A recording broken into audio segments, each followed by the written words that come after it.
Over 80% of people that lose weight gain it all back within 3 years. And most of them end up heavier than they started. But before you click off this video thinking it's another calories in, calories out video, it's not. You already know that. This goes way deeper.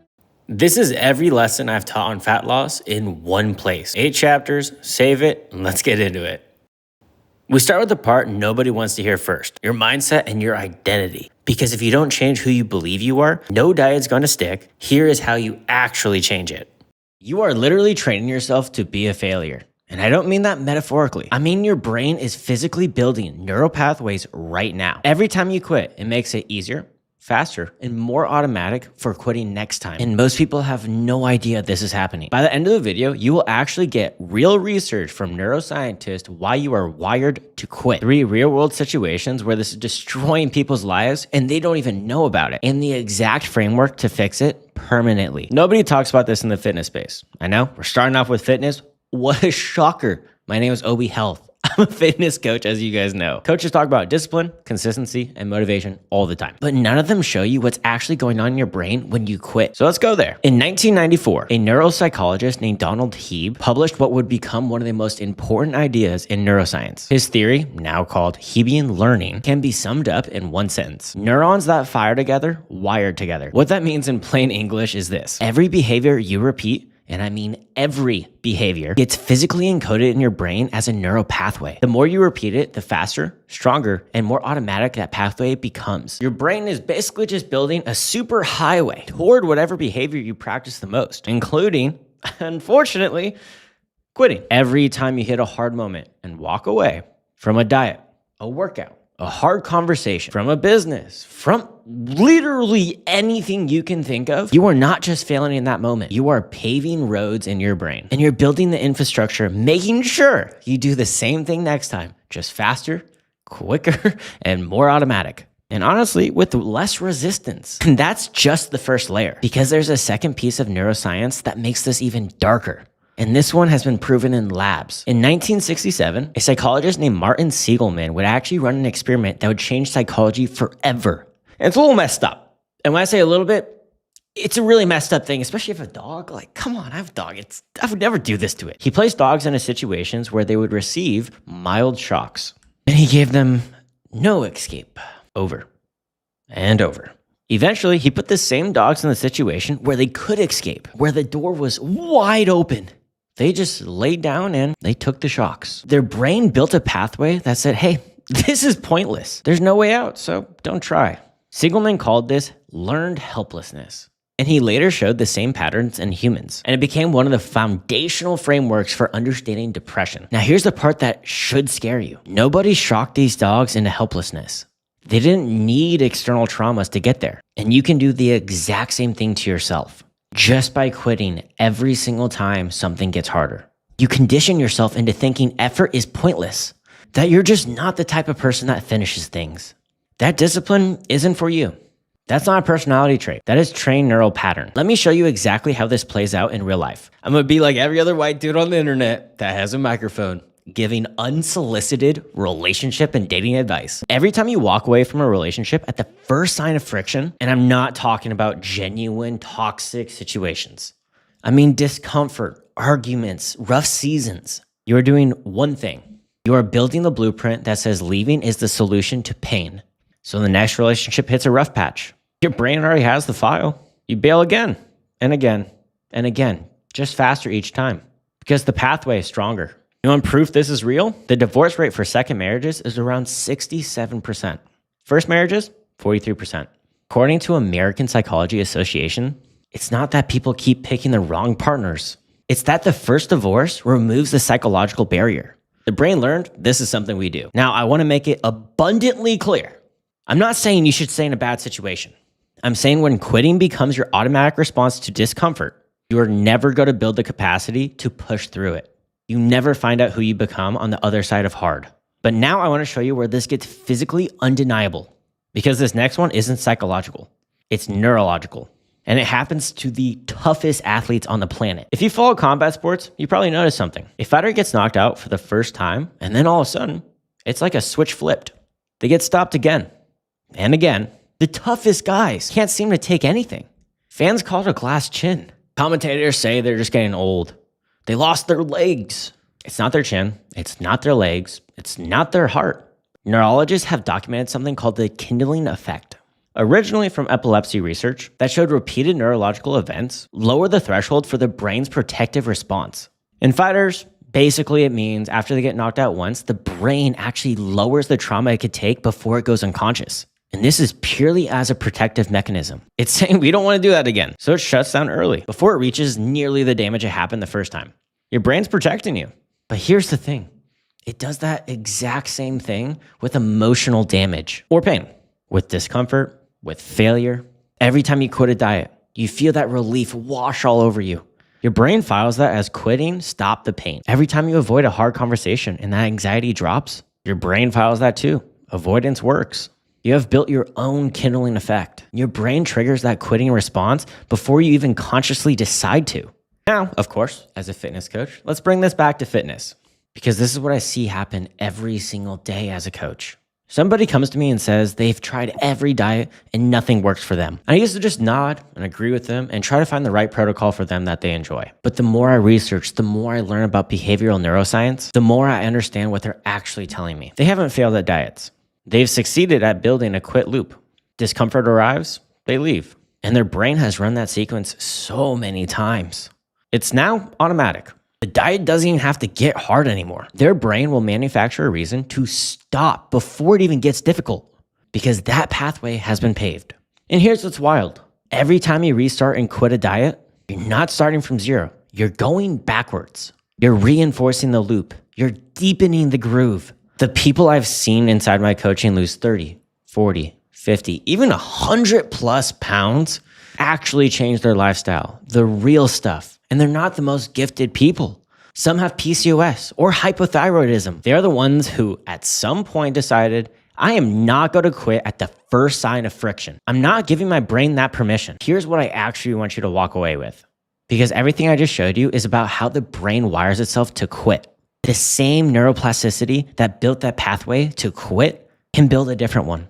Neuroscientist Michael Murray, can't say the full name, so I don't even want to put disrespect by not pronouncing it correctly. At UCSF, he spent decades proving that your brain can restructure its pathways at any age through consistent repetition of new behaviors.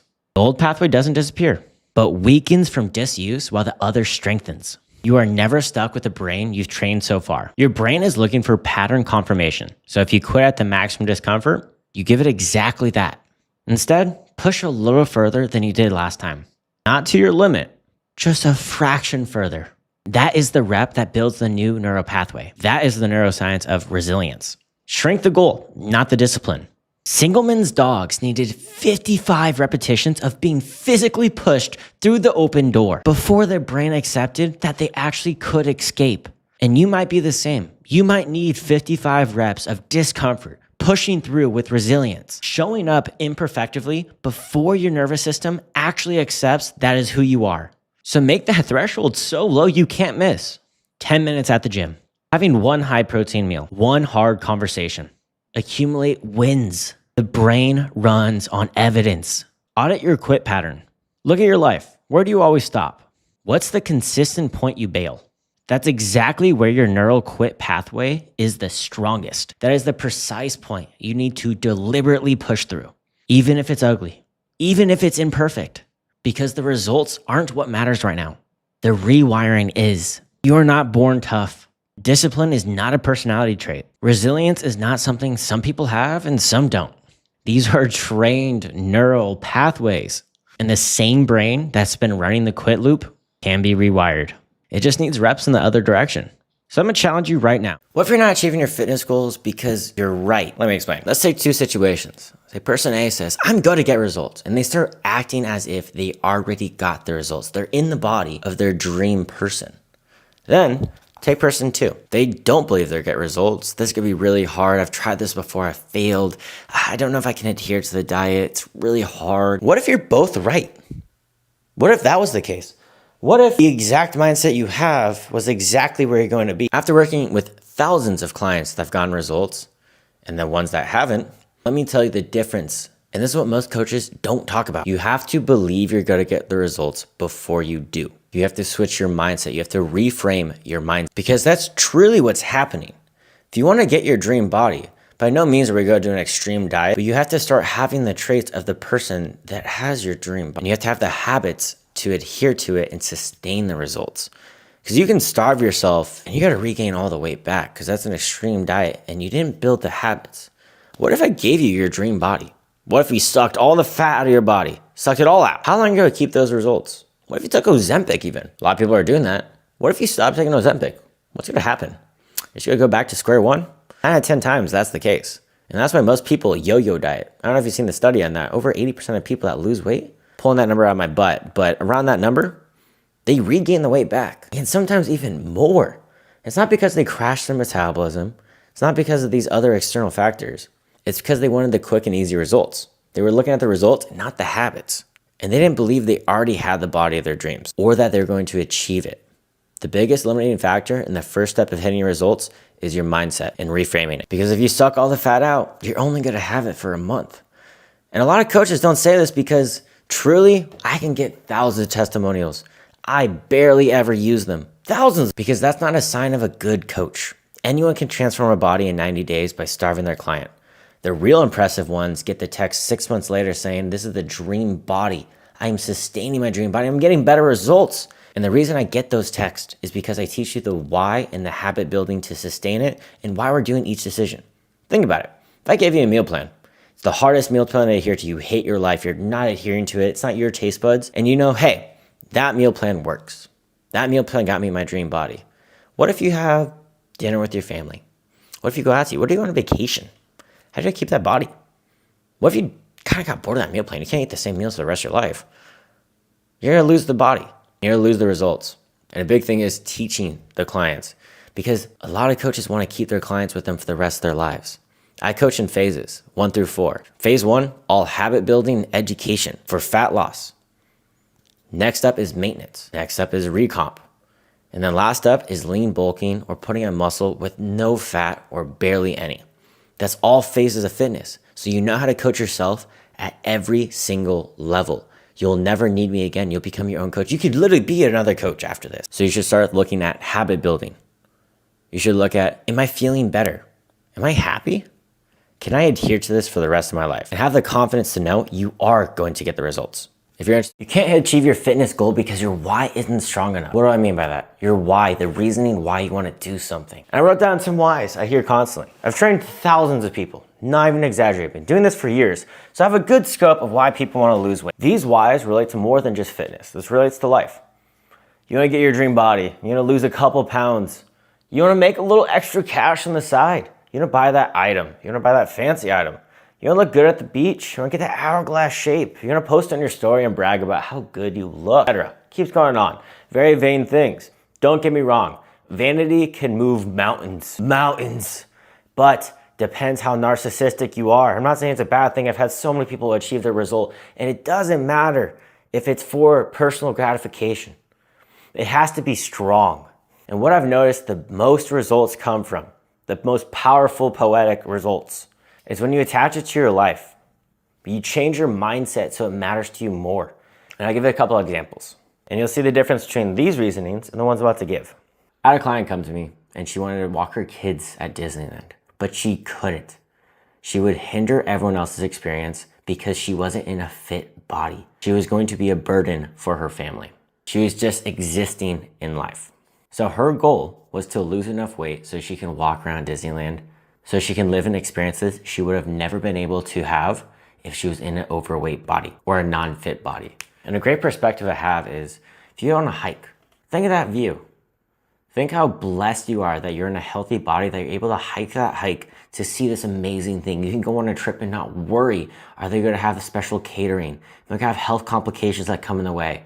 No, because you're in a fit, healthy body. You want to make that extra cash on the side? Your workload, your work capacity, they're all intertwined. Due to the fact that you're not in a fit body, you might get more tired at work. You might not be able to hit your quota. You might not make the sales calls. You're not as confident. Confidence is key in every facet of life, relationships, everything. And when you start attaching your why, fitness, career, everything, to your life and seeing the big picture, that's when it comes to crazy results. She lost 40 pounds in 3 months with me. That's over 10 pounds a month on average. And she kept the results for 6 months, and she gladly took her kids to Disneyland. Brought me to tears, genuinely, on that call, seeing the impact that we brought to her. Unbelievable. Enough to make a grown man cry. Quite literally made me cry. Or a person that wanted to see his family for the first time because he couldn't fit in an airplane seat. He was 400 plus pounds. He wasn't able to travel to his hometown in years. You wanna buy that extra bag? That's cool. That's not strong enough. I have a lot of fitness coaches come to me saying, how are you able to do this? I wanna buy this designer car, I wanna buy this dream car. That might work for some people. It's how much power you put to that item. How much is it worth to you? For me, I want enough money to buy a car, to have a car in my name, to be able to pay for an apartment in my name.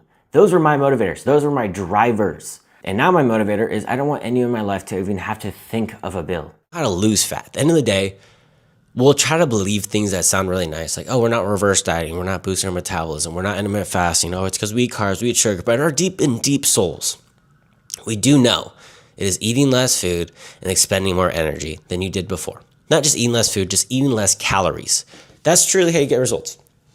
How we get there, that's where it becomes nuanced. That's where it becomes really incredible because everyone can do different things. Like I said, people do intermittent fasting, people do keto, they do carnivore. Granted, not a big fan of the fad diets. Intermittent fasting could be a tool to stay in a deficit. But the clients that truly succeed, it's a mindset thing. And you'll see a lot of people say, hey, you have to believe it before you can achieve it. And this applies to everything in life. The more I realize fitness is the same thing and the same result as everything in life. How you succeed in business, how you succeed in relationships, how you succeed in all these things. They all are mindset and psychology. So it's hacking the brain on how you achieve anything. Why would we treat fat loss differently? Because some influencer told you to? And I think Tony Robbins said it incredibly. 3 things in life will change everyone's perspective. Pre-framing, reframing, and deframing. We'll be really focusing on pre-framing and reframing. If, for example, I run another business where I help fitness coaches try to do what I do.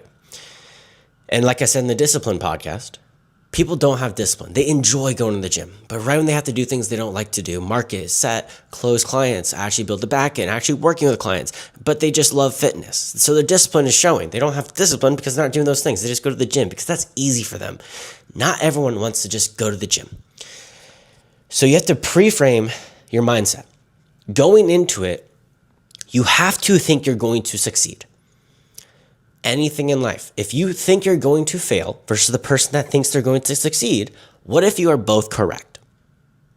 That thought process is the reason people succeed and don't succeed. Because if you are thinking, I am going to be successful, I am going to be in the body of my dreams, I will look like this, I am already in that body, I am just delaying the gratitude or gratification of it. So the reframes were so much easier because your pre-frame. Your pre-frame is your expectations going into it and your thoughts going into it. So if your pre-frame is, I am going to be successful, you're going to have really easy reframes. It is way harder to have a bad pre-frame and reframe it after. So the person that thinks they're going to be successful, oh, I fell off the diet this weekend, but I know I'm going to be in that body, so I'll just hop back up on Monday. It was one slip up. Versus the person that thinks they're going to fail, I knew this would happen. This happens every single time. That's why I keep losing and gaining the same freaking 10 pounds over and over and over. So those are the different perspectives. It's a simple reframe. Oh, I'm going to get back on Monday because I'm going to be successful. This happens. I'm not perfect. Versus, hey, this happens all the time. I'm doomed. This is always going to fail. Versus, down the road again. You lost 10 pounds, other person lost 10 pounds. Oh, this is just a part of the journey. This is a small win. Collecting small wins, psychology-wise, is shown to actually help improve the long term, not just do big results. So maybe you lose a pound every single week. That's incredible. Maybe you just hit your freaking protein goal, stacking these small wins versus the pessimistic person that thinks they're going to fail. They're not going to look at the positive, only going to look at the negative. It's the red car theory. If you say, hey, tell me everything in this room that is red. You look around the room, you can name probably 5 times or 5 objects after you look for it. Versus if you weren't looking for it, how many red cars are you going to see in a room or red colors in the room? It's not good because the person that's pessimistic that thinks they're going to fail is going to look at the negatives. Oh, I didn't hit my 10K steps versus the person that is positive. Hey, I got my 10K steps. Holy cow, I never did that before. I may not be losing weight, but hell, I hit a PR in the gym. Those are the positives. You look at the positives because the small wins stack up. You have to express gratitude. You have to express these wins. Psychology is so fascinating. I love learning about it because it works in all facets. These entrepreneurs are trying to be business, try to do online fitness coaching like I do, right when they see a slight negativity. This sure is going to help a lot of people on their fat loss journey. These people give up. These uber disciplined people, off the perspective, they look insane. They give up like that just because of a small hiccup. Oh, my CRM went down that day. Oh, I lost 5 leads because I had a bad script. Oh, so what? It is just 5 leads. Same as if you just fell off on the weekends. So what? You're going to hop right back on the wagon. You have to believe you're going to succeed. If you are going to succeed, it doesn't just magically happen. You have to genuinely believe it. You can fake it till you make it even. Faking it till you make it genuinely does work.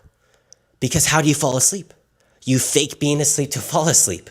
I know that's a little corny it's maybe a little Chris Williamson-esque right there, but actually I shouldn't say corny. I love Chris Williamson. That perspective genuinely will change your life. Stack the small wins. Don't go all or nothing like you always do. I would say 95% of my clients that come to me said they have gone all or nothing and they've lost the weight before. They don't sustain it. They know the mechanisms. They don't know how to do it long term because they didn't find the way they enjoy it. They're just missing the information. Oh, maybe I like carb cycling. Maybe I like calorie banking. Maybe I don't do well with carbs. Maybe when I have carbs, I go crazy. Maybe I need exposure therapy to the carbs. Maybe I need someone just to hold me accountable. Maybe I need to learn the nuances. Rather than just thinking, I am doomed. My metabolism's broken. I'm genetically going to be fat. These things are the reason you are fat. These are the reasons you're not losing the weight. It is self-belief. It is not these external factors. And I know that's really stern and that's really strict, but this is just based on the data, what I'm seeing and how I function in life. If I didn't think I was going to believe, or I didn't think I was going to maintain my body year round, the body I find suit of my dreams, I wouldn't do it. I have to believe it. And I faked it till I made it. When I first started out, I was pessimistic. I failed multiple times. Right when I switched, that's when I actually got results. When I genuinely believed it. Switch your mindset. All facets of life you can apply. The more I'm obsessed with fitness and reading this research, the more I read in psychology, all successes correlate. They all are related. So why treat fat loss differently? When you're working a job, you know you're going to submit your job. You know you're going to submit if you do data entry. You know you're going to do your Excel sheets. You know you're going to do that. So you do it. You know you're going to do it. You have the outcome made. You know this is going to happen. When you're walking, you don't second guess every step because you know that foot is going to be coming, that leg's going to be coming to catch that next step. Start thinking that way. Today, we're going to be going over the 3 common traits I notice in clients that want to lose fat, that have a large amount of fat to lose. And I promise you, these are going to shock you. They're not just the generic, oh, they overeat on processed foods. They have seed oils. Yeah, that's not what we're going to go over today. I've literally worked with thousands of clients, not exaggerating.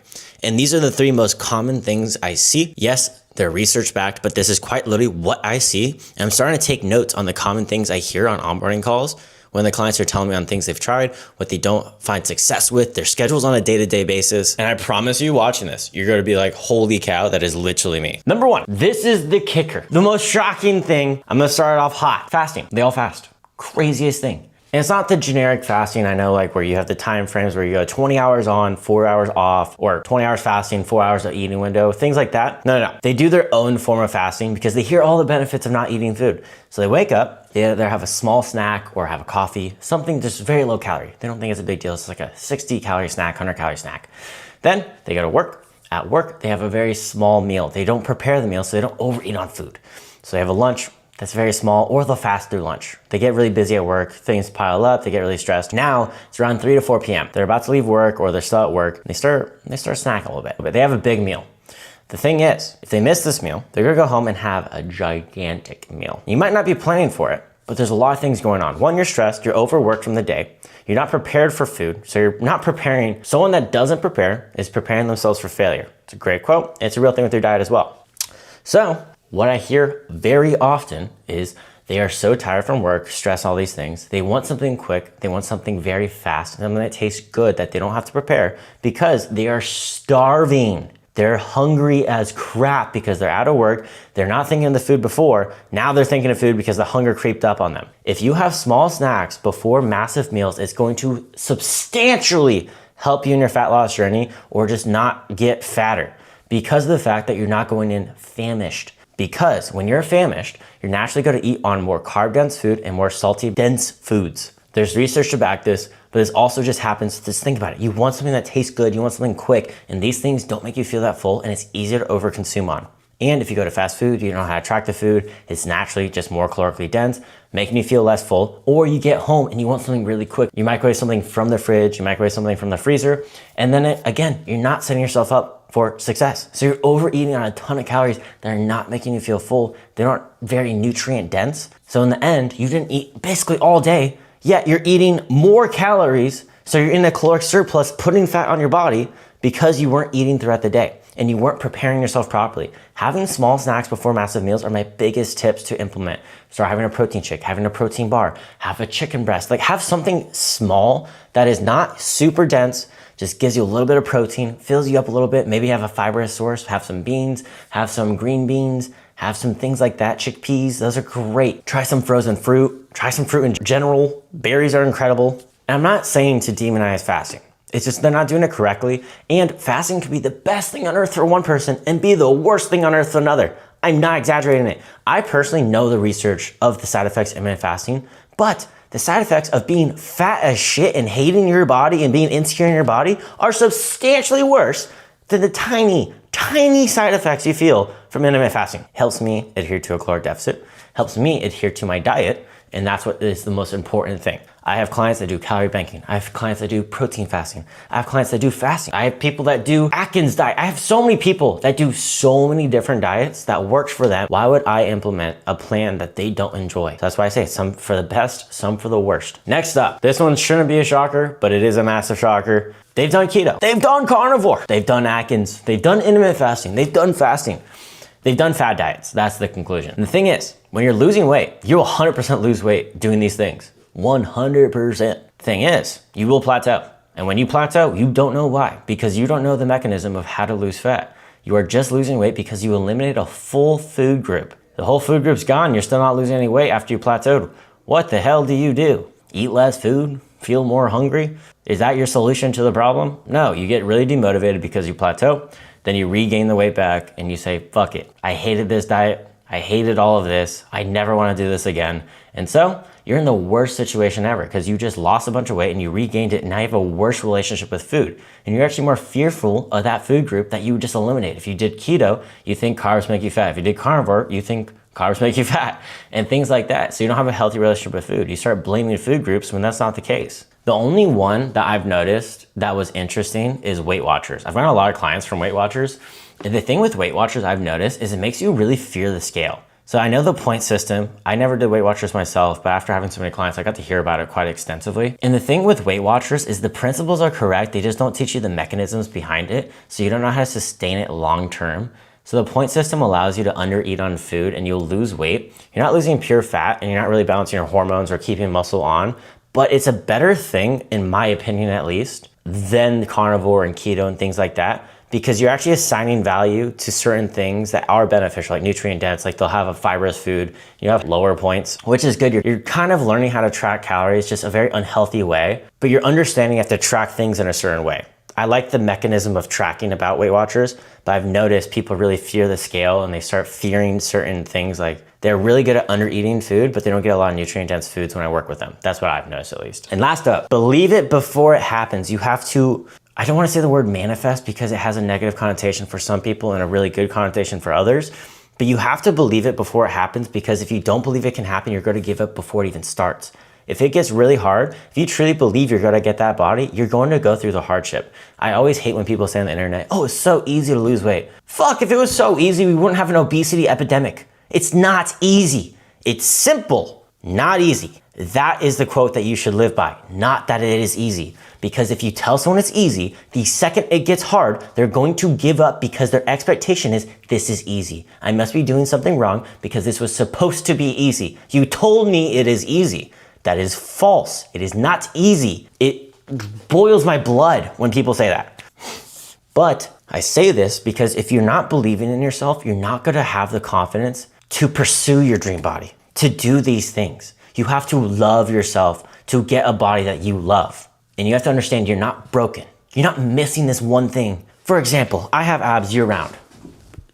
Decent abs at least. I don't know how it came up. I can't really see myself right now. This is how I look year round. And I promise you, there's not one magical thing you're missing right now. I promise you're not broken.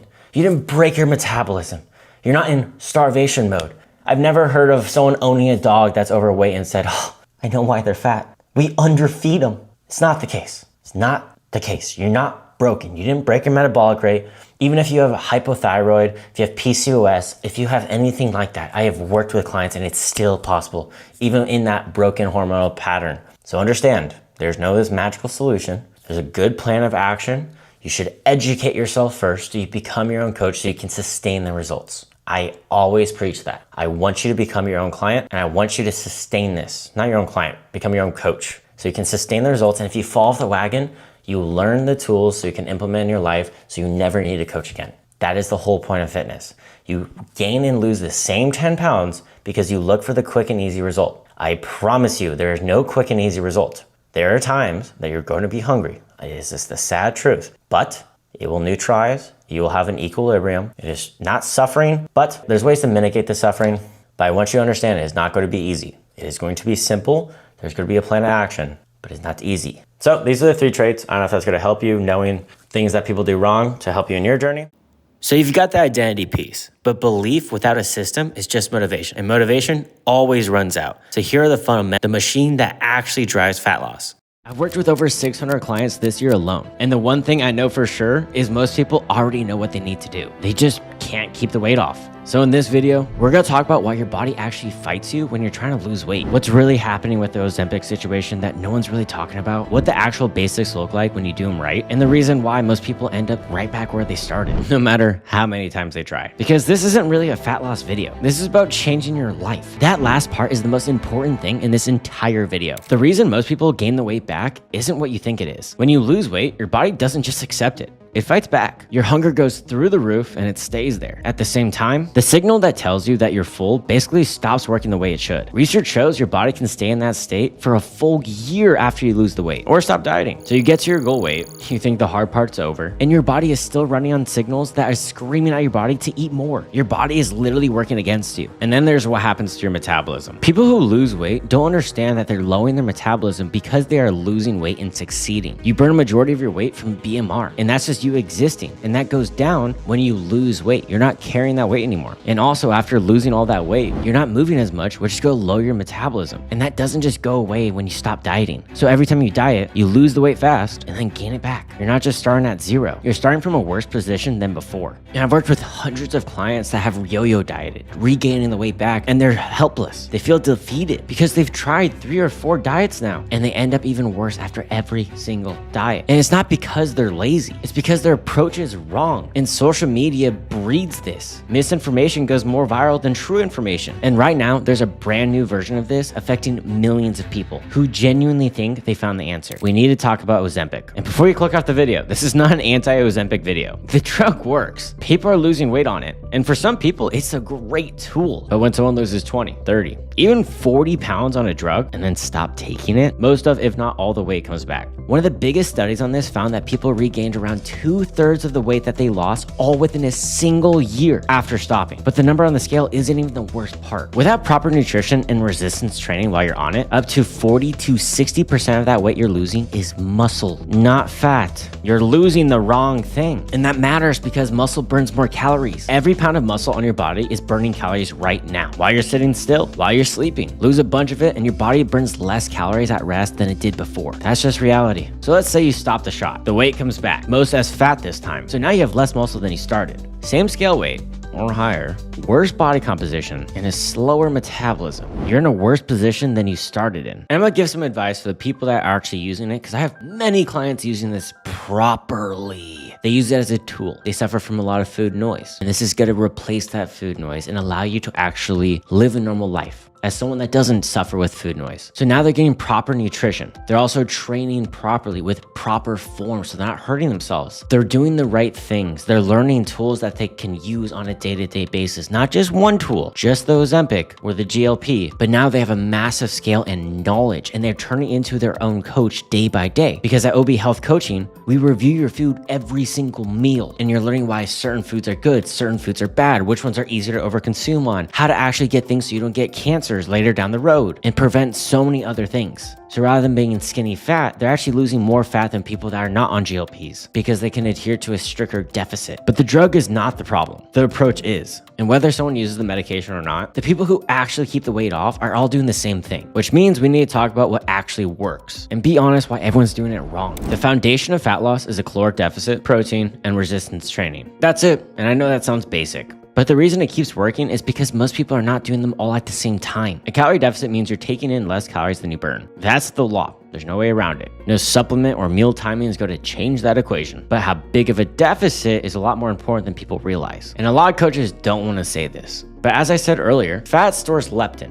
And when you're losing fat, you're losing that leptin. What is leptin? Leptin makes you feel full. It's the hormone that literally does that. So when you first start, you haven't lost a lot of leptin or fat. So you can take advantage of that and go in a steeper deficit than you've ever been in before, and it's gonna be easier than it ever has been. And a lot of people are afraid that it'll actually burn muscle. But with proper nutrition and resistance training and proper rest, the thing no one talks about, you'll actually gain muscle while losing fat at an aggressive pace. Because calories is not what keeps muscle on. It's amino acids from protein, and your body thinks you need the muscle. So you need to stimulate it properly. And as we said earlier, it burns more energy. So when you're in a deficit and you're not stimulating it right, you're gonna lose muscle. And that's where the myth comes from, because your body's smart. It knows fat doesn't burn as many calories to exist, and it's trying to exist as optimal as possible. So trick your body and train properly. So let's break down protein. Most people are not eating nearly enough, and this is almost always the issue when I look at someone's diet, even when they think they're eating well. You need to have 0.7 to 1 gram of protein per pound you weigh. Protein does 3 things at once that nothing else does. It protects your muscle while you're eating less, it keeps you fuller for longer, and your body actually burns more calories just digesting it than carbs and fat. And if you change one thing from this entire video, eat more protein. Now on to training. I'm not gonna be like everyone else and say, just do hours of cardio. I'm talking resistance training, lifting. Cardio burns calories while you're doing it. Resistance training protects the muscle, makes you even gain muscle, and makes you actually boost your metabolism. So you're burning calories all day rather than just when you're working out. And when you're eating less, you actually have to prioritize resistance training even more. Because if you just do cardio, high reps, all these things, and try to get that burning sensation when you work out, you're not burning extra calories. You're actually doing the opposite. You're making yourself lose more muscle because, like I said earlier, muscle burns more calories than fat. When you're losing weight, your body's trying to be efficient and lose the muscle first. So you have to trick it. Lift heavy, male or female, and you're not gonna get bulky. And you don't need to live in the gym, just 2 to 3 times a week. Just make sure when you're lifting, you're progressive overloading, meaning you're getting stronger every single lift, either going heavier in the weight or you're doing 1 to 2 more reps. And how I personally eat is I eat 80% of the time whole, delectable, nutritionally dense foods, and 20% of the time I eat for my soul. And if you don't have that 20%, let me tell you, you're gonna regain all the way back because you don't like your diet. And I know that sounds weird, a coach saying you gotta eat for the soul, but golly, if you don't like what you're doing, you're not gonna do it long term. You're changing your life, you're not just changing your diet. If you can't go out to with your loved ones or a family event, the hell are you doing? Those are the experiences you're supposed to have. And out of the people that only run and do cardio when they're losing weight, they end up more skinny fat than they even started because they're burning muscle, not just fat. They're losing weight. And I've had clients do marathon preps and we still resistance train. The best plan is not the most aggressive one. It's the one you can follow when life gets messy. The basics have always worked. But the problem is knowing what to do and keeping the weight off long term are completely different things. And the reason they're different is something most coaches do not talk about. Every time you hit a hard point in your diet, bad week, a missed workout, a birthday dinner that turned into a birthday week. And when you quit, you're doing something in your brain. You're training yourself that this is the give up point. Your brain runs on patterns. Every time you respond to friction by stopping, you make that exit easier to take than last time. You're literally teaching yourself, hey, next time we're in this situation, we're gonna give up. And so the next time you're stressed at work or tired or at dinner with nothing great on the the menu, your brain goes straight back to the same exit. Because you practice that response enough times, it turned automatic. This is why people that get divorced are statistically more likely to get divorced again, because they already trained their brain, hey, if we don't like this situation, we can leave. They found the exit and they took it, and the brain files that away. So the next time things get hard, that exit feels way closer. Same thing in dieting, same thing in business, same thing in anything that requires you to stay when things get uncomfortable. A lot of people are really hard on themselves about this. They think something's wrong with them, but it really doesn't. It's just a pattern, and patterns can change. I had a client that anytime they had a bad meal, that bad meal turned into a bad day. That bad day turned into, hey, I'll just start Monday. And I'll just start on Monday turned into, I'm not gonna do anything for 2 months. Instead, if you get back on track right after that bad meal, it doesn't become that story. It'd be like you spilling a glass of water slightly and freaking out and just pouring the whole glass all over your counters. Or if you're pouring some rice into a rice cooker or pot and a couple grains fell out, it'd be like you flipping the whole pan and saying, might as well. And this pattern doesn't change just because you found a better diet. This changes when you stop treating this like you're trying to do something or you're going through something. And you start treating it that this is who you are. And that's what people that keep the weight off figured out. It's not a specific diet. It's not one tip or trick. It's a complete shift in how they live. And when you actually look at what this means, it's easier than it sounds. There's a long-running study with thousands of people who lost 30 pounds or more and kept it off for years. And what they had in common comes down to 4 things. They exercise consistently, not perfectly. They track what they eat loosely. They have habits that are strong enough to last through a bad day, holidays, stressful months, and they don't rely on motivation, because when motivation runs out, they rely on systems for a new behavior to start feeling automatic, which means most people quit when the habits just starting to take form. Things still feel hard at week 3. They take that as proof that this isn't working, so they stop. And the clients that text me that they're still losing weight or even looking better than they did when they worked with me, is they changed their life and they changed their identity. They changed everything around them. When a fish is sick, you don't treat the fish, you change the tank. They stop treating it as something temporary. Oh, I'm just doing this next diet for a couple weeks. They're committed to actually changing their life for the better, and they had a good why, a why that drove them past those hard days, even when the habit wasn't formed. And I've worked with over 600 people this year alone, and the pattern is always the same. The ones that kept the weight off weren't the most disciplined or the most motivated. They just stopped doing it alone. That's what OB Health Coaching is. Me and my team build the plan with you, the nutrition, the training, the accountability, so you don't give up when it gets hard. Like Daniel that works in a tech job, tried every diet on his own and he seemed to rebound. Even worked with other coaches. He lost over 15 pounds while working a full-time job and having kids. Or like Matthew, who lost nearly 30 pounds in 60 days. And he got more confidence and actually did better at work with that confidence, making more.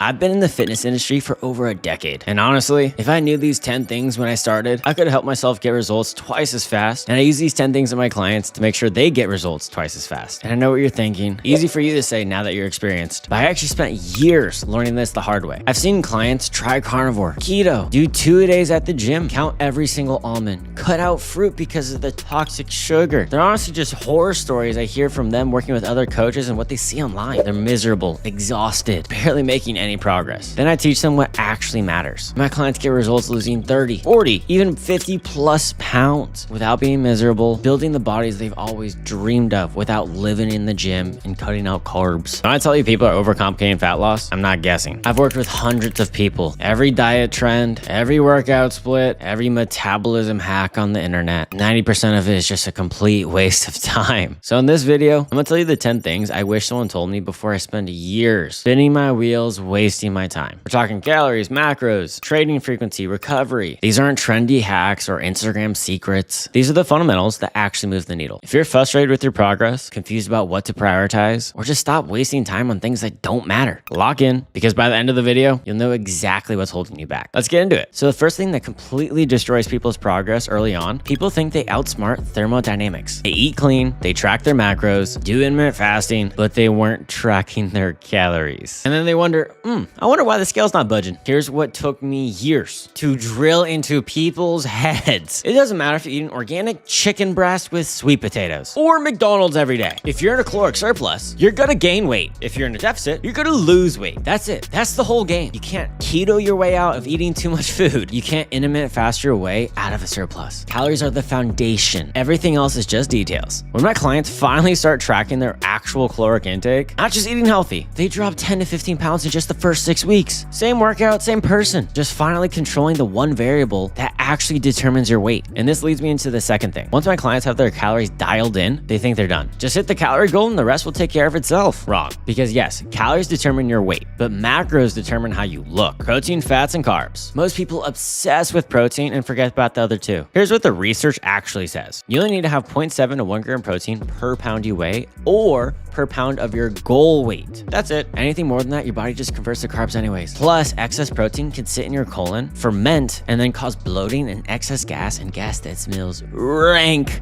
I mean, I'm talking the stuff that clears rooms. Not fun. I've had clients complain about this nonstop on the onboarding call, that they've been dealing with it for months, and we just fix the protein intake and then poof. Next, fats regulate your hormones. You need to have 0.3 to 0.5 grams of fat per pound you weigh. If you go lower than that, women can lose their menstrual cycle, men can lower their testosterone, energy crashes, and fat loss actually slows down. And carbs, they're your energy source, fuels your workouts. They keep your metabolism running. When my clients start balancing all three rather than just slamming protein shakes, more energy, better workouts, and the fat actually comes off faster. But even with macros dialed in, most people are still ignoring something crucial. And this one's gonna sound boring, but it's a game changer. Fiber. I know. Not sexy, not trendy, but hear me out. Research shows people that eat fiber live longer, have better gut health, lower inflammation, reduced risk of colon, I can't say that C word, better blood sugar regulation. They're way less hungry, like dramatically less hungry. Fiber keeps you full for hours without adding any extra calories. It's actually 2 calories per gram rather than 4 calories per gram like protein and carbs. It slows digestion so you're not starving 2 hours later. Plus, better gut health, you're more regular, you're lighter, not bloated all the time. Most people are getting a measly 10, maybe 15 grams of fiber a day. Let's pump those numbers up to like 25, 40. Once my clients start hitting 30 plus grams of fiber a day, fat loss becomes so much easier because they're not white-knuckling their hunger all day. And speaking of things that people do wrong with nutrition, most people think fat is just fat. Avocado, olive oil,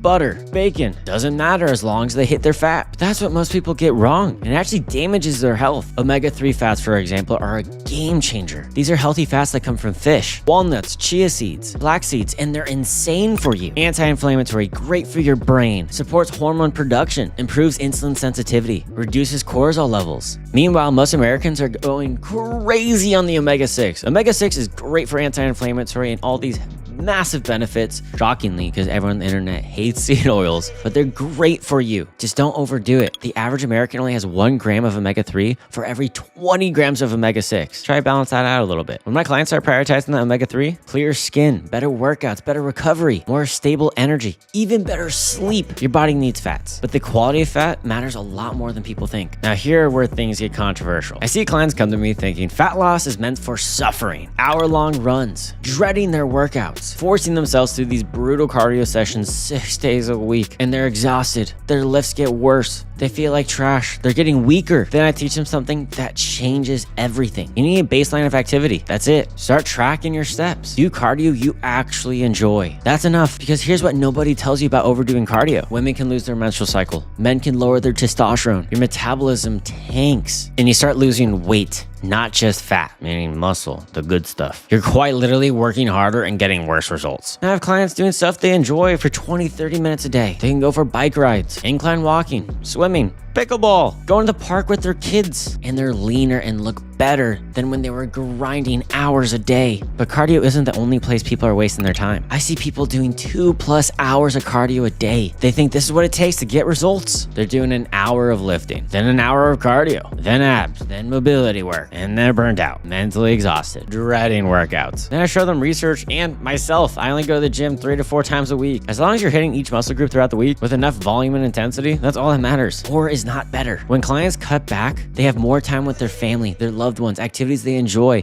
and actually can work, and they see better results. They're fresh, their lifts go up, they have more energy, and they finally have their life back instead of spending all day at the gym. But even with better training, most people are still sabotaging themselves in one major way. This one almost sounds too simple to matter, but sleep might be the single most important thing during your fat loss phase. I see clients get 5 to 6 hours a night, thinking they can just take caffeine to push through it, and their progress is painfully slow before coming to me. Then you get their sleep sleeping routine dialed in, sleeping hacks, going deeper, and everything changes. Better workouts, stronger, less hungry because your ghrelin decreases, the thing that makes you feel hungry, and your leptin increases, the thing that makes you feel full. Just getting your sleep. Poor sleep is linked to high obesity rate, diabetes, heart disease, and all-cause mortality. When you don't have enough sleep, your body releases more cortisol, less testosterone, less growth hormone, and your hunger goes haywire. You crave junk food, your willpower tanks, you lose muscle instead of fat. Now I make all my clients have sleep as a non-negotiable, and their body composition improves more in 3 months than they did in years. But here's something most people miss. I see a lot of coaches give the same protocol to everyone. Keto, intermittent fasting, 6 meals a day, carb cycling, and their clients are miserable trying to just do their one exact protocol because these methods don't fit their lives. Here's what I do differently. Some of my clients love calorie banking. Some thrive on intermittent fasting. Some prefer carb cycling.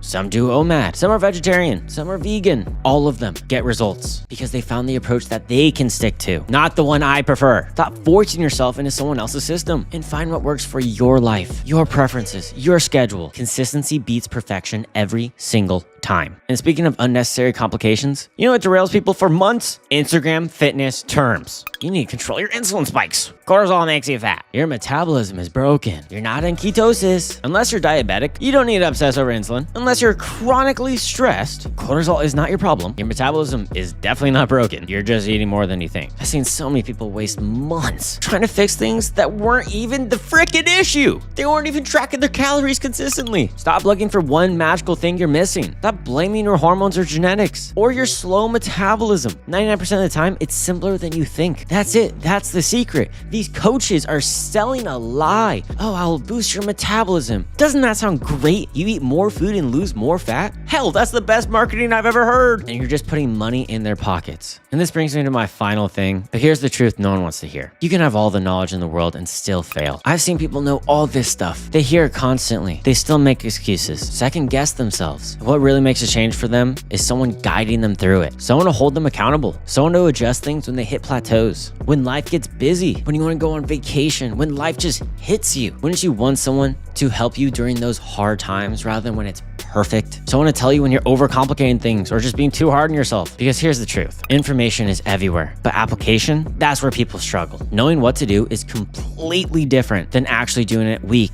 after week for months. That's why every single successful client of mine have one thing in common. They didn't figure it out alone. And look, beginner guide for fat loss. Highly requested video from you guys. So fat loss.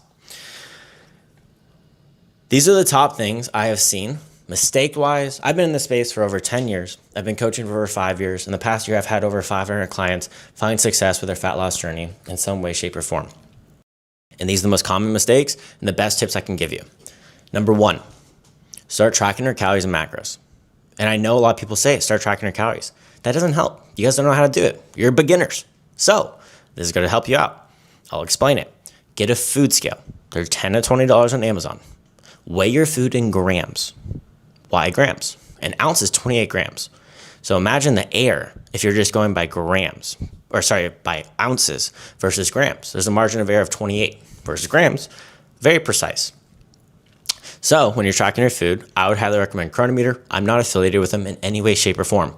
The difference between MyFitnessPal and Chronometer, a lot of people don't realize this. MyFitnessPal is user-generated information. Chronometer is approved by a nutritionist, meaning it's accurate versus MyFitnessPal. If you look at chicken breast, you'll get over 100 options with all different calories and macros. Granted, the barcode scanner is incredible. It's free on Chronometer. You have to pay for it on MyFitnessPal. Don't get the Pro. I don't have the Pro. I have no affiliation with them. You can just get the tracker. Next up, when you have your food scale, I like to do this the reverse method. So if you put, say you have this as peanut butter, you put it on the scale, you zero it out, and then you take spoonfuls of peanut butter. So when you're tracking the food, it's very accurate. You don't have to worry about licking the spoon. You don't have to worry about these things. It's very precise. I always do the reverse method. For example, if I'm using cheese, I put the cheese on top of it. I cut it off and I put it in the whatever I'm cooking with or whatever. And with rice, I usually weigh it dry. Granted, if you're doing meal prep, that doesn't work. Weigh it cooked. Just make sure when you're tracking it, it says cooked versus raw when you're doing raw versus cooked. It doesn't matter the way you do it. It's a little more accurate if you do raw for any food item, really. Cooked versus raw, like chicken breast, beef, and all these things. Just make sure when you're doing it, it says cooked or it says raw, whatever form you're doing and which one you prefer and whatever fits your lifestyle. There's not that many benefits either or. So just pick the one you enjoy. So when you're tracking, you can't just eyeball, because people, when they first start, how are you going to tell what 4 ounces of chicken breast looks like? How are you going to see what one serving looks like? You can't. It's impossible. I mean, it's an impossible task. You've never seen it before. So have to track for at least 60 days. That's my bare minimum. I make all my clients track for at least 60 days. You have to, truly. So when you're learning these things, you're going to start understanding the calories of these foods. You're going to start understanding the macros of these foods. You're going to understand the serving size of these foods. You're going to understand what makes you feel full and what doesn't make you feel full. And it's very accurate how many calories you're eating in a day. I actually recommend when you're tracking your food to just not go into deficit, just track what you normally eat. Don't go into deficit or anything. Just track what you're eating day to day. See that week. Divide it by 7. We'll add it all up and then divide it by 7 all that week. That will be your weekly average. So you are at that weight for a reason. Now lower your calories by 200 to 300. That's going to be a deficit for you. So during this time, try to eat 1 gram of protein or 0.7 grams of protein per pound you weigh of your goal weight. Granted, you can eat higher protein if you want. There's no side effects. You're not going to have kidney side effects. Your kidneys aren't going to fail. It's actually been shown it improves your kidney function. So you can go over that 1 gram of protein if you want. It'll just make you feel more full. Just be wary. If you have a ton of protein, if you're getting around that 2 grams of protein per pound you weigh or your goal weight, you could get very gassy, get very bloated, and get those protein farts, and it could disrupt your gut health. So understand that. So next up, track your fiber. I see 10 out of 10 times, every person tracks their calories and their protein. They neglect their healthy fats and they neglect fiber. These are very essential for health, long-term, and everything. Colon cancer is the #1 preventive cancer killing people under the age of 50, #2 for women. A highly preventative way to get rid of colon cancer or prevent colon cancer is calcium and fiber. So improve your gut health. It has been shown every 10 grams of fiber, it decreases all-cause mortality by 10%. It has been shown, male or female, you should have around 40 to 50 grams of fiber. And when I say this with a lot of caution and warning. Do not go from 0 grams of fiber to 40 grams of fiber, because it has adverse effects. Because you're not used to drinking water. You have to drink water when you have fiber, or else you get very backed up. You have to understand which fibers. You have to understand the different fibers. I recommend every week or until you stop getting slightly bloated, because when you increase your fiber, you will get slightly bloated until you get used to it. It is worth it because it's going to make you feel more full, get toxins out of your body. So many improvements. Go by 5 grams of fiber every week or every time you start feeling normal again, having that fiber. That is very, very important for just longevity. Next up, your healthy fats. People neglect fats because every gram of protein has 4 grams of calories. Every gram of carb, 4 calories. Every gram of fat is 9 calories. So people hear this and they say, oh, I'm in a caloric deficit, so I'm going to neglect fats. I'm going to eliminate fats because they're very calorically dense. Not what you want. If you're a male or female, you're going to go hypergonad. Hypogonad. Meaning you're going to get a disruption of your hormones. Male will have lower testosterone. Women, you could lose your menstrual cycle. It is not healthy. You're disrupting your body. Your body has an essential lipid, meaning fat, and essential protein. You have to have these items to live. I recommend having 0.3 to 0.5 grams of fat per pound you weigh to regulate your hormones. Not only that, try to have 1.5 to 2.5 grams of omega-3 fats and have a 1-to-1 or 1-to-4 ratio for your omega-3 to omega-6 fat. That is going to be very, very key for your inflammation, your hormones, your skin health, your heart health, your brain health, so many different things. The reason people are fearful of seed oils and have a bunch of inflammatory things in their body is because the average person has a 1-to-20 ratio on their omega-3 to omega-6 fat. Seed oils have a lot of omega-6 fat.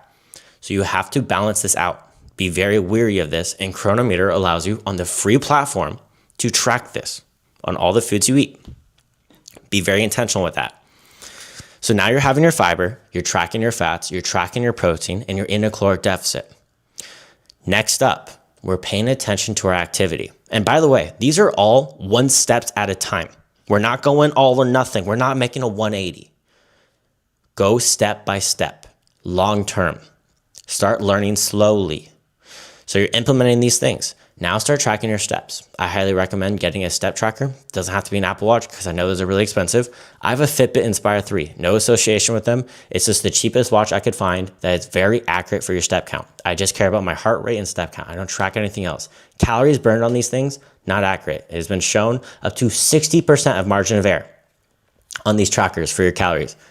No reason to do it. It's just accurate for your steps. If you want to be really, really advanced, go by mileage because your stride length could vary. So I actually am a little OCD and a little crazy. I go by mileage, not steps. I go to 5 miles a day. I have noticed every mile I'm around 2,000 steps. That's 10,000 steps or 5 miles for me. Everyone's different. I'd recommend 4 to 5 miles a day or 8 to 10,000 steps.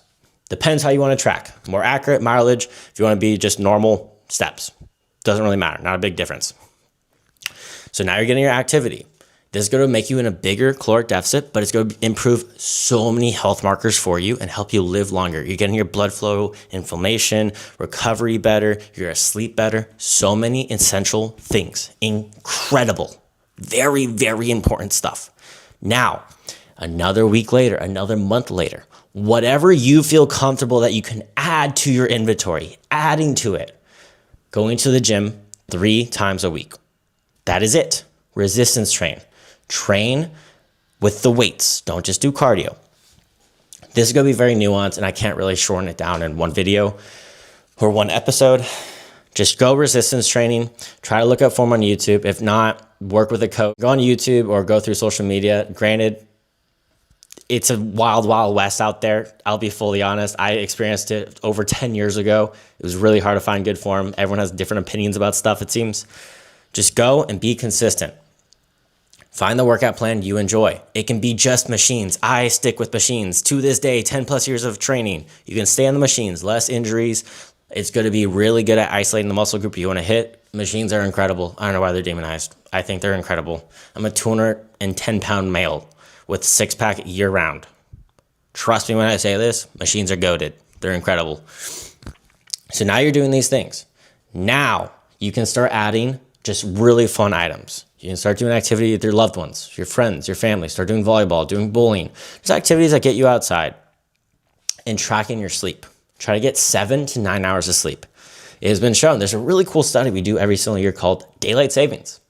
Accidents increase, cancer increases, death increases, everything increases when they lose 1 hour of sleep. And it has been shown, a lot of people say, oh, I'll just catch up on the weekends. The weekends, I'll sleep all day. Well, there's a study on this. They allowed people to sleep an infinite amount on the weekends, as much as they possibly wanted. And they only regained 20% of their sleep. In that group, they gained weight, gained fat, and they had a ghrelin spike. Your sleep can regulate your leptin and ghrelin. Ghrelin is the hormone that makes you feel hungry. Leptin is what makes you feel full. So you had a decrease of leptin and an increase of ghrelin. It's a bad recipe for fat loss. So your sleep does all these things. It prevents cancers, prevents diseases. Your sleep is all.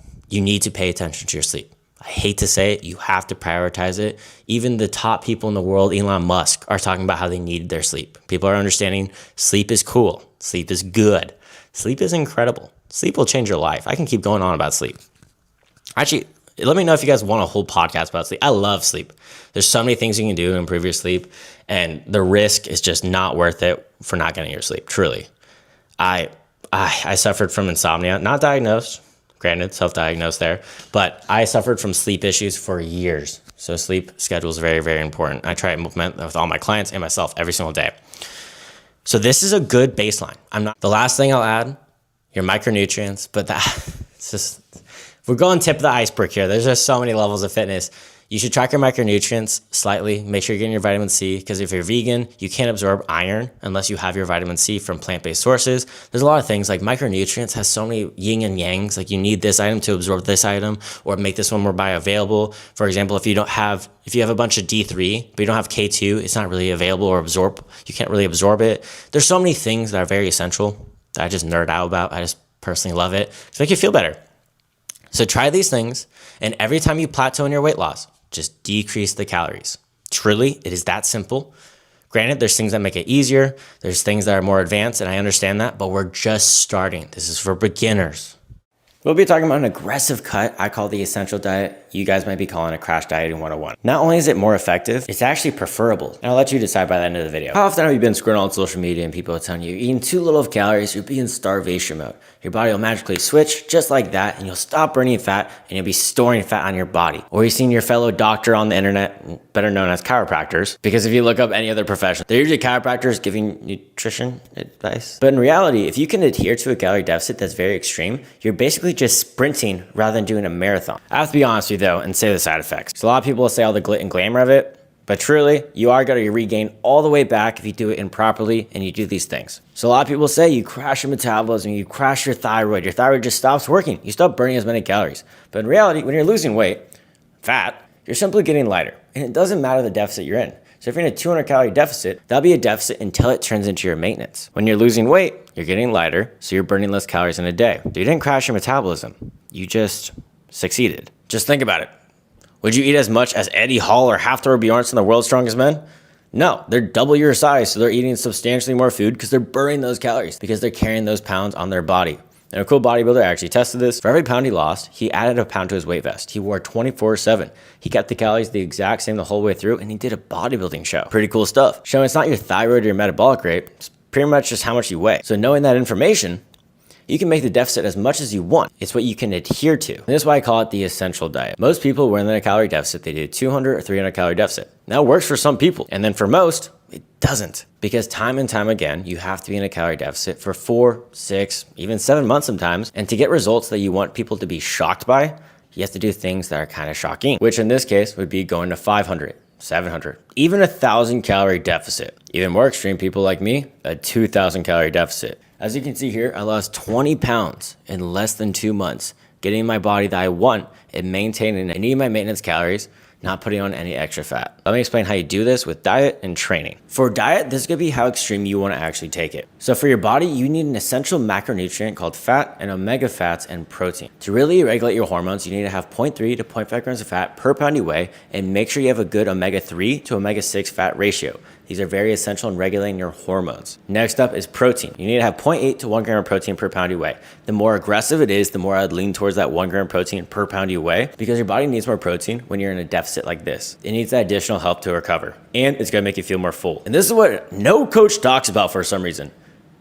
Get your fiber content in. At a bare minimum, 20 to 40 grams of fiber a day. If you're a male, I would go more towards the 50 grams of fiber. But if you've never had fiber before in your life, every single week, increase your fiber by 5 grams and drink plenty of water. Because if you don't drink a lot of water, it can back up your stool completely, making you the most constipated person on earth, doing the opposite effect of how fiber should help you be regular. It gets toxins out of your body and makes you feel more full. But don't go too fast, because you could quite literally get hospitalized if you have too much fiber in one sitting and you're not used to it. I have over 90 grams of fiber a day, but I've been working towards that for so long. And then pay attention to your micronutrients like no other. If you follow me on short form content at obhealth.fit, you know how important those micronutrients are. This is gonna be how you're feeling during this cut. But after that, it is all how aggressive you wanna go. I would go towards that 500 to 750 calorie deficit every single day, because 500 calories every single day adds up to one of these, because 1 pound of fat is 3,500 calories. This is 5 pounds of fat. I was basically losing one of these a week in my calorie deficit of 2,000 calories a day. 2,000 calorie deficit a day, I should say. And you're asking, why should I do this? And why doesn't everyone do this? It is hard to adhere to. If you're able to sprint better than running a marathon, this could be the dieting for you.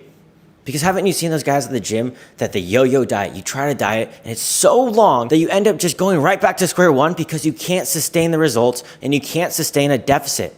You go crazy. Imagine eating no calories for 6 months straight. Couldn't be me. I go on an aggressive cut for 1 to 3 months every single time. That is it. And I sustain the results. Before I get the comment, oh, women can't do this. This is my client that lost 11 pounds in 14 days and got her dream body and now is going into a lean bulk. Or about this client. He's doing it currently with me. He's down over 15 pounds in 2 weeks. There's a lot of training and how you should train when you're in an aggressive cut or any deficit of any kind. Now on training. And you don't have to do this extraordinary, extreme thing where you're just brutalizing your body in the gym and you hate every single minute of it like you've done in the past. Truly, you only need to go to the gym 3 to 4 days a week, just doing resistance training and getting 10 to 12.5 thousand steps a day. I never do direct cardio. I just get my day-to-day steps, go outside, get some sun, get some vitamin D. Make sure you pay attention here, because this is where a lot of people mess up, and this myth is making you just dissolve muscle. melt muscle off your body. Just because you switch from maintenance calories or a bulk or whatever, you never even tracked your calories before, you should not do high reps, low weight. That doesn't tone the muscle. That's actually making it so your muscle hurts more and it's harder to recover from because you're putting more fatigue on it. What causes muscle growth is those last 5 failure reps, train with high intensity. Those other reps are just oxygen leaving the muscle and lactic acid. That's what that burning sensation is. There's no actual sensation that you can actually feel that causes muscle growth. So you really have to prioritize your training. Because your body thinks your muscle needs to be there. So you have to push the heavy weight that you were before and really prioritize it. Because when you have no carbs in your system, not only do you hate your life and hate everyone around you, and you're the worst person to be around, your training usually suffers as well because that helps you with performance. Carbs are very good, but when you're doing an aggressive cut and you're pulling those mainly, you try to have every single ounce, licking the plate before the gym with your carb sources. 20 to 30 grams. It's gonna help performance in the gym, give you better energy, and you can really push. And you really gotta prioritize your sleep. This recovery is very important. You never do too much cardio. When you're doing too much cardio, you can lower your testosterone as a male. For women, you can lower your testosterone and actually lose your period as well because your body just simply can't recover from all that. You're not giving the food. So you need to get 7 to 9 hours of sleep a night and don't overdo it on the cardio. Don't overdo it in your life. Just train 3 to 4 times a week. Give your body ample rest and making sure you're paying attention to that diet like a hawk, staring that down. Then again, this isn't for everyone. If you can do a continuous deficit, all power to you. But if you're someone like me that wants to do a sprint rather than a marathon, this could be just for you. My thought process is suffer a little bit for a long duration or suffer massively for a short duration. I choose the latter on that one. But I've worked with thousands of clients that have done either or. Fat loss in your fitness journey is all about what you can sustain and what you enjoy. And obviously, just because you know how to lose the fat now, doesn't mean you know how to do maintenance or recomp. This is gonna be a hot take because I'm getting a lot of hate on Instagram right now. Doubling down on it. 1,200 calories is not unhealthy for males or females. I said it. I'm gonna give a bunch of reasons. So everyone, I even asked them in the post. So if you guys see me on OB Health Fit, you can see the comments. People are saying people are malnourished if they eat 1,200 calories a day. I'm a 210-pound male. I was able to eat 1,200 calories a day for over a month. I lost over 20 pounds of fat. I went right back to 3,200 calories. I didn't gain a bunch of fat. I didn't break my metabolic rate. My lifts actually went up. Granted, I'm not trying to make it super glorious. I felt extremely tired. And the reason I stopped after 30 days is because I was so lean, I had core veins, and my sleep became an issue. That's the number one telltale sign, in my opinion, that you should stop being in such a steep deficit. When your sleep becomes an issue. Sleep is king. You should never lose your sleep. So I noticed my sleep's going a little messed up. I was super lean. I proved the experiment. My lifts were going up. I was getting stronger. So I was keeping my muscle and losing fat at a rapid pace. When my maintenance calories is 3,600. And before the comments say, hey, maintenance is 3,600 calories, but you're eating 3,200 after, I lost 20 pounds. My maintenance is down 400 calories because I lost a bunch of weight. I'm not carrying the extra 20 pounds. I didn't crash my metabolic rate. I would have had that if I went real slow and steady. If I was on a caloric deficit for 3 to 4 months, I still would have ended around 3,200 calories. Doesn't matter how you get there. Your body doesn't really adapt that much, just how much you weigh, for your metabolic rate at least. So a lot of people are saying the side effects. And right now, 1,200 calories, specifically for some women, is a normal deficit. I said it.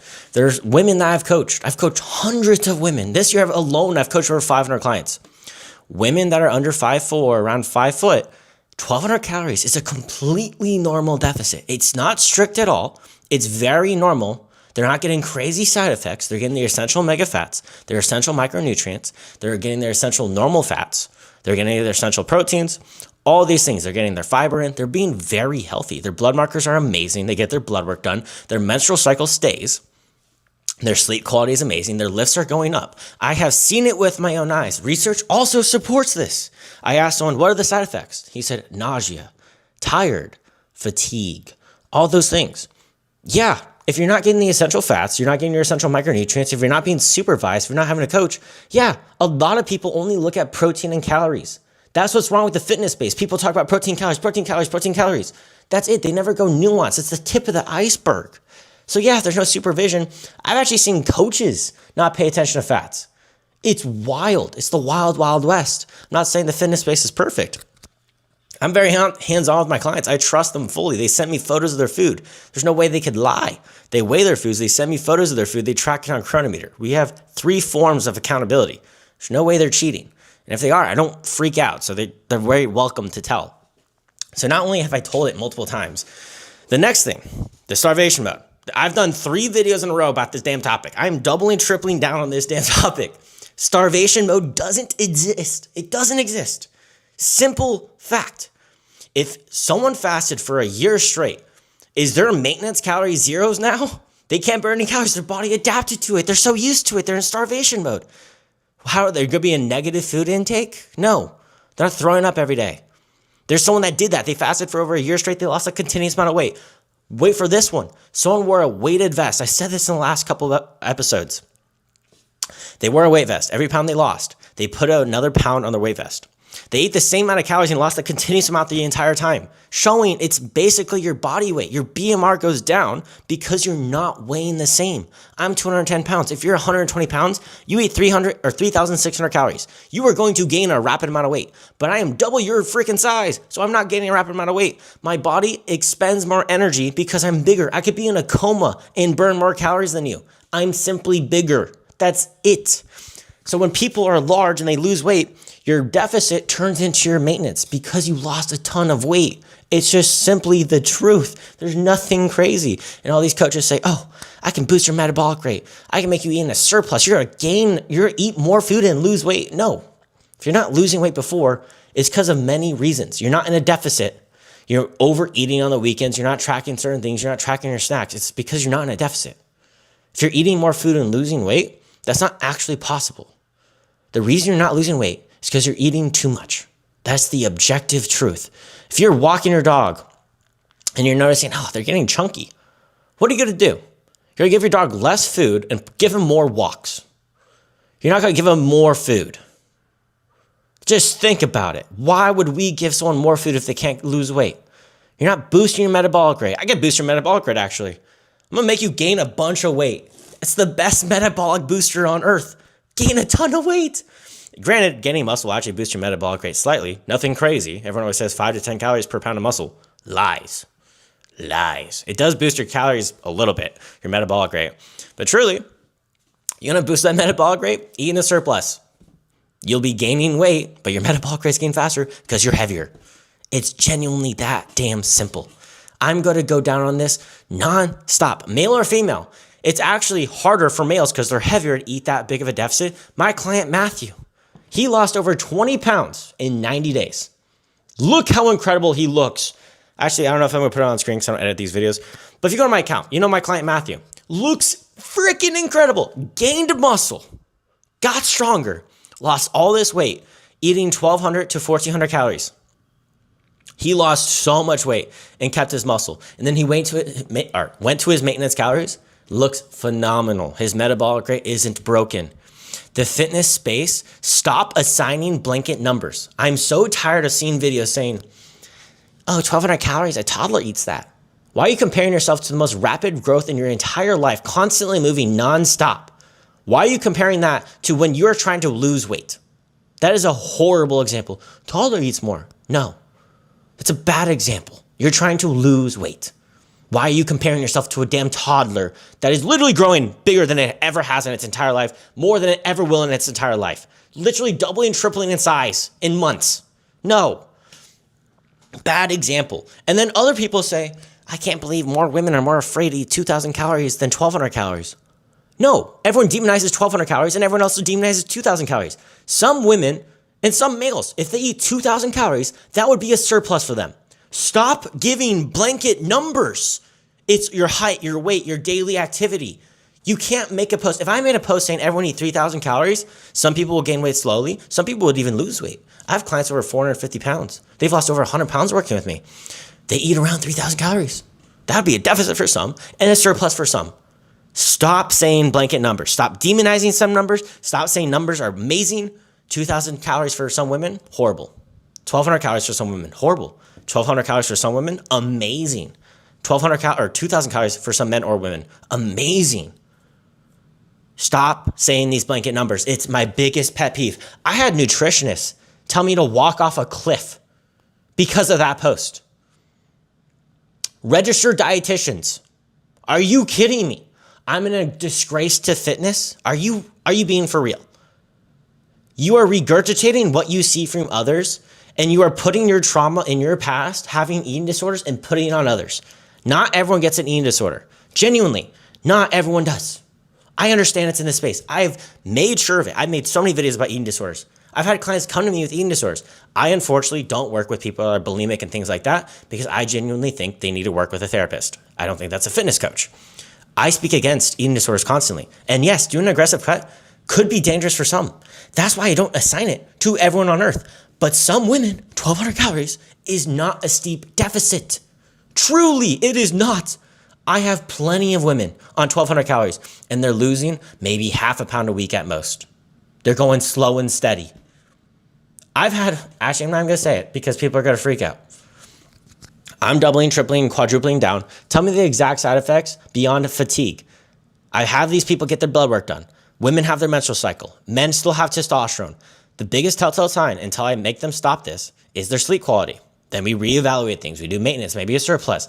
I am hands-on with all my clients. I don't give blanket numbers. Imagine if I told every single person to eat the same amount of calories. Sometimes some people want to do a sprint. I do deficits for 30 days at a time because I don't want to do a marathon. And that works for some people, like my client Matthew. He wanted to lose a buttload of weight, and then he went right back to maintenance. And then some people can't do that. They can't adhere to the deficit. And some people understand there's more side effects to some others. When me eating 1,200 calories, yeah, I was tired as shit. I'm eating 1,200 calories. I'm a 210-pound male. It's hard. It is hard. That's just objectively the truth. You're changing your body rapidly. Yes, you're going to be hungry. Some people want to do a slow cut. Some people want to do a fast cut. Everyone's different. Stop giving blanket statements. Truly. I won't even give someone an aggressive cut until I coach them for around 30 days because I want to make sure they can adhere to a normal deficit. They're telling the truth about their experience. See if they can actually just do all the things and see how their mental state is. I do so much to make sure people don't do aggressive cuts because I made a video how one of my clients lost 11 pounds in 14 days, and I think I had over 1,000 clients reach out or applicants reach out to do an aggressive cut. We didn't accept any of them because truly they had the bad mindset. They verbatim said, I want to lose that weight, do that aggressive cut, and then go right back to where I was. No. You got to build healthy habits. You can't go right back to where you were because that's the reason you're in that state. You can't magically just lose the weight and then go right back to your old habits. No, you're objectively a lot smaller. So your maintenance is lower. You have to build healthy habits. You have to eat your protein. You have to eat your fiber. You have to eat your essential micronutrients. You have to make sure you're getting your omega fats. Make sure you're getting your selenium. Make sure you're getting your vitamins. So many essential things. I am so passionate about this damn topic. I will debate anyone about this, any big creator. I will go extensively on this topic. It is not an eating disorder. It is healthy for some, and it's unhealthy for some. Not everyone can do it. And for some people, it's a normal deficit, and for some people, it's a steep deficit. Stop assigning random numbers, and if you see people make content saying 1,200 calories is dangerous, or they say eat 2,000 calories when they don't know your size, that's objectively a bad piece of content.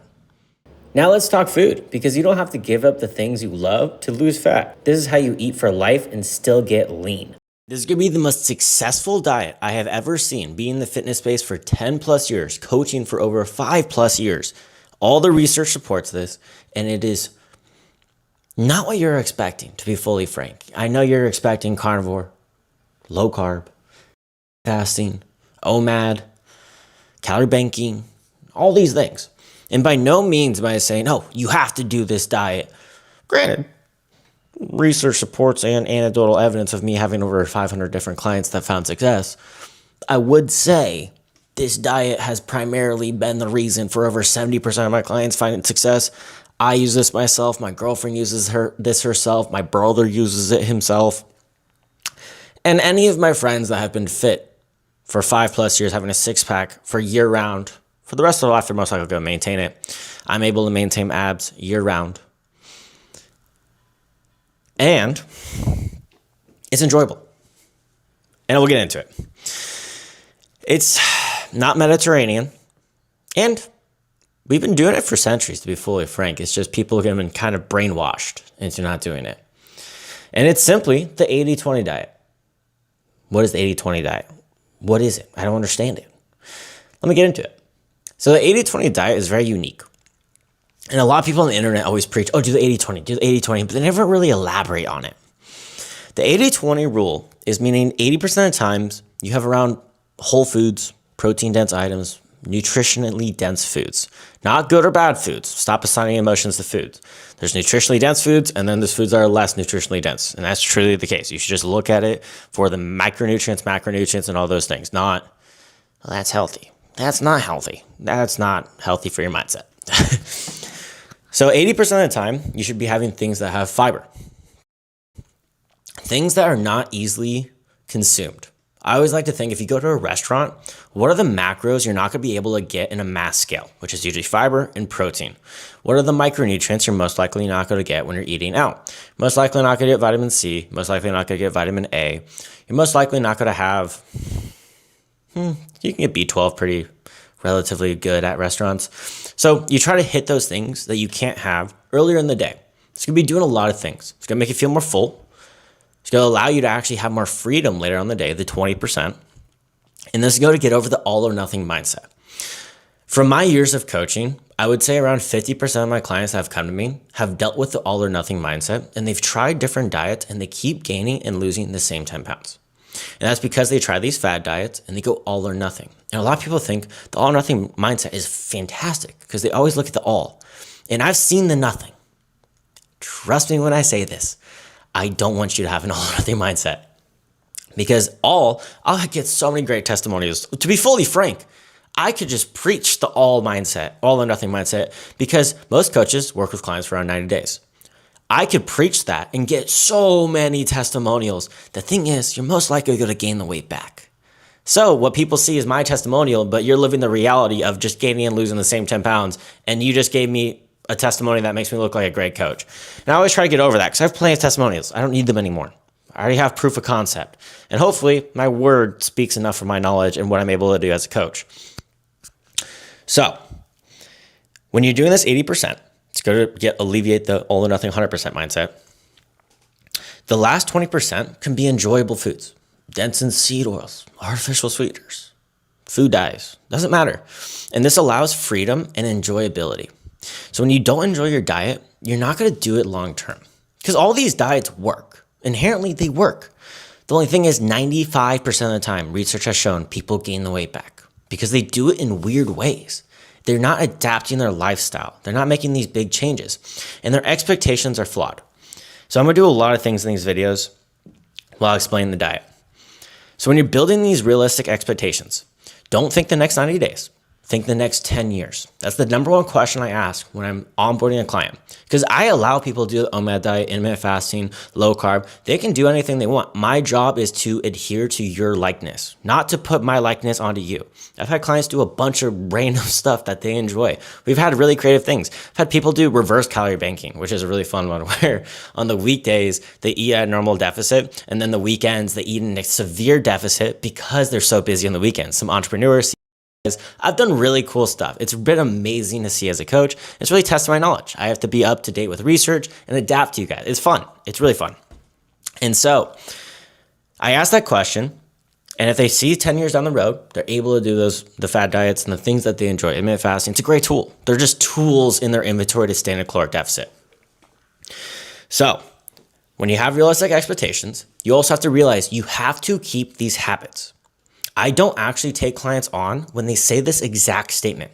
They say, I want to do this for this duration of time and then go back to my old habits.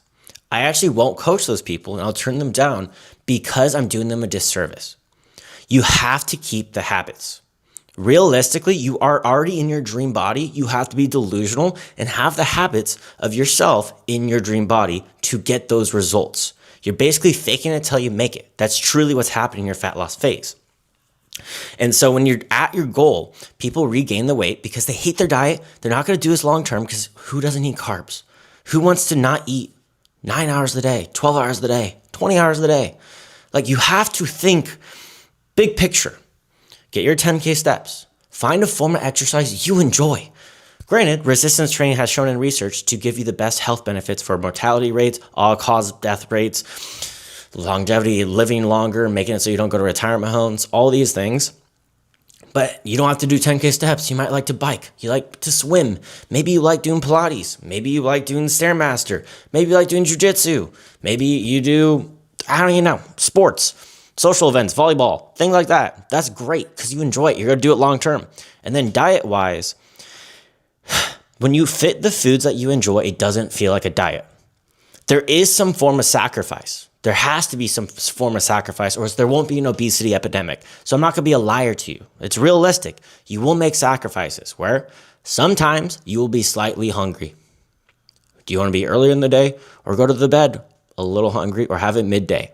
You kind of just have to pick and choose. Granted, you could have things that make it so you're not feeling that hunger until you're close to that dream body and you wait for your body to adapt to that weight because that is a real thing in research. And after that long duration of time, you get used to it. I mean, I'm year-round 200 to 210 pounds. I actually don't even track my food anymore. Granted, been in this space for so long, my eyes are basically a tracker where I could hit all my macros and calories and micronutrients and do it effortlessly. Granted, I've coached so many people, so that's a different story. But you have to have knowledge as well. So you're building these habits that you enjoy and this diet you enjoy. So you can go out to dinner with your wife or husband. You can go to these social events with family, friends on the weekends. You can do these things and you have to do these things in your fat loss phase. I'm not saying it's optional. You have to do these things because once you're in your dream body and you weren't doing those things before, you will gain the weight back. You are not sacrificing things that you will do for the rest of your life. You are sacrificing and prioritizing the right things. For example, if you know you're going out, you'll have more protein, you'll have more fiber, and you'll save your calories for later. You have to make these sacrifices, but you're fitting it into your daily schedule. You're not changing your whole life. When you make that 180, that's all or nothing. I don't want that. That's when you fail. You've done this before. You eliminate all carbs. You eliminate all these things. You do keto, you do carnivore, you do all these things. No, not healthy. You'll look great for 90 days and then you regain it. We're breaking that cycle. I keep saying that over and over again. And that's why 80-20 is so great. And then when I said the education, you have to track your calories. You have to, with a food scale. And I'm saying this so aggressively because people eyeball track when they first start and they don't understand how flawed that is. If I told you to tell me what 4 ounces of chicken breast did or looks like, if you've never tracked before, how are you going to tell me what 4 ounces looks like? You don't know what it looks like. Objectively, you can't. You've never seen it before. So you use a food scale for at least 60 days, bare minimum, to understand portion sizes, to understand what food has inside of it, what micronutrients, what macros, what calories, portion control. You're starting to build a knowledge, a baseline of knowledge. And this will allow yourself to be your own coach. I try to make all my clients become their own coaches. That's why I try to educate them so much. That's why I make you guys send your food every day. Rather than giving meal plans, I hands-on change your food every day for your daily schedule. I know that sounds like a lot, and it is a lot for my clients, and it's a lot for me, but it's actually fulfilling for both parties because you're learning. You're becoming your own coach. It's a disservice to just follow meal plans. It's just the same as following a fad diet. Doing low carb, all those things. You're not understanding things. So start understanding the why so you can become your own coach. Educate yourself. Understand why fiber is so great with your gut health, making you feel more full. Find the foods that make you feel very satiated. These easy swaps that you don't even feel the difference. It doesn't even taste different to you. Start understanding these things. Ninja Creamies, diet sodas, using pudding, having sugar-free pudding, having sugar-free Jell-O. Everyone has different things that they enjoy. Some people like cauliflower rice. I could never be caught dead eating cauliflower rice. I hate that. It's like drink or eating water to me. But some people love it. Everyone's different. You have to understand that.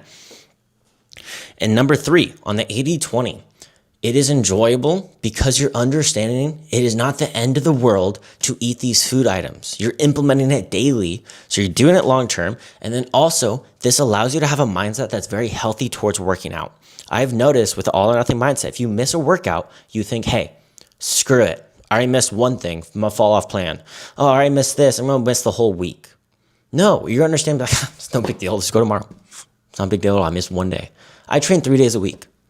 If I miss one day, I'll go to the next day. It's not a big deal. And you'll start understanding that it's long-term, not short-term. You'll start thinking 10 years down the road, or realistically more like the rest of the year. or the whole month rather than day by day. It's the same thing with the scale. If you see the scale go up, that's not a big deal. Look at the weekly average. Don't look at the daily. I'll go insane. I change every single day and I'm eating maintenance. Are you kidding me? I would be freaking out. Oh, I'm up 3 pounds today. I got to go into deficit. Oh, I'm lower than I ever was before. I got to go into surplus. No. Maintenance, weekly average, having a healthy mindset. It's a mental game, truly. Mindset is king. So the best diet, how I have seen, because it transforms your entire mindset, is the 80-20. Because you don't any food group. You don't think any food. You don't assign emotions to food. You start educating yourself and be like, oh, I'll have sweet potatoes. I'm low in vitamin A. Maybe I'll have some carrots. I want a little crunch. I'll add a little bit of carrots here. You know, I'm having a chicken tonight. I'll have that sweet potato. It's a good mix. Oh, I'm a little low on my fiber. Rather than rice, I'll have some potatoes. Oh, I don't have any vitamin C. I'll throw in some fruit. Oh, I was a little low in fiber. Rather than some fruit, I'll just have some berries. Granted, it is fruit, but you want to have like an apple. You'll have some berries because you know it's dense in fiber. You'll start playing this game and it becomes effortless. You can transform this for your kids. You can help your friends and family because it's education. You're understanding the why. If you cut carbs and you lose the weight and then you stop losing the weight, you regain it because you don't know why you lost the weight. You thought it was carbs, and now you'll never eat carbs. You'll probably gain more weight because you're so fearful of those damn carbs. And now you have to eat nonstop because you just suffered for so long. You're going overboard. But are we going to sustain the fat loss? That's a better question. Because I know most people lose the same 10 pounds and regain the same 10 pounds every single year because research actually shows that around 95% of people that lose weight regain it all back. There's multiple reasons why, and we'll go into it today. This is going to be more advanced than calories and protein, but not extremely advanced in the micronutrients, which is kind of my wheel. Calories, you will lose weight. Calories determine your weight. Macros determine your body composition. Macros are protein, fats, carbs. These determine how your body looks. So weight is going to be body composition, and then micronutrients, how you feel. That is a very basic oversimplification of nutrition. So macros, let's go over each one. Protein, you need this protein to recover the tissue that you just did or like injured in the gym. So it's going to help you with your hair, your skin, your nails, way deeper than just muscle. But if you're in a calorie deficit and you're not getting your protein, you're going to lose fat and muscle. You don't want to do that. You're just losing weight. So make sure you're getting your protein in. That's why fasting is not that great of a tool for losing fat because you're not getting your protein in and you're not getting your fats, which we'll go into. So protein is there to keep lean tissue on or even gain tissue and help you recover and so many other things that no one really talks about. Your body has an essential protein. It's not just there for, looking good. Next up, carbs. Carbs are fantastic. People hate on carbs, specifically carnivores, and a lot of people. Carnivores hate carbs because they say it's not essential, and that is true. Carbs are not essential to live. Does that mean we do not eat it? No. It is not essential to work out. It is not essential to walk. It is not essential to have AC. But we do those things because it improves our lives and our longevity, as carbs do as well. They give you more energy. They actually increase output in the gym, which is awesome if you have pre-workout carbs. Also, gives you better muscle contraction, which studies have shown leads to more muscle growth. Incredible. So carbs should not be feared. Also, they spike your insulin. That's the thing people always hate on them for. Fun fact, steak can spike your insulin because of the iron and how your body responds to it. There's so many different things that spike your insulin. It's a normal thing in your body. And I think it's doing a massive disservice to people to make them fear blood sugar. It's a naturally occurring thing in your body. If you have high body fat percentage and you're constantly spiking it throughout the whole day and keep it at an elevated state, that's when diabetes and things like that happen. If you're in a healthy body and you work out and you walk around, carbs are your friend. If anything, they actually improve your life. Fats. This is the thing. Specifically, women, I've noticed, neglect substantially more on their fat loss journey. Men, they do as well, just not as severe, I would say. Fats are there to regulate your hormones. Incredible for your hormones. If you don't have your fats, you can lose your menstrual cycle. Men can go hypogonad, meaning they have low testosterone. This is not good for your fat loss journey. You feel lethargic, lack of energy, you can't focus, brain fog, you feel extremely irritable, you feel very hungry. This is most likely low fats. Fats are very key. You have an essential lipid and an essential protein. an essential lipid to live. By no means am I saying just stuff your face with butter. Butter's not bad by any means, but I would focus on omega-3 supplements specifically. These are really key in regulating your hormones and balance your it is also anti-inflammatory. Very, very important for your life. People neglect them because they're 9 calories per gram versus carbs and protein are 4 calories per gram. Fiber, 2 calories per gram. We'll get to fiber, but that's why people fear fats. But the thing is, there's a hormone called leptin that is stored in your fat. If you don't eat your fats, that is the thing that makes you feel full. Ghrelin makes you feel hungry. Leptin makes you feel full. So if you're neglecting your fats, you can feel horrible, all these things, more hungry, but you were just paying attention to calories in versus calories out. Don't get me wrong. Not a bad start to start. Not a bad place to start. It is important to understand your calorie intake and what makes you gain weight and lose weight. That's a great way to start. I don't want to overwhelm you guys. Next up, fiber. This is never talked about. No one ever pays attention to it. I would say 8 to 12 of my clients that have, out of the 600 that have come to me this year, paid attention to this. It relieves 10% of all-cause mortality every 10 grams you eat. All-cause mortality. That is incredible. It has been shown to lower your LDL. It has been shown to make you feel more full, keep you regular. If you're not going to the bathroom at least 3 times a week, you are medically constipated. It is very important to be regular in the bathroom. There's different types of fiber. I'll just do the bare minimum of just 2. We have insoluble, insoluble. Soluble makes your stool looser. Insoluble adds thickness to your stool. Really simplification of it. I'm a big insoluble guy because soluble can ferment in the gut and give you really stinking gas. Not a big fan of that. So people neglect fiber because, again, it's not essential and our body doesn't actually absorb it properly. That's why it's only 2 calories per gram. It makes the fat loss journey so much easier. People that don't pay attention to fiber are playing hard mode for their fat loss journey. Fiber will revolutionize your life. The number 1 preventive cancer taking people out under the age of 50, males, is colon cancer. Number 2 for women. You know a really good way to prevent colon cancer? Your fiber intake. You should be having at least 29 grams of fiber a day. By no means am I saying, hey, let's just start from 0 and go straight to 29. I have 80 grams a day. But if you have never had fiber, you've never tracked your fiber, it can actually go in the opposite way. It can make you more constipated. It can make you go to the hospital. It can make you super bloated. It can have you go to the bathroom nonstop or constipated. That's because our body's not used to this fiber. So my rule of thumb is every 5 grams, you wait a week or 2 weeks, whenever you feel comfortable and feel good. So every week, 5 grams, or if you're feeling rambunctious, 8 grams. Never go beyond that for increasing it.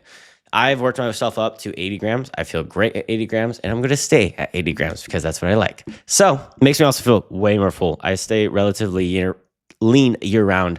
Helps me stay lean. And I don't want to get colon cancer.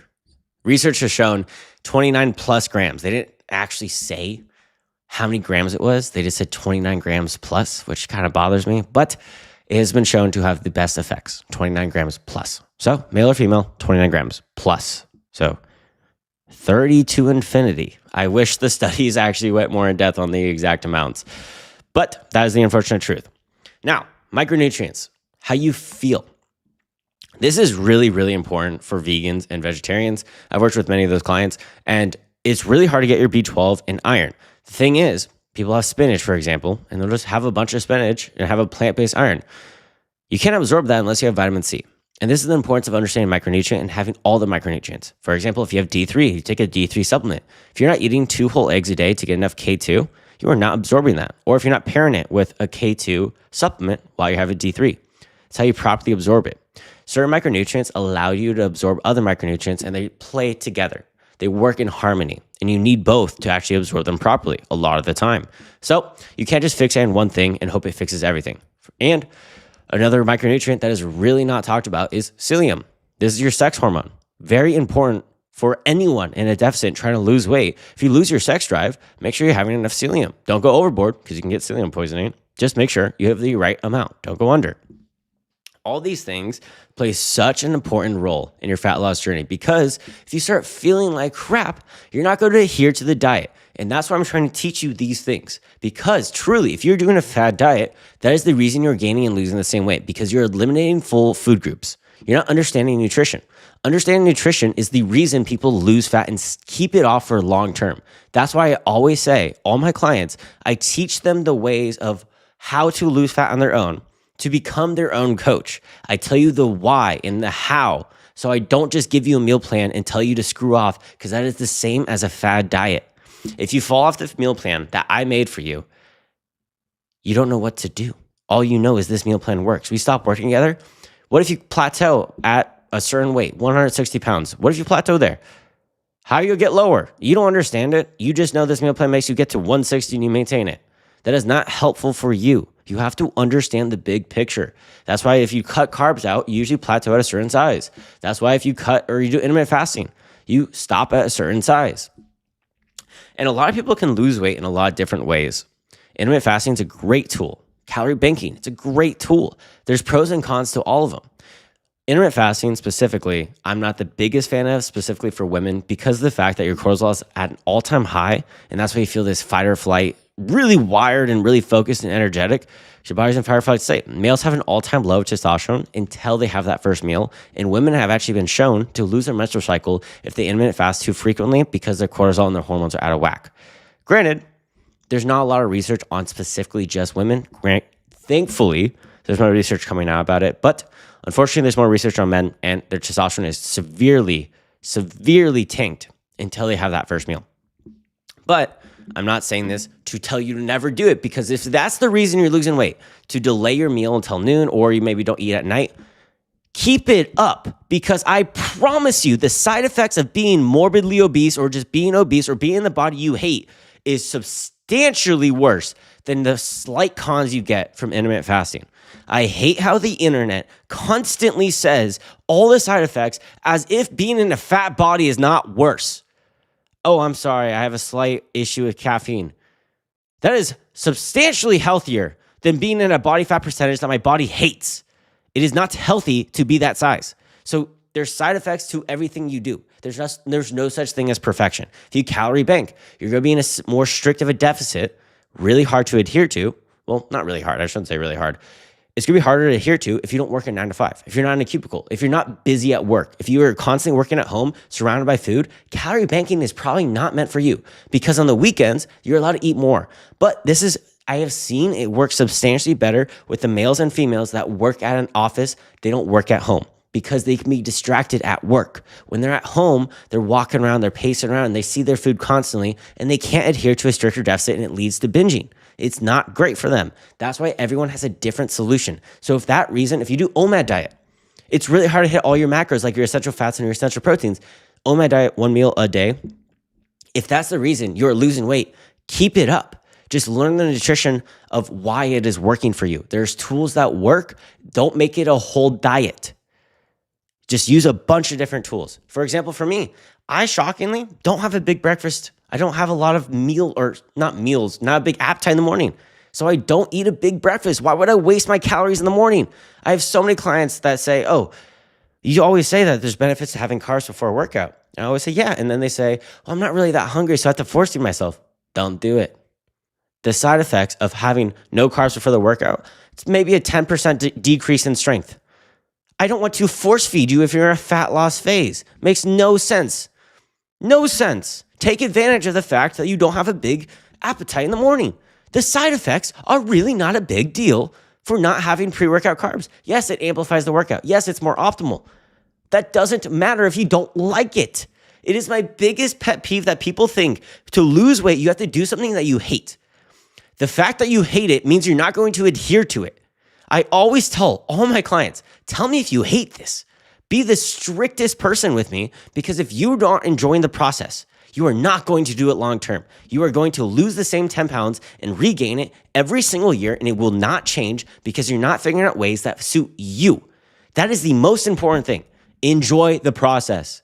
If you enjoy a certain exercise, keep that exercise up. It doesn't matter if it's the most optimal thing on earth. I don't care what this influencer said the other day. The fact that you're in the gym for 3 days a week is more important than the most optimal workout you could possibly do. The fact that you actually have a higher fat diet because it helps you feel more full and you just reduce your carbs slightly, that is more beneficial because you're in a deficit and you're enjoying it than having the perfect ratio in your macros. I promise you that. There's baseline rules that you have to follow. Everything else is lenient. Pros and cons to everything. Just understand the pros and cons and see what you can adhere to. That is it. Baseline rules. 0.7 to 1 gram of protein per pound you weigh. Have at least 29 to 50 grams of fiber every single day. Have 0.3 to 0.5 grams of fat per pound you weigh of lean tissue. These all apply for lean tissue, muscle, or for protein and for the fats. Have 2.5 grams of omega-3 fats. You should try to have a 1-to-4 ratio for your omega-3 to omega-6 fats. Those are rules. Follow those rules. Have fun with everything. This one food or nutrient will reduce the risk of over 17 different cancers, specifically one by 30%, which is breast cancer. It will help you with your gut health. It will aid in your fat loss journey like no other. It will do so many things. It could help lower your lower your LDL, the bad cholesterol, which in turn will lower your risk of heart attacks, heart failure, heart-related diseases, and things that are not good for your health. And if you're a follower, or if you listen to the podcast, or if you just follow me on short form content on OB Health, you know how much I hate when people just say, oh, just one magical thing will fix all your things, because it's an oversimplification.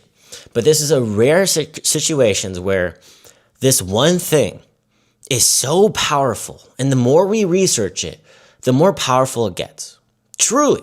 Because for the longest time, people didn't realize they needed it. For the longest time, even nowadays, there's a whole diet, carnivore people, since their diet doesn't have it, they say it's the worst thing for you. You don't need it. It's not essential. And it's true. It's not essential. It's not essential just as much as working out's not essential. Walking's not essential. Moving around is not essential. But damn, does it improve your health? And that thing does that. This thing we're going to talk about today does it as well. I talk about it constantly. And it's just, I've read over 100 different studies about this thing. And this thing is fiber. And I know a lot of people might have just clicked off because I said fiber. Fiber will revolutionize your life. I have a whole thing, fix your gut health, fix your fat loss. I go in depth about fiber. Fiber is so miraculous. It will get toxins out of your gut, debloat you, aid in your fat loss journey because it makes you feel more full. And on the calories, a gram of carbs is 4 calories, a gram of protein is 4 calories, a gram of fat is 9 calories. A gram of fiber is 2 calories. So it's making you feel more full. It's making you more regular, going to the bathroom, reducing your risk of colon cancer, which is the number one preventative cancer, taking people out under the age of 50. Under the age of 50. You are too attractive to die of butt cancer. It is the truth. It is so sad. And carnivore people, oh, why would you put something that you can't even digest? Your body doesn't need it. The benefits are unfreaking believable. And only the 17 cancers, I only say 17 because it seems like the research is inconclusive. It should be even more cancers it prevents or helps lower the risk of. And I know right away a lot of people are asking, where do you get fiber? There's a lot of different fibers you can have. There's 2 main ones that a lot of people eat. Is soluble and insoluble. There's 4 different types, but we'll go over those 2 right now. Soluble makes your stool looser. Makes your, looser. And then insoluble builds up stool. Makes it thicker. I personally like insoluble a little more because insoluble I like a little more. Soluble ferments in the gut, and if you have too much of it at once, it can kind of make you gassy. Not cause bloating, but can cause excess gas, but not just that, really stinky gas. So I lean on the side of having more insoluble. Every day I only have around 6 grams of soluble, and the rest insoluble. You should have a diverse amount of fiber throughout your diet. You can get it from lentils, you can get it from beans, you can get it from grains, you can get it from whole wheat, you can get it from so many different things. And it's really important in fruit, you can get it from vegetables. Fiber comes in a lot of ways. I personally have a fiber supplement It's actually my fiber supplement. Everyone always asks what this supplement is because I recommend it in all my videos. It's mine. But if you can't afford it, because I will be brutally honest with you guys, my fiber supplement is a little more expensive than others because I can't mass produce it. I can't produce 100,000 units. So other brands are cheaper. So I'll be fully honest. If you want to have the cheapest, buy psyllium husk. It's insoluble fiber. It's cheaper because people don't realize that's the main ingredient in a lot of fiber supplements. So if you want to be the completely cheapest person, you can get insoluble fiber and just get psyllium husk. Truly, like I won't be. And when people are having their fiber supplement, realize, drink it right away. If you're having an insoluble supplement, meaning it doesn't mix with water, and if you have it mixed, it gets really thick water, and that consistency is really weird. So I recommend adding it to something that is flavored, because psyllium husk is unflavored, my fiber supplement's unflavored, most are unflavored. Drink it right away and just chug it. That's what I do. It's the best way to do it, because once you let it thicken, disgusting. So not a big fan. I add it to like creatine or protein. I have flavored water. I have some Mio fruit punch flavor, and that's what helps me get it down. So everyone's different, but start including fiber. And people might be asking, how much fiber do you have in a day? How much do you need? The studies range from 10 grams to 30 grams. It is the minimum amount. And the thing is, the unfortunate thing is, when they said 30 is the minimum, they didn't really test how much they were having more than 30. So it seemed like sometimes getting closer to 40 and 50 actually is getting more benefits throughout time. So the more fiber, the better. And what we're finding is, or what they're finding just from the research at least, the more fiber you have only has a net positive or a neutral effect on cancers and health overall and fat loss overall. So you should have around 30 to 40 grams, because they've seen from 10 grams, 15 grams, 20 grams, 25 grams to 30 grams, the most benefits came from 30 grams. Male or female, doesn't matter. You should have around 30 to 50 grams, I would say. Female, around 30 to 40, male, 40 to 50. That's what I would recommend personally. The research isn't conclusive exactly, just minimum is 30 grams. To understand that. And that might be a lot for a lot of people. So I'm going to give you some guidelines. When you first start, you should have 5 grams of fiber and drink a lot of water, because if you're having insoluble fiber, it backs up your stool. And if you're not drinking water, it will not go down. So you'll become constipated, doing the reverse effect. So go slow and steady, because if you're not used to the fiber, you are going to rip the toilet, get a lot gassier than normal because you're not used to it. So every 5 grams until you get used to it, or bi-weekly. So every week, increase by 5 grams until you get to that number. Because if you go too fast, you can go to the hospital. You can have all these adverse effects. So go slow and steady. I'm telling you that right now.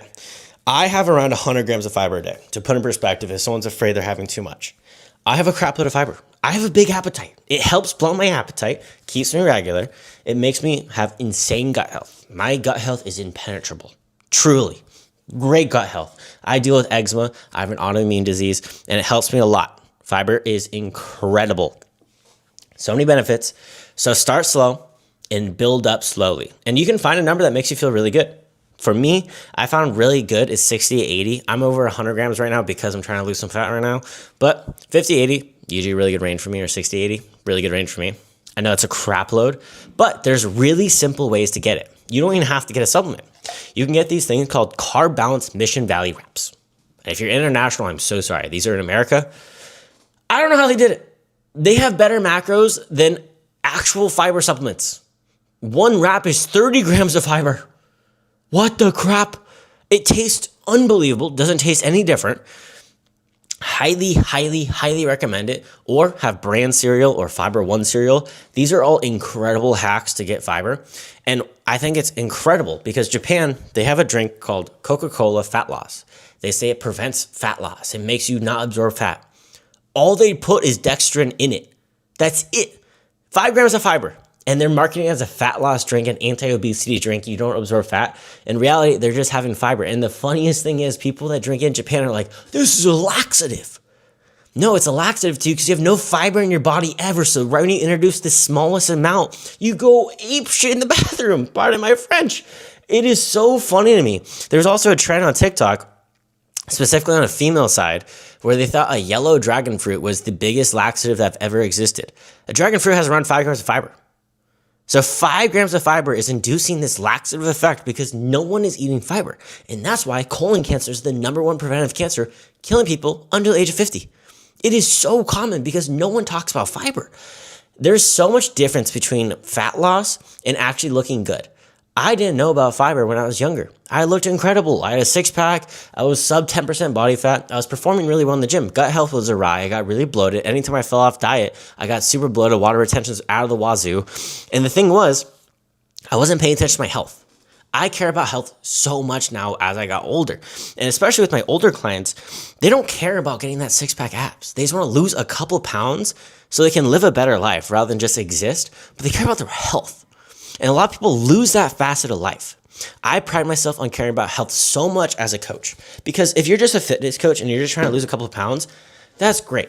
That's the tip of the iceberg. You should care about your omega fats. That's going to be anti-inflammatory and reduce risk of certain cancers. You should actually care about getting seed oils because it's also anti-inflammatory. You should know what polyunsaturated fats actually do to your body. You should pair it with omega-3 fats. There's so many different things that people don't talk about with nutrition because they say, hey, calories in versus calories out, which is the truth. It truly is the truth, but it's the tip of the iceberg. People should care about their health, and in turn, by caring with your health, your body of your dreams will come. Should not be vice versa, because you can get your body of your dreams with poor health. You can put yourself at risk for colon cancer. You get extremely bad gut health. You be extremely irregular. You can tank your hormonal profile. I've seen so many women lose their menstrual cycle. Some women have come to me to get their menstrual cycle back because their hormones are so awry by trying to get their dream body. Same with males. They go hypogonad, having below 400 tests per deciliter, which is horrible. Horrible. Men in their 60s have better testosterone than some of these guys in their 30s and 40s. It's crazy if you don't pay attention to your omega fats, your healthy fats, your regular hormones, male or female, or they're doing too much throughout the week to get this perfect body. But in reality, they're adding too much fatigue to their body that they can't recover from, affecting their hormonal profile, also not getting the essential fats of their diet. Your body is an essential lipid. There's so many things. Let's fix your gut health. Are you gassy? Are you bloated? Do you hate how you look? Because your gut health is atrocious. Are you going to the bathroom once a week or are you going once a day? And it's not only the bloating, it's not only making you regular in the bathroom, it reflects your fat loss because your gut health plays such a big role in everything. So not only going to improve your gut health with this video, you're going to learn how to improve your gut health and lose fat at the same time. So look better, feel better, less bloat, less fat.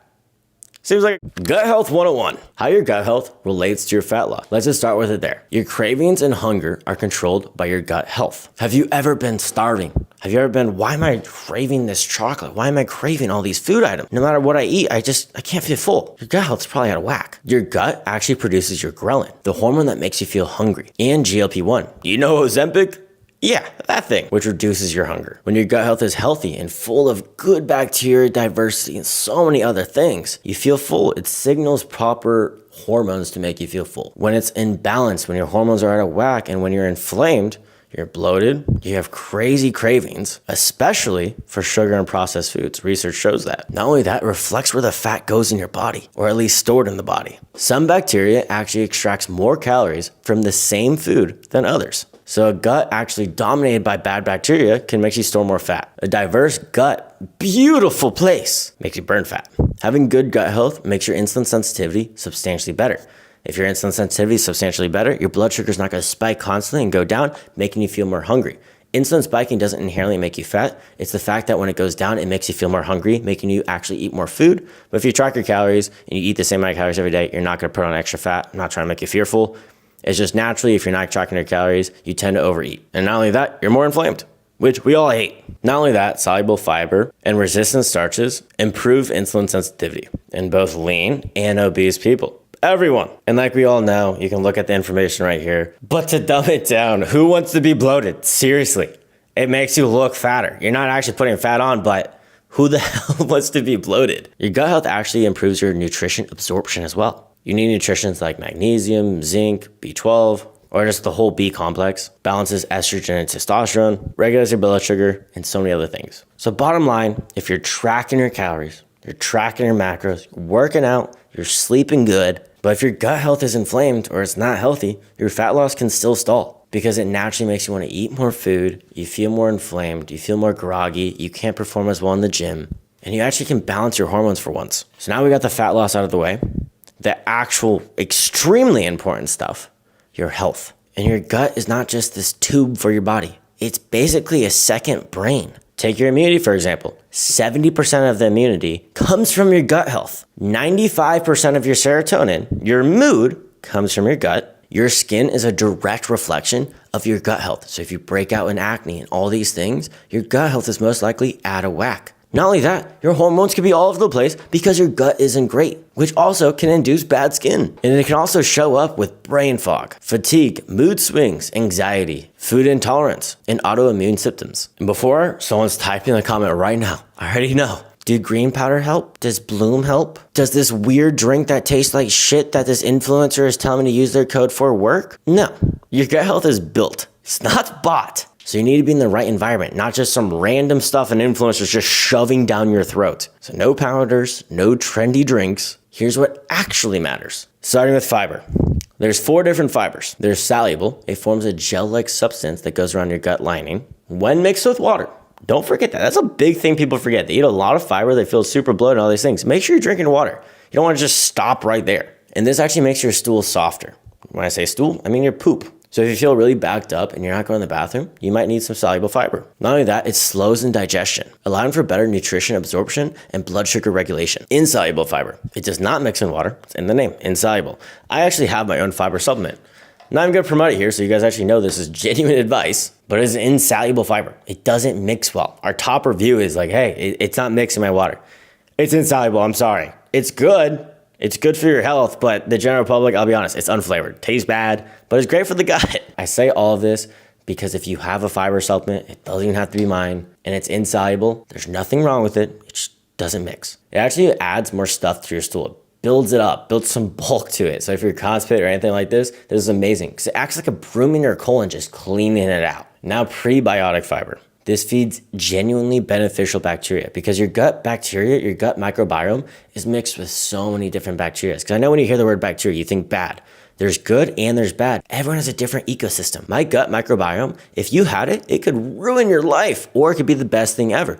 Everyone is different. You have to think of it, it's like your own DNA strand. No one else has it. No one has that perfect combination to actually make your gut feel good. So that's why you're just trying to feed as much good bacteria as possible. And this improves your gut lining and long-term gut and long-term stool and pooping. Big warning, can make you really gassy when you first start out. It won't happen after a while, but I would start very slow. Just stay consistent and just think long-term. Don't think short-term. Also on here, you'll see foods that have these different fibers. Last up, resistant starches. And don't get this twisted.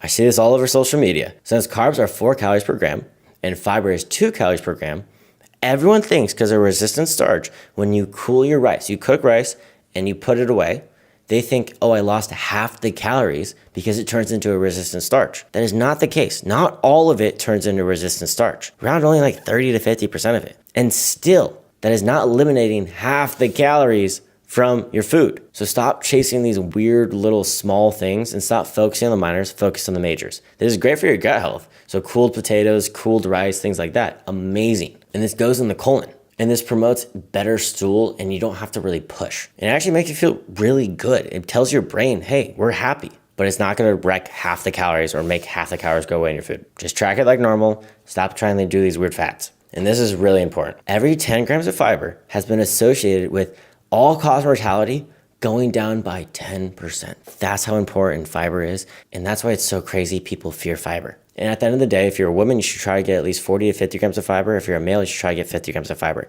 Don't start there. Do not start there. Because if you go from 0 to 100 like that, it actually can do the opposite, make you constipated and things like that, especially when you don't know what type of fiber you're eating and things along those lines.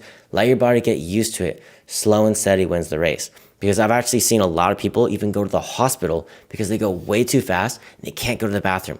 So I always recommend start with just tracking your fiber.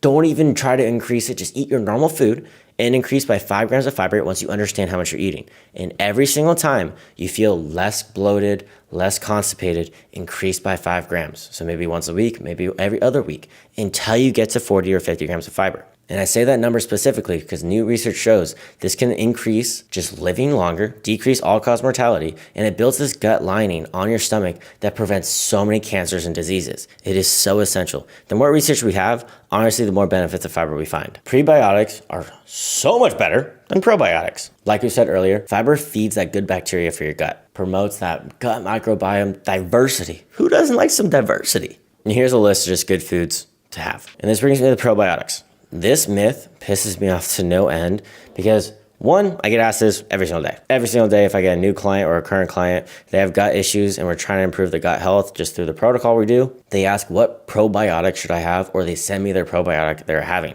How do you know a mysterious thing that's throwing random bacteria in your gut? How is that going to improve your gut? Seriously, because it's actually been shown with research, taking a probiotic decreases your gut health because you're throwing random bacteria in your gut and it could mess up the whole gut microbiome. How the hell does this random label know your exact DNA strand? How? It doesn't. The only time you should take a probiotic is after antibiotics because you have absolutely no bacteria in your gut and you just want to throw as much bacteria in your gut. That's why after you take all these meds, your gut hurts and you don't feel good, you're constipated, you're backed up, probiotic at it, you'll get the improvements. Or if you're in a clinic or your doctor prescribes it, if you have IBS or things along those lines, that's when you take it. In any other case, no. And this is gonna be a harsh reality, and I wanna set realistic expectations because I'm so tired of all these coaches selling this BS. It's like a get-rich-quick scheme for fat loss or gut health or health in general. I think it is so funny. I don't know what is up with the internet. There's no magical pill. There's no magical powder. This is not a quick solution. Your gut health is a long-term investment. Long-term. Think the S&P 500. Think bonds. We're looking for that small percentage every year. But our years are more like weeks. And the real gut health comes from trying so many different things. When you're eating vegetables, try to eat as many colors as you can, obviously coming from natural foods.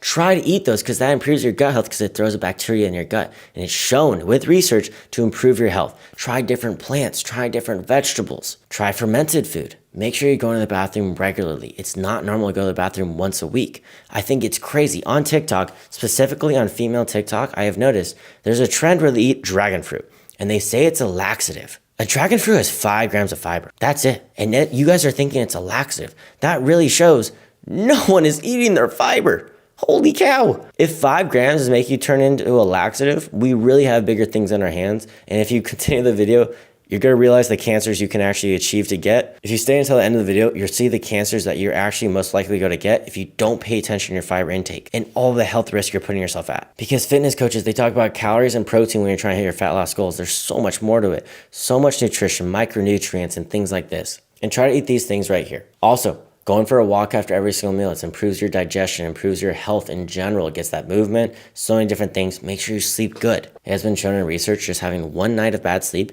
can reflect bad health just for your gut and so many other things, obviously. And having chronic stress actually makes your gut health extremely bad. So that's why when you have really bad gut health or you're highly stressed, you start breaking out more and things like that. Your gut health is just all out of whack. So try breath work, try getting a massage maybe. Try to listen to that podcast you really enjoy. Try to have some good sleep. And you guys are gonna hate me for this. Drinking messes up your gut health. So you can limit it. I'm not saying you can stop it at all. I want you to live an enjoyable life. I want you to be a realistic life. I don't want you to stop everything just only on special occasions or in moderation. And shockingly, ibuprofen.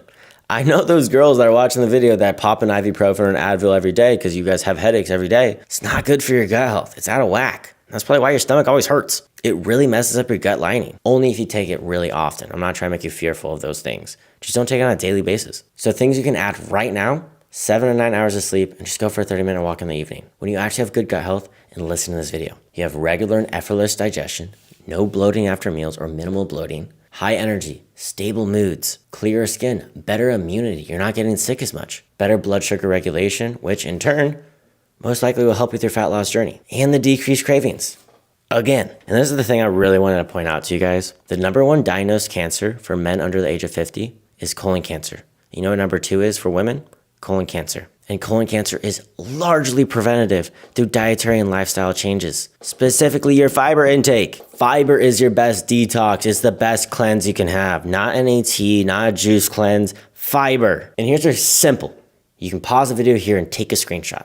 Here's the protocol I want you to do. You can work up to these things. It doesn't have to be an all or nothing. You don't have to switch your whole schedule because that's not sustainable. Work up to these things. 40 to 50 grams of fiber daily. Try to have a prebiotic food every day. Try to have a fermented food once or twice a day. 7 to 9 hours of sleep. 30 plus pieces of unique plant food per week. Start journaling. Start going through nature because I want you to reduce your stress. Try some breath work. It's magical. Daily movement and drinking your water. I promise you it's that simple. And I like to add one additional thing. Go for a fart walk One of my clients told me this. I used to call it a digestion walk. I call it a fart walk now. After every meal, just walk for 10 minutes. Aids in digestion, blood sugar regulation because you're contracting the muscle, and it's been shown to improve your gut health. Just go for that fart walk after every meal with your spouse, your significant other. If it's early on in the relationship, wouldn't recommend it, but go for a walk with a friend. Anyone.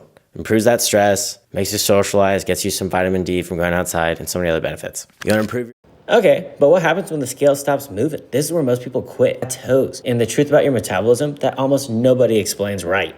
Everyone's trying to lose weight as fast as possible. But here's the thing, chasing speed is the exact reason why you keep failing and gain it all back. I need to lose 20 pounds by summer. What's the fastest way to burn that stubborn belly fat? I'll just do keto for a month. Sound familiar? You've been conditioned into thinking faster equals better. But that's the exact mindset that's keeping you stuck in this endless cycle of losing the weight, gaining it all back, and restarting on Monday. I've worked with hundreds of clients that have tried every quick fix imaginable before finding me. My approach has helped people lose 40+ pounds, and they don't just keep it off for a couple months. They keep it off for life. Hell, I proved it myself when I lost 20 pounds using the exact systems I'm about to show you. Meanwhile, every other fitness coach is selling you the same bullshit from 2015. Eat less, move more, cut carbs, do more cardio. They're teaching you the tactic without teaching you the system. They're giving you the meal plan without teaching you how to think about food. And that's why 95% of people who lose the weight gain it back in the first 2 years. So let me break down exactly where the fitness industry has been lying to you, starting with the biggest misconception that is sabotaging your progress. Why everyone gets fat loss wrong. Most people think fat loss is simple math. Move more, eat less, lose weight. But your body isn't a calculator. It's more like a leaky bucket. I'm gonna tell you why your metabolism isn't broken and why starvation mode is complete bullshit.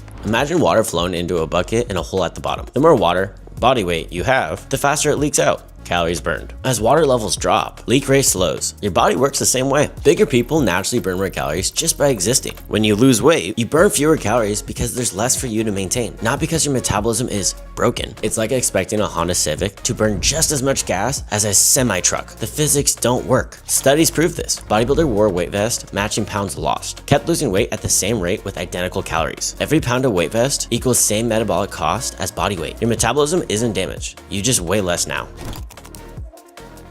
Most people think sleep only controls your energy levels, but it literally tells your body where you store fat. Sleep research that changes everything. 2022 study took healthy adults and restricted them to 4 hours of sleep versus 9 hours of sleep. Both groups could eat whatever they want. The results, the sleep-deprived group consumed 300 calories more per day, gained 8% subcutaneous body fat, and had 11% increase in visceral fat compared to the group that actually got their sleep. But there's something even more important than sleep that most coaches completely ignore: the micronutrients and fiber factor. The missing piece. Micronutrients and fiber types determine how you feel during fat loss. Most people focus on calories and protein, and then they wonder why they feel exhausted, hungry, and miserable after 2 weeks. Omega-3 fat for inflammation control. EPA reduces systematic inflammation. DHA supports brain health. Most people have a 1:15 to 1:20 ratio for the omega-3 to omega-6 fat, when it should be 1:1 or 1:4, creating chronic inflammation, making fat loss harder. Without these, your body's fighting against fat loss in ways you can't even see. The two types of fiber that directly impact fat loss. Soluble fiber dissolves in water, forms a gel-like substance that slows digestion and stabilizes blood sugar. Prevent energy crashes that trigger cravings. Sources: oats, apples, beans. Resistant starches. They act like fiber, improving insulin sensitivity, and actually burns extra calories during digestion. Sources: cool potatoes, green bananas, lentils. Your gut bacteria produces hormones that directly influence your hunger and your satiety. Fix your fiber intake, fix your cravings. This is why my clients report better energy and reduce cravings when they dial these factors in. When you're first starting out, you should not be starting with 40 to 50 grams of fiber a day. That's simply too much and can cause a reverse effect, making you more constipated, and even in extreme cases, make you go to the hospital. What I recommend to start with is start tracking your fiber and increase your fiber by 5 grams of fiber until the bloating goes away or the slight bloating you feel, and you're regular again. Increase by 5 grams again until you get to that 40 to 50 grams of fiber. Make sure you're drinking plenty of water, because if you're not drinking water, you're just getting backed up more. That water's going to help you be more regular as well. As you can tell, I love these carb balance wraps. Each one has 30 grams of fiber for 110 calories. And to me, they taste really good. You can also add small changes. Start having chia seeds in your drinks. Rather than having rice, add quinoa, because these small changes really do add up. Back to the micronutrients. Certain micronutrients unlock other ones. For example, if you have D3, to make it more bioavailable, you should be having your K2. That can come from 2 eggs a day, or you stack with a K2 vitamin. Or if you don't have a lot of red meat and you have iron be more readily available in your body, make sure you're getting your vitamin C. Things like that. Your body is this amazing ecosystem that needs certain sources from other sources to improve that one source. And if you don't have this knowledge, knowledge, you're just confused every single day. Not to mention, like we said with the sleep, if you don't understand magnesium, if you're deficient in magnesium, which is 70% of Americans, you'll get cramps, you won't fall asleep, and you'll be wondering why. Now let's talk about eating strategies that will keep you satisfied while actually losing fat. Protein isn't just for muscle. It requires significant energy just to digest, burning more calories than carbs and fats. This means eating protein literally means you burn more calories than eating other macronutrients. Target: you should have 0.7 to 1 gram protein per pound you weigh, or for lean tissue, or the goal weight you want to be. This way you preserve the muscle and feel more full. But there's a specific way to combine foods that make you feel more full for 500 plus fewer calories. Volume eating science. Certain foods keep you fuller per calorie than others. Boiled potatoes are among the most filling foods you can eat. High protein foods like fish and eggs rank highly on satiety rating. The secret: high water content plus fiber plus protein equals maximum fullness per calorie. Smart food swaps that save you around 200 to 300 calories per meal. Replace rice with cauliflower rice. Saves you 180 calories per cup. Pasta with zucchini noodles saves 200 calories per cup. Chips with air fried popcorn saves you 120 calories per serving and adds you that extra fiber, which is going to be great for your gut health, like we said earlier. Practical implications: fill half your plate with high volume vegetables, quarter with a lean protein, quarter with complex carbs. This naturally creates a calorie deficit while eating more food. All of this matters, but if you're doing the wrong type of exercises, you're completely wasting your time. These foods are literally tricking your brain into eating less food while feeling more satiated or satisfied. Cardio is not as effective to lose weight as you might think. Your body has a daily energy budget and compensates for a high intensity cardio by reducing NEAT. When you do exhausting cardio sessions, your body subconsciously moves less throughout the day to conserve energy. Neat examples is you fidgeting around, you pacing around, you walking to the kitchen, you walking your dog, you maintain your posture. Highly active people can burn substantially more calories than sedentary people by doing these simple things, better known as micro movements. Walking 10,000 steps burns around 400 to 500 calories, but doesn't trigger the compensation response. Burns more net calories than the 45-minute HIIT workout that leaves you drained. Resistance training is superior. 3 to 4 sessions per week, preserves lean mass, maintains metabolic rate, creates EPOC for 24 to 48 hours for elevated calories burned. In a calorie deficit, the body wants to shred metabolically expensive tissue, muscle. Resistance training triggers your body to preserve muscle and lose pure fat, but none of this matters if you're missing one psychology component that determines long-term success: the compound effect. Daily lifting plus daily walks plus proper recovery equals sustainable fat loss without the metabolic reduction that kills most diets. And this brings me to the most important section, the real reason why 97% of people fail long-term. Habits first, results second. Every strategy I gave you is worthless if you can't execute consistently for months. The diet industry has it completely backwards. They obsess over what to do, completely ignore how to actually do it sustainably. My core philosophy: build habits first and the results inevitably come second. The progression that actually works. Start with daily activity tracking. Just builds awareness for your daily activity without changing anything. Then add calorie awareness, not restriction, just understanding your caloric intake on a daily basis and your patterns. Layer in micronutrient education so you understand why you're eating certain foods, not just what to eat. Finally, implement changes that you can sustain long term. Psychology of adherence. Most people try to overhaul their entire life in just 1 week. Burn out by week 3, restart every Monday for years. Most people overestimate what they can do in 1 week and underestimate what they can do in a year, or even 6 months. The all or nothing trap. Missing one workout turns into, I ruined everything, I'll just start fresh on Monday. The sustainable approach: missed one workout means you get right back on track the next day, not next week. I actually had a great example as a client came to me and they were an all or nothing. They worked out 7 days a week. If they didn't eat their calories, they would just binge out because they thought, hey, you know what? I already fell off plan, might as well go crazy. I'm sure you've heard of that. Think of the same analogy. You stub your toe on the door and you go, I stubbed my toe. Might as well just keep ramming my foot into the door nonstop because, we're already here. I spilled some milk. Let me just spill the whole gallon of milk because I spilled that little drop. That's what you're doing with your calories. And that's what you're doing with your routine. Whenever that person came off their plan, I actually made them act like nothing happened. And that was so much harder for them because they had the all or nothing mindset. They thought restrict, punish yourself the next day. I ate over my calories. I have to do this cardio. I have to earn my calories. But it's actually harder to act like nothing happened and just go right back on plan. Because if you do the binge restrict, it's a cycle that will never end and it gets worse and worse. worse and worse. So we implemented these proper habits. We implemented those learning education of micronutrients, the calories, the awareness tools, all these things. And they understood it's not that big of a deal to fall off one day. We're not robots. We're not perfect. I mean, hell, I had cereal today. But you know what? I'm going to fit in my micronutrients, my macros, my calories, and it's sustainable. And I look this way year round. And now I'm happy to say he texted me 6 months after we worked together saying he's gaining muscle while still losing fat, hitting goals he never thought he could without even me working with him, because we built these proper habits and educated him so he can become his own coach. When you understand the system versus just following someone else's meal plan, you can adapt to any situation. The teaching versus telling the difference. I don't give meal plans. I teach you how to build your own based on your preferences, your taste buds, how your day, your schedule, everything like that. So if it's your goals, I mean, hell, I don't have your taste buds. I don't want you to follow the most bland diet of all time. When you build it this way, maintaining your results becomes effortless because you're not following someone else's systems. You stop eating a calorie deficit if you want to lose weight. So eating less than you are burning. I'm sure we've all heard the quote, eat less, move more to lose weight or burn fat. But let me explain why. We should all know this. If you're a subscriber or follow me on short form content, you know I always say that if you want to lose weight, you have to be in a calorie deficit. It is really that simple. The thing is, if you're in a calorie deficit for too long, it is so hard on your body and on the mental state. So you need to introduce diet breaks. I do this with all my clients. A diet break is you eat at maintenance for 2 weeks to 2 months. What does eating at maintenance do? This isn't resetting your metabolic rate. This isn't actually making you burn calories more directly. This is simply allowing your mental state and your body time to recover and not be in a calorie deficit. You're just adjusting. This will allow you to lose more weight and sustain the weight loss longer. There's multiple studies showing this. And with my clients alone, after we started introducing diet breaks, I get texts 6 months later, thank you so much for the weight loss and all the tips you've given me, because I've lost so much more weight, or even gained weight if they actually wanted to gain muscle or things like that. So when should you do this? When you've been in a calorie deficit for so long, you start binge eating, you start having more snacks throughout the day, you get more irritable, it's harder to sustain the weight loss. The weight loss is kind of plateauing, you're constantly thinking of food, or you lost a bunch of weight and your body just needs time to adapt to this. You're in a new body. You have to get used to eating in a smaller body, not continuously just get smaller, smaller, and smaller. That's a recipe for an eating disorder and an unsustainable diet. So how you do this? Also, you know how I said earlier, you're not actually burning more calories.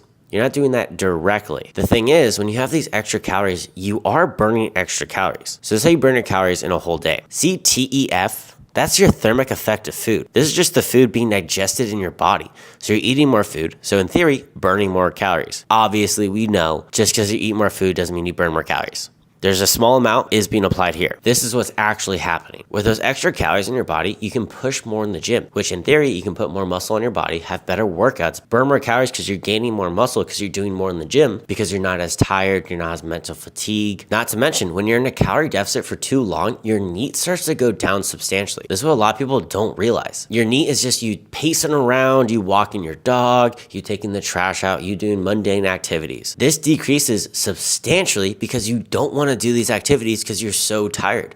But look how many calories you burn throughout the day, more than planned exercise. You can do this in a lot of ways as well. You can use the calorie banking that I've made multiple videos on if you want to check them out, where you eat in a slight deficit throughout the week, and then on the weekends, you actually eat in a surplus, having the weekly average add out to be your maintenance. And this allows you to actually enjoy the weekends and feel like you're not dieting at all. You get to eat what you enjoy with your loved ones, your friends, go on those dates, maybe even go out drinking with your friends and family. These diet breaks are not necessary. In my opinion, as a coach that's worked with thousands of clients, I highly recommend implementing this, especially if you're getting fatigued or if it's getting hard to adhere to that calorie deficit or that diet you're on.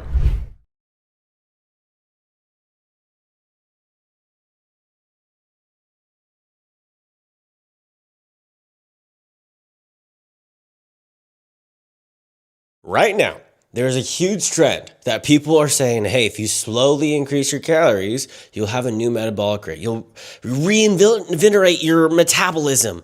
Your metabolism will magically 2x, all these things. And I'll actually share a specific post that pissed me off to no end. I reacted to it. If you ate 2,000 calories a day and then you went into a deficit, your deficit would be at 1,700 calories. However, if we intentionally enter into a period of metabolic revamp where we add 50 to 100 calories per week to your diet, if we build that up to 2,600 calories, then when you cut down, you can still eat 2,300 calories, which was more than you were even eating before. This is how you can lose body fat without being super hungry. This infuriates me to no end. I don't even know where to start. I'm so upset about this. So a lot of people talk about this. The only cases that this is applicable, actually, let's just start with her claim. So you start at 2,000 calories, and 1,700 calories is your normal deficit.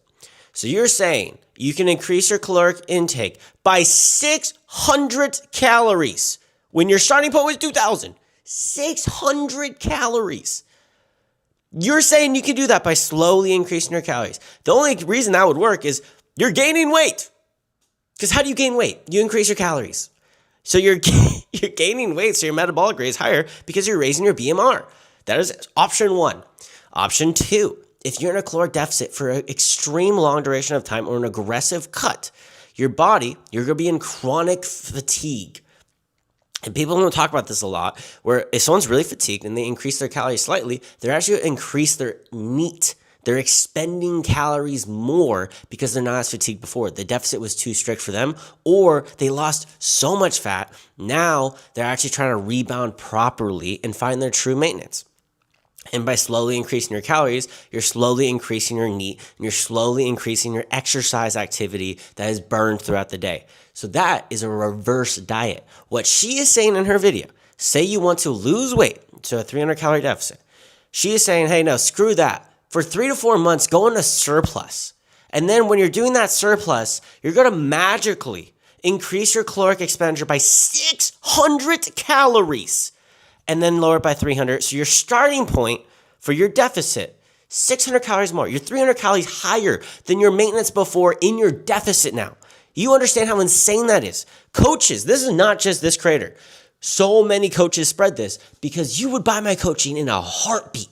People are emotional.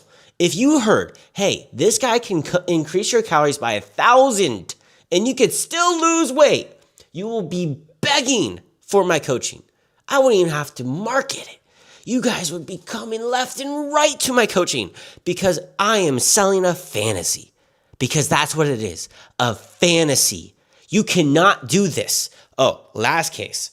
If you do an increase of your calories, 50 to 100 calories, like she said, for over a year, maybe 2 years, you may be able to increase your caloric intake by 600 calories. But that's because you gained a substantial amount of muscle that whole time. This is not some fantasy land. And she tried to cope and responded saying, hey, this is for chronic undereaters. Chronic undereaters are not trying to lose fat. So what is the point of this post if it's for chronic undereaters? Why did you reference fat loss? Because you're trying to sell a fantasy and then someone called you out and now you're trying to backpedal, say, no, it's for dieters. It's for people that have been dieting too long. No, this is not just her. So many coaches do this. It is so upsetting because this is why fitness, I work with so many clients that come to me saying, oh, I tried this, I tried that. They did carnivore, they did these fad diets, and they're in a worse spot because they're right where they are, baseline. They go right back to where they were, but they have a horrible, horrible relationship with food. They fear carbs if they did keto or carnivore. They fear sugar. They fear foods, specific foods. Imagine fearing food. They genuinely have an emotional response and emotional attachment to these food items. So now when they're trying to lose weight, it's even harder now because they're emotionally invested in the food groups. Because of their lackluster, not their fault actually, it's because these influencers and coaches that spread these fad diets because they don't understand nutrition properly. And then she also said, oh, you might be extremely hungry in your deficit. It's because you didn't reverse diet. Gosh, obviously, it sounds like you're not having proper fiber intake, not having a high protein diet, you're not getting the essential micronutrients, you're not having good gut health to regulate your hormones properly. No, it's not those things. It's because you didn't reverse diet with me, with my program. So upsetting. I'm so passionate about this. As everyone can see right now, I'm usually not this passionate when I speak, but it is so upsetting because specifically I see a lot of females fall into this trap because it sounds too good to be true. I can eat all I want. People are emotional eaters, like I said, and they think they can lose fat by increasing their calories. Just think of that. Universally, everyone knows, fitness or not, if you eat more food, you will gain weight. And I'm sorry, if you came to me for fat loss, why would I delay it for almost 6 months? Hey, you know what? I know you really want to lose fat. Let's revamp your metabolism for 4 to 6 months. And then you can start your fat loss. Even though you came to me because you were overweight. Let's do that. That makes a lot of sense. Let's wait for your goal, and you have to keep paying me for 4 to 6 months until you actually achieve the goal you want to achieve. Start to achieve the goal you want to achieve. Not even end goal, start. It doesn't make sense. I don't coach bodybuilders. I don't work with bodybuilders. And that's the only time people would actually reverse diet, even though there's no research to support this. Because when I go from an aggressive cut, because right now I'm doing an aggressive cut, I'm a little sneak peek behind the scenes. I'm doing a 1,200 calorie diet right now to debunk the 1,200 calorie myth that you go into starvation mode as a 218 pound male. So I'm eating an extreme deficit, like ridiculous deficit, like genuinely starving myself. Then I'm getting essential micronutrients. I call it the essential diet, all those things. I don't even reverse diet after. I just go right back to my maintenance. Yes, I balloon and hold a little bit more water because my body's not used to those things, but I'm not really attached to how I look that aggressively, where if I'm watery for a couple days, I don't really look at myself in the mirror that much, so it doesn't bother me. I might balloon up, but 3 days later, I'm right back to baseline. I'm eating my 3,200 calories. That's it. I go from 1,200 to 3,200 calories. I don't slowly increase my caloric intake. Call me crazy, but it doesn't reamp your metabolism. It just allows you to slowly increase it. So you're still in a deficit if you're reverse dieting. The actual way to reverse diet, because some people really do this. I actually do this with my clients sometimes that they want to do it, genuinely if they want to or not, because there's no inherent benefit. There's cons to either one. So if you reverse diet, say your caloric deficit is 300 calories. So at your 300 calories, you're in the deficit and you're saying, hey, I look great here. So you're like, okay, as a coach, let's reverse diet out of here. So you increase your calories by 50 to 100 calories every single week until you get to your goal. That would take 6 weeks that you're still in a caloric deficit. So you are still losing fat. It's not as extreme, but you're still in a deficit for another 6 weeks. This is why I don't do it. I don't want to be in a deficit longer than I have to be. Yes, you'll gain more water. Your body will not know what to do with the water and the excess glycogen, all those things. It's not going to be fat. You'll eventually equal out. But I see a lot of people freak out and they immediately go back and forth, where they see the scale go up, they starve themselves. And then they say, oh, I'm lower than I was before. And then it goes back and forth. So if you're that person, reverse dieting is great for you. It's not a fat loss tool by any means. It's a tool after you succeed. After you went from a big boy, big girl, you lost a lot of the weight. Now you're looking like this. If you have the visual people on my podcast, it is the only time you use reverse dieting. The only time, not for fat loss. The only thing I will give is you give a maintenance phase. This is nuanced, but research actually backs this. How I try to think, research backed. Every 12 to 16 weeks, you should take a diet break. This is not reamping your metabolism. This is not going to have any physical things in your body. This is a mental thing. People are able to adhere to a caloric deficit longer and actually lose more weight and keep the weight off longer if they have that mental break, because it is easier for them to take breaks. And it makes complete sense. You can go harder if you give your time, or you give your body time to recover, your mental to recover. So that's the only thing I implement similar to reverse dieting during a fat loss phase, but it's just a maintenance phase. And that is really helpful for a lot of people, or even a 50 calorie surplus. That helps a ton of people. Genuinely, try it out. Try it on your own. You don't have to buy my coach if you don't want to. Try it on your own if you're in a fat loss phase right now. If you've gone for longer than 12 to 16 weeks, try a diet break, 2 to 4 weeks. Try it out. See what happens. Why you keep losing the same 10 pounds and regaining it back every single year, every 90 days. Anytime you do a diet, you think it's going well. You're losing the weight. The waist is going down. You're getting the results you want. Then it starts creeping back. You hit a plateau, you lose momentum, and you're just back to square one a couple weeks later, a couple months later. Why does it keep happening? It's honestly why I still have a job as an online fitness coach. Full transparency, because people can't keep doing it. And it's because a lot of reasons. I can't just say one reason. Unfortunately, social media would love for me to say, oh, it's just this one thing. There's a lot of things that attribute to it. And a lot of people, ironically, want the quick result. And they do the long result every single time. And that's not your fault. It's social media. Truly, if I made a video and said this one magical thing is the reason you're fat, I somehow know, no other coach knows this, only me, the only human on earth. We have decades of knowledge, hundreds of years of knowledge in fitness, but I'm the only one that knows this. Oh, it's your insulin. Oh, it's your carbs. I'm the only person that knows this. Once you fix this one issue, I promise you, you will never gain the weight back. And then you gain it back. It was keto. It was carnivore. It was low carb. It was no sugar. It was a juice cleanse. All those things. And the thing is, these fad diets all have something in common. They do an elimination diet. And it teaches you a bad habit. It teaches you, hey, this food makes me fat. And you build a fear around this food, which is disorderly. I'm not calling it an eating disorder. It's just disorderly eating in general. And that's because you start fearing, let's take keto, for example, or sorry, let's do carnivore because it's kind of popular right now. They say carbs are the reason you're fat. It's your insulin. Your insulin spikes, you're getting fat, which ironically, when you have steak, the iron and the proteins inside can actually spike your insulin slightly. Pretty interesting research on that. But when you think your insulin is spiking, you naturally fear this thing. And there's a psychology thing. The more you fear something, the more you're likely to consume on it or overindulge on it in an unhealthy way. So that's why when these carnivores say, oh, I don't even crave sugar. And then 3 months later, they do a 10,000 calorie cheat day. And they're like, oh, I'll get back on plan. I've been 10 weeks clean of sugar, 10 weeks clean of carbs like it's a drug. And then they binge and overindulge on it. And they can't have it on a regular basis. That's not healthy. You have to think 10 years down the road. That's why I always tell all my clients, can you do this for 10 years? I'm not trying to get them in a gotcha question. I literally had it today. I onboarded a client. He said he really enjoyed the OMAD diet. He wanted to hear the pros and cons of it. The OMAD diet is 1 meal a day. And I said, do you think you can do this for 10 years? And he goes, I know this is going to shock you, but I think I can. And I said, no, it's not meant to shock me. If you think you can, all power to you, because there's people that live like that. There truly is.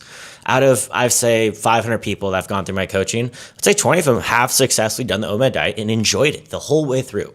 Most of them, I'll be fully honest, slowly creep to do intermittent fasting, 2 meals a day, just time restricted eating rather than just OMAD. But he said, yeah, I can do it. I was like, okay, that's great. Here are the side effects, here are the pros, and here's the cons. And then I said, hey, realistically, do you think you enjoy this diet? Or can you be hungry the whole day till you have that one spike and then it goes back? And that whole time you were not hungry because you were just having this baseline of hunger. And then you got out of that and you went back there. And now you're famished. And he even said, once he has a meal, he can't stop eating. Likely a binge eating habit. And I said, hey, that's not really healthy. We practical of these things. We can do OMAD for a bit, but I'd like to challenge you to do maybe 2 meals a day and do intermittent fasting until noon. Have caffeine in the morning, maybe nicotine if you are a nicotine user. Have these things that make you focused and then blunt your appetite slightly and then have your first meal and then second meal so you can space it out a little bit. And he said, yeah, it does make a lot of sense because when he just gets so ravenously hungry, even if it's a snack, only if it's like 50 calories, and I say, hey, it's like you have chronic pain and they take it away for a day. You had chronic pain for years. It's not that bad. It's kind of an annoyance. Then you take it away and you give it back, and now it's the worst thing on earth because you're not you're not used to the pain. And the same thing with the hunger. And I know I'm going all over the place, but I promise we'll come together. And so when people do the carnivore, they can't do normal functions. They can't go to social events. They can't enjoy life. You can't do this diet for 10 years. And objectively, the side effects are very bad. Colon cancer, objectively, is the #1 preventive cancer taking people out under the age of 50. Fiber, carnivores really make you fear, helps prevent that. Having calcium, having a well-balanced diet, prevents colon cancer. You also raise your LDL levels. Not good. You can get more heart diseases, more strokes, things like that. Not healthy in the long term. A lot of creators are actually showing their blood work after doing it for a year or two, and they're getting off it, and they're slowly introducing fruits and vegetables and doing the animal-based diet, which I think is a really funny thing.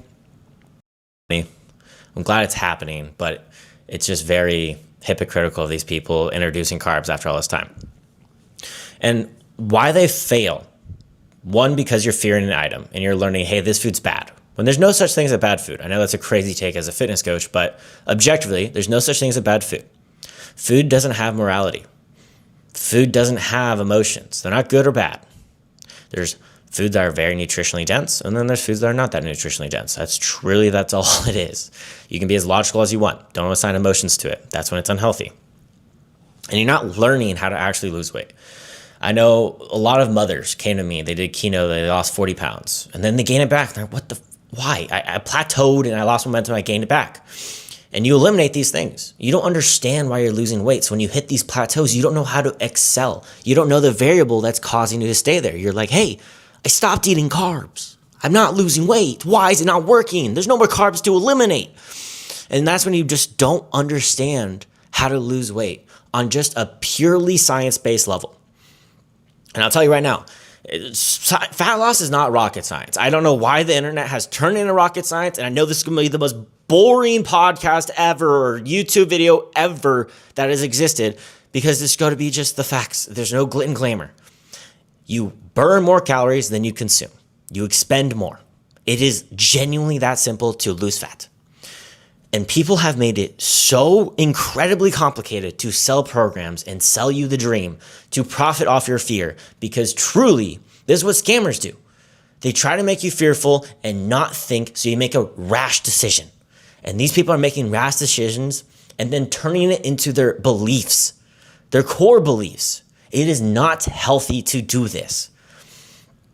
And so these variables they're not understanding is they're eating the same amount of calories. They lost a bunch of weight.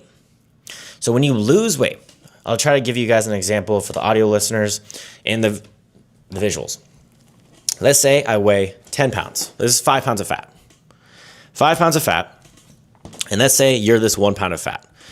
The 5 pounds of fat is 5 times bigger. Just because you're 5 pounds, you're burning more calories than the 1 pound. You're just carrying the weight. That's truly it. So when you lose 10 pounds, you are not carrying 10 pounds of fat on your body. You're not wrecking your metabolism. You are just lowering your BMR. You burn your calories in a day, around 70% comes just from your body weight. You could be in a freaking coma and burn these calories. Just by existing, you burn these calories, which is more than half. So when you are just losing weight, your body doesn't carry that weight. And so you're burning less calories. I am 210 pounds. My maintenance calories are around 3,600 calories. My girlfriend's around 110 pounds. Do you think she's 3,600 calories? No. And is it because her metabolism is broken? No. It's because she's not as big as me. So people think they're breaking their metabolic rate because they lost weight too fast. And these people that did keto, they stopped losing weight because they broke their metabolic rate. No. They just succeeded. They lost a lot of weight, and now they have to lower their calorie intake, and it doesn't just pull from carbs anymore. They need to lower their intake in general. They can't just pull the calories from carbs. There's other sources, their fats and their proteins now. And they just didn't understand how they did these things, so they can't pull away. They'll just starve themselves. Because one, fiber makes you feel more full, and all these diets, they don't eat fiber. They don't understand micronutrients. They don't understand if you're on a more plant-based diet, you're having vitamin C. If you have spinach, plant-based iron, you're not having your vitamin C, you might not be absorbing that. It could be causing scurvy, could make it so you're not absorbing other micronutrients. I geek out about this stuff. There's so much importance that no one pays attention to. Most people fear omega-6 fats, and they say, seed oils make you fat. No, it's because your ratio is bad. You're not having enough omega-3 fats. You should have a 1-to-1 or 1-to-4 ratio for omega-3 to omega-6 fat. But the average person has 1-to-20 ratio. Every 1 gram of omega-3, they have omega-6 fat, 20 of them. That's why people fear seed oils, because they overconsume on omega-6. If you have omega-3, balance your anti-inflammatory. You actually balance your hormones. There's so many things I can geek out on. You guys can tell I want to go on all these tangents, but I'll try to stay on this one topic. So you gain the weight back because you don't know what you're doing. You just eliminated something and you feared something. You're not learning. You don't understand the why. Well, at least you think you're understanding the why. It's like, it's carbs. It's this. It's that. I'm on a ketogenic diet. That's why I'm losing the weight. And objectively, that's not the case.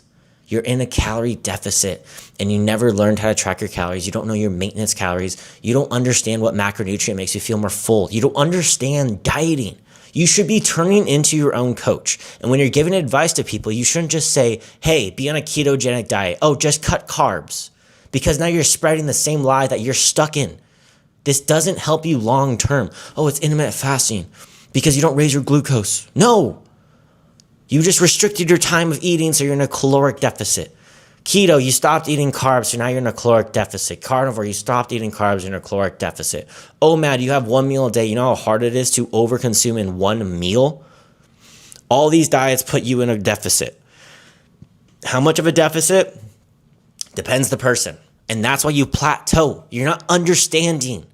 You should be able to rattle off all the information to help other people. And that's truly, I know this is going to sound like the most pure ad ever. I want my clients to genuinely become their own coach. I don't send them meal plans. It's crazy, right? I know a coach doesn't send a meal plan. I review their food every single meal, every single day. Why? Oh, they might have chicken. I say, oh, that's really good. It's great in protein, but you're in a fat loss phase. Carbs coming from white rice, I'll be honest, not that fulfilling. They're not bad inherently, but you're not feeling that full for those calories.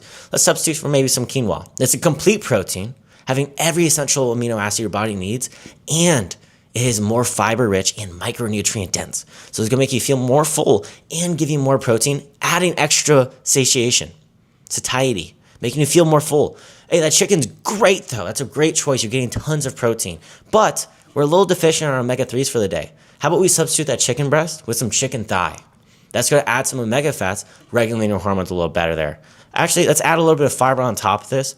Or, you're a little deficient in your vitamin A for today. Let's have some carrots, add a little bit of fiber on top of it, or a sweet potato. See how that works? They're understanding. They can do their own prep. Because if I just sent a meal plan is as if I'm giving you a fad diet. Because the second you're not on the meal plan, you don't understand why that meal plan worked for you. You don't understand the why. And that's why people keep losing and gaining the same 10 pounds. You'll try 5 fad diets before you try to learn just human biology. That's the crazy thing to me. I've had clients come to me doing so many different fads, so many mothers and fathers, so many people after becoming an athlete and they just stopped sports and they became sedentary. They try all these fads and they don't keep the weight off. They get the dopamine. Oh, I lost 10 pounds. I can't believe it. And then they get back. It's a vicious yo-yo cycle. I've seen it with my own eyes. And truly, with all that time you've spent on all these fad diets, you guys could have got your PhD in nutrition. All that time, years of trial and error, and all those heartaches. Just learn. Just try to learn. Don't fall for the fear-mongering. Don't be profit off. Just learn nutrition. I am so passionate about this. It will change your life learning micronutrients. It'll change your life learning macros, learning calories, finding ways that fit your diet. You can do intermittent fasting. You can do calorie banking. You can do OMAD. You can do these diets. It's what fits your day, fits your schedule. If you're a busy guy, you work 9 to 5, and you're really, really busy, and you can adhere to a caloric deficit more strict on the weekdays, and you want to enjoy the weekends, try calorie banking. It may be for you. If that doesn't work for you, try intermittent fasting. Maybe just try a normal caloric deficit. Everyone is different. I have never had a client that I prescribe the exact same thing to the next client because everyone has different preferences. Everything's different. And the biggest red flag as a creator is when they say they only know the way and you have to follow their way. It is a red flag, and you should learn from that. Comment down below topics you guys want to learn. I'm very passionate about this. We're going to do some long form, just raw videos, no edits, no jump cuts. I'm just tired of all the noise. I'm trying to debunk it for you guys. Why do you look way worse when you're starting your fat loss journey than when you started? It's the most demotivating thing that could possibly happen. Let me explain why that's kind of a good thing. You looking worse means you're doing something right. I know that sounds backwards. When you first start your weight loss journey or your fat loss journey, you're gonna be looking softer. It makes it look like you just turned the sharpness down by 100. But this is just because carbs are getting depleted out of your system. Your muscle holds carbs. It makes your muscles look good. I know the internet tells you carbs make you look bad. It makes you so fat the second you eat any carbs. That is so false. Carbs go inside the muscle. They don't cause fat. So when they're depleted, you look softer and smaller, but the scale's going down. And those carbs also hold water. You're losing water weight in carbs at the same time. You haven't lost any fat really. And it takes about 2 to 4 weeks until you actually start losing the fat if you're following a normal diet or anything like that. The thing is, you need to know this and have realistic expectations so you don't give up before you get the result. This happens so freaking much. When clients come to me or they're working with me, they go, why is this happening? The scale's going down, but I look worse. Should I give up? Are we doing something wrong? But if they had the expectation that they're doing something right rather than something wrong, they would want to push through it. I'm huge on setting realistic expectations and reframing your mindset. So when you're first starting out, you shouldn't be hungry.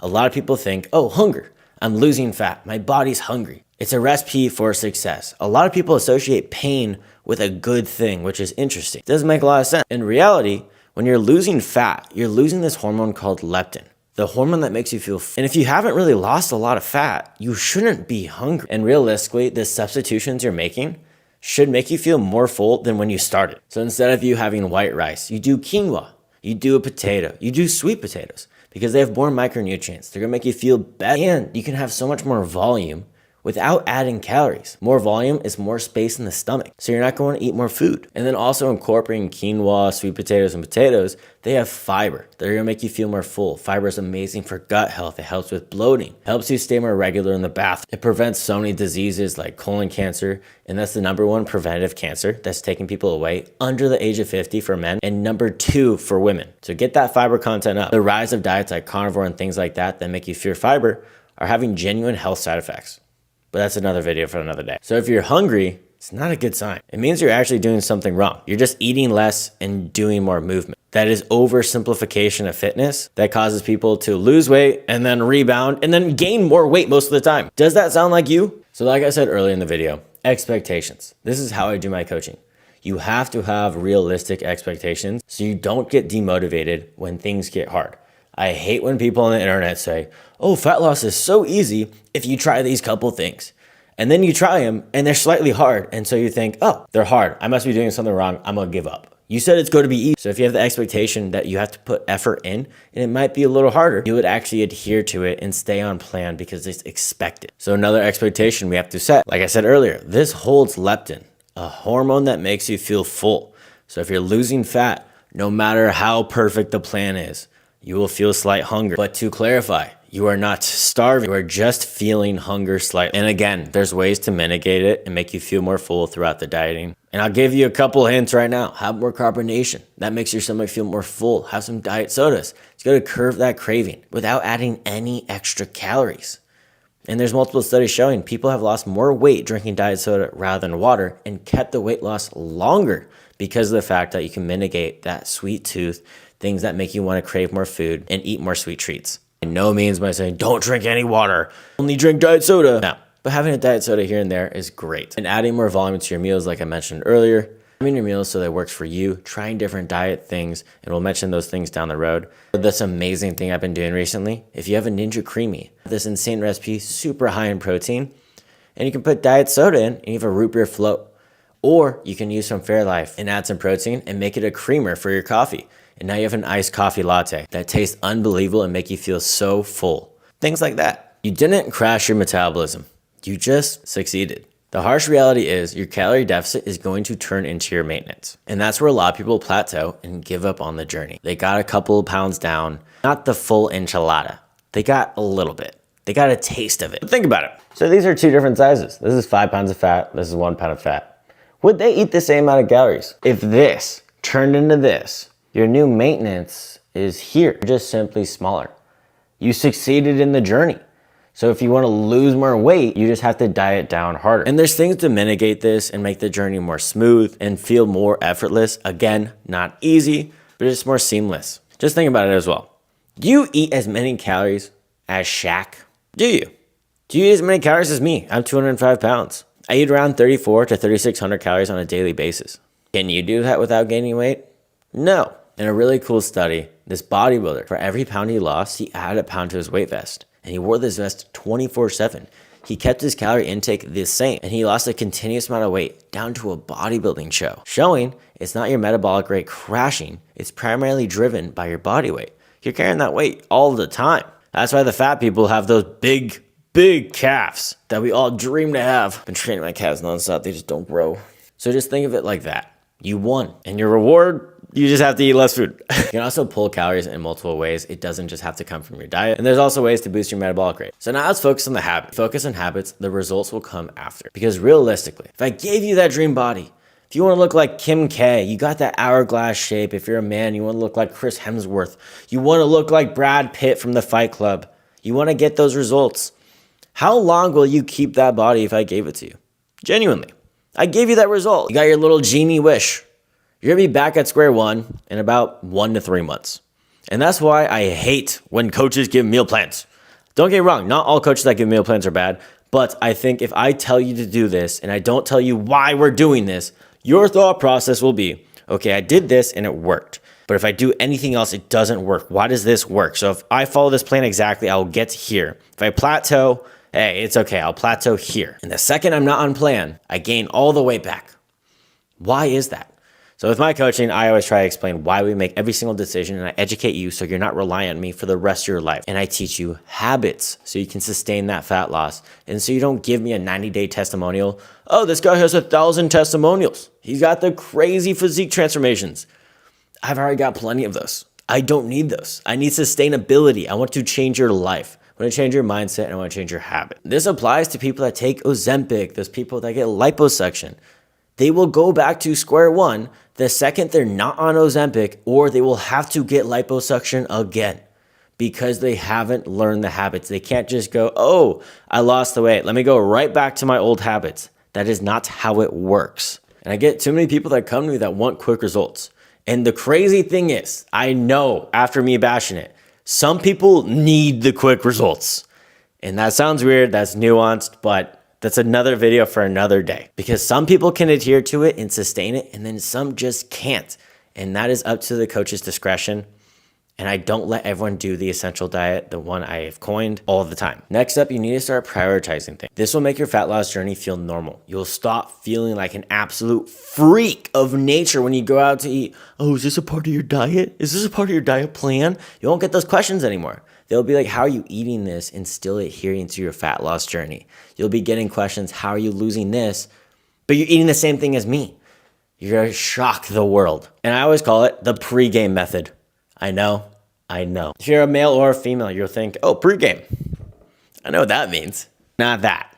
We're pregaming our meals. So if you're a male, try to have 50 grams of protein for less than 300 calories. And if you're a woman, keep that same ratio, but have 30 grams of protein before you go out to eat. This is going to do multiple things. You're not going to be as hungry. You're not going to be as antsy when you're out to eat. You're not going to overeat on the food because the protein is making you feel more full. And you can have those other macros like carbs and fats that make you feel normal. And you don't have to over restrict yourself when you're out to eat. You try to eat the macros you won't get eating out, which most of the time is fiber and protein. And you won't have to look like a crazy person getting a chicken salad with the dressing on the side.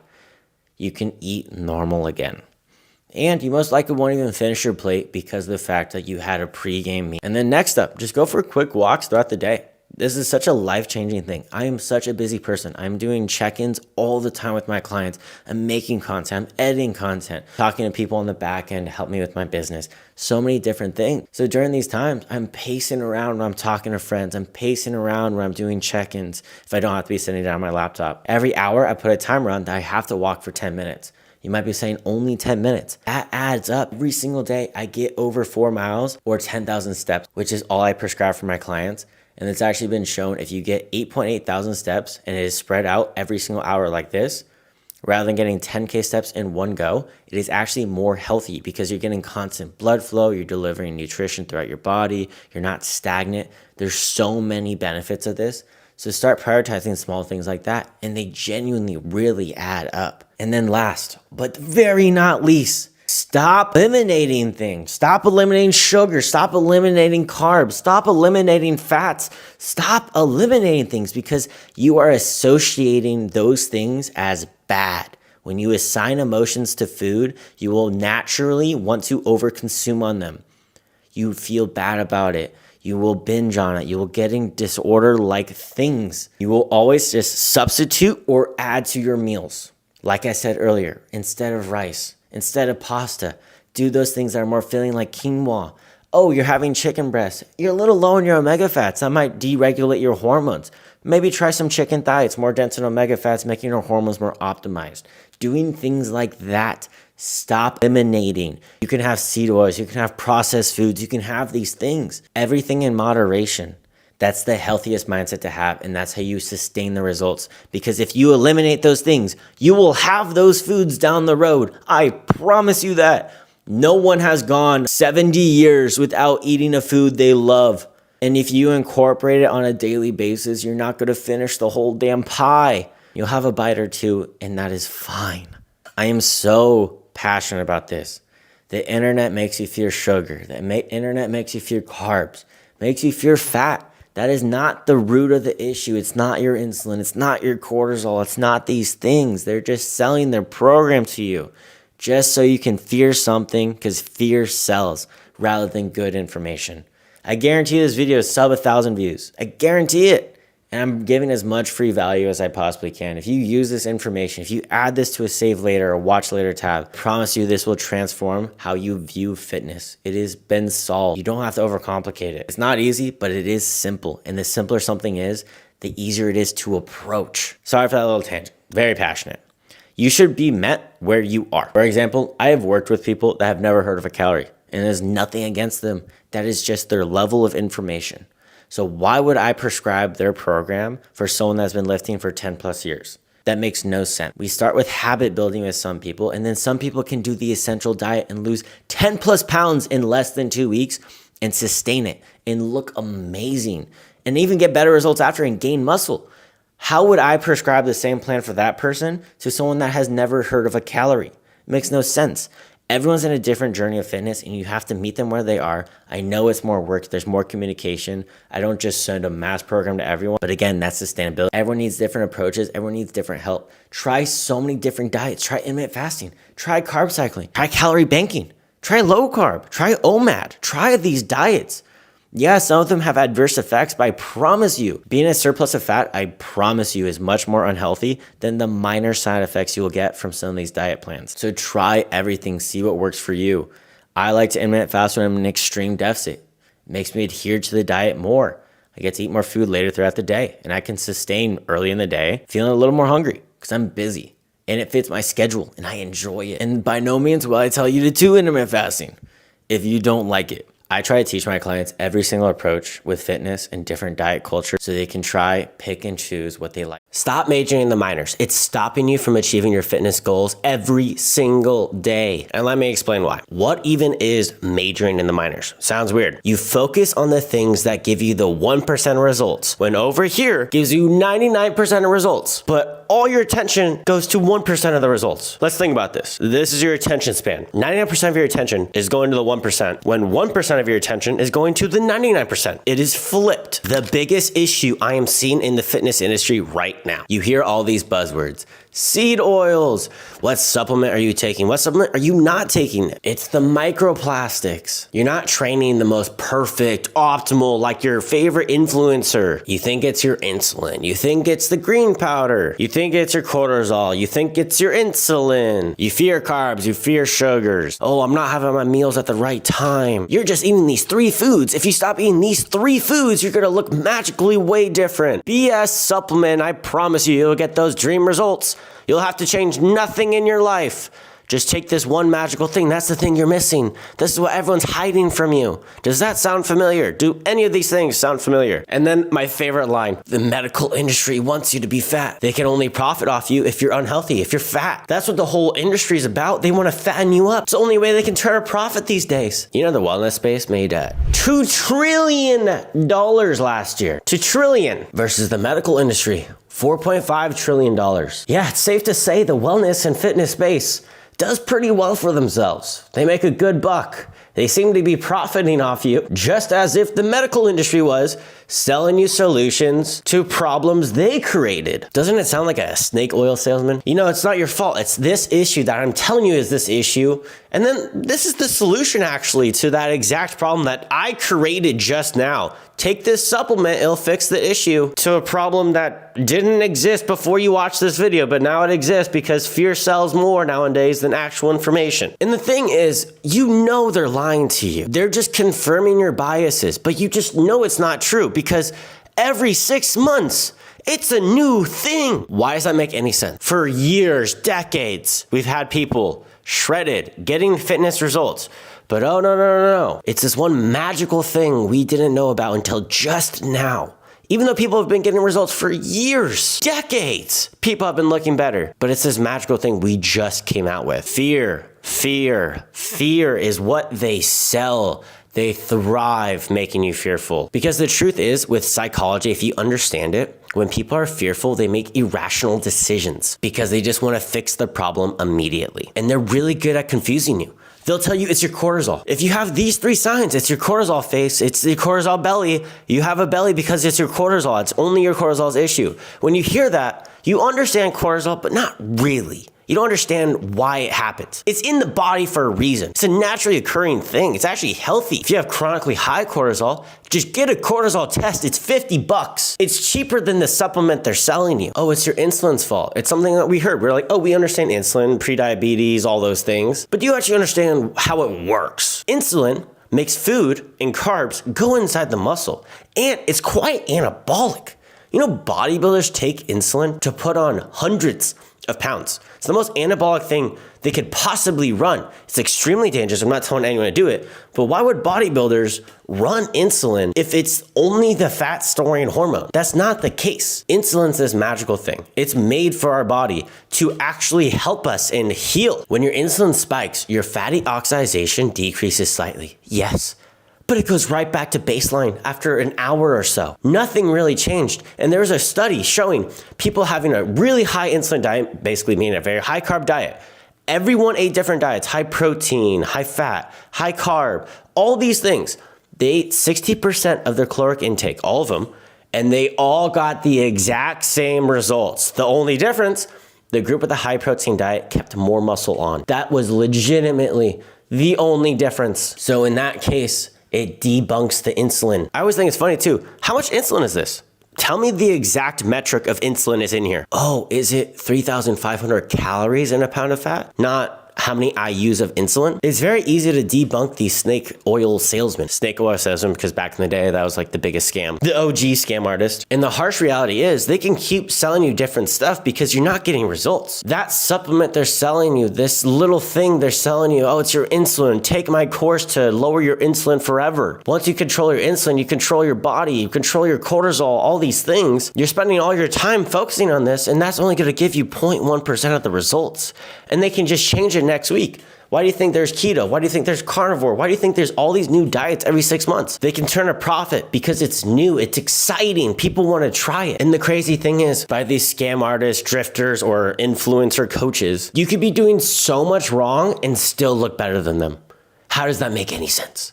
In their mind, you're doing everything wrong. There's so much demonization, yet you can still look better than them, because you're not going to be focusing all your energy on the 1%. So let's just break it down. I'm using all their logic to debunk each other. Why are there vegan influencers that look phenomenal? Why are there carnivore influencers that look phenomenal? Why are fruitarians look phenomenal? Why do people that do keto look great? Why do they get results? Why do people that do intermittent fasting or fasting look great? Why do people that do low carb look great? Why do people that do high carb look great? Why do people that do animal-based look great? Isn't that interesting? Every single diet that contradicts each other still gets results. How does it make any sense? Is there a common factor between all of them? Yes.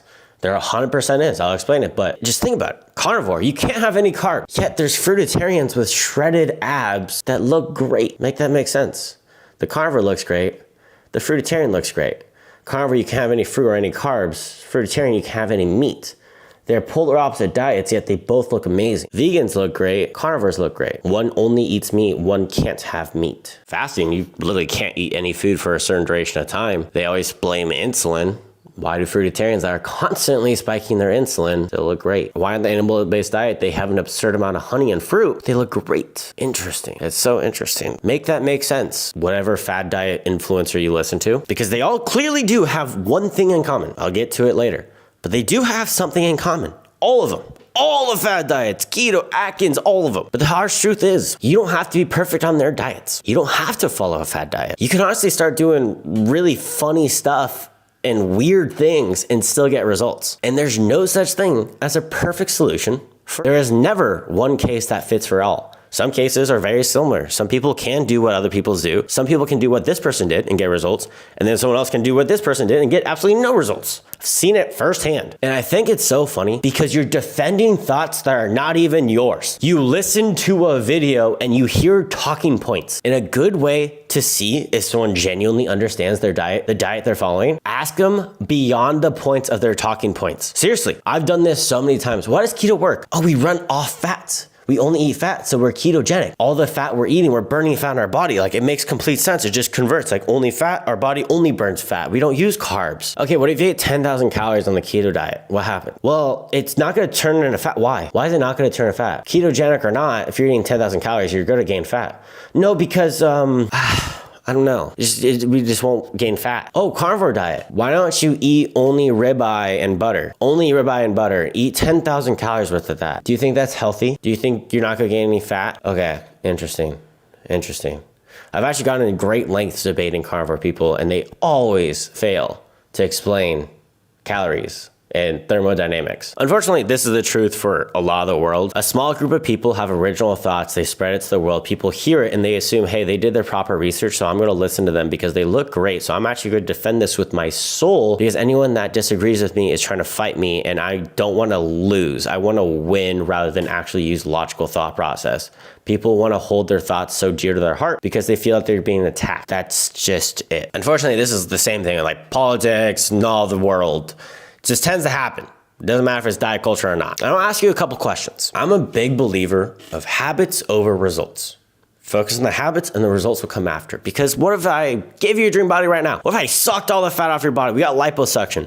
How long are you gonna keep that body? Seriously, it doesn't just miraculously stay because you sucked the fat out. What if you kept the same habits? What if you had the same diet? What if you didn't change anything about your life? How long would you keep that? Or would you have to keep every 3 months sucking the fat out because you don't know how to sustain that body? It's the same thing when you do a fad diet. You crash diet, you do whatever, you eliminate all these foods. You're not a normal human being. You're not functioning in society. You made a 180 in your life. You made such drastic changes, it's not sustainable. So why is it that you lost all this weight and you gain it back? And sometimes you actually gain more of it back. That's so interesting. What you have learned is to demonize a food group. You have learned, hey, carbs make me fat. Fruit makes me fat. My insulin makes me fat. So when you're in a normal society, you want to go on a date night. You're so fearful of these foods. In psychology, when you fear a food, you're actually more likely to overeat on that food. Just think of it as a kid. You tell them you can't have candy, they eat the candy. You can't do this, they do it. We never grew past that. I actually want to read a text from a client that came on one of these diets, and they came from a coach that made them fear carbs. I think I'm causing unnecessary stress regarding the whole processed food thing. Before working with you, I wasn't able to have processed ingredients / food. I'm hitting new PRs in the gym. I'm thinking my body is liking the extra carbs. Though mentally, it's still really hard to get it in. It all feels wrong, and I'm a bit scared to have a bowl of fruit, berries, and yogurt for a meal. I wasn't allowed this from my trainer before you. And we hop on calls all the time, and she's such an amazing client. She's genuinely so sweet, and I feel so bad that she fell in the trap of all these fad diets. And it's pretty funny because she said, I want to eat like my favorite influencer. She looks amazing. She has my dream body, and she posts all these recipes, and I can't eat it because my coach said it was wrong. And the irony in that statement is that influencer is eating that food and they look that way, but she was taught such bad ideology, it had a disconnect. I can't eat like that to look like that when that person is literally eating like that and still looking like that. The irony is in there. It's literally looking at her in the face, but she has been tricked by social media and these gurus that quote unquote know the answer. And that's why you don't have the habits. You just eliminated. That's not habit building. That's not getting results. You are doing elimination diets. That's what fad diets are. And you will not sustain that for the rest of your life. No one has. It also makes no sense. Think of it. When you're a kid, you ate basically anything you wanted. You didn't care about the insulin. You didn't care about the cortisol. You didn't care about the carbs. And you looked great. Why is that? It's not because you're metabolic rate. They did a study. People between the ages of 8 and 65 have relatively the same metabolic rate.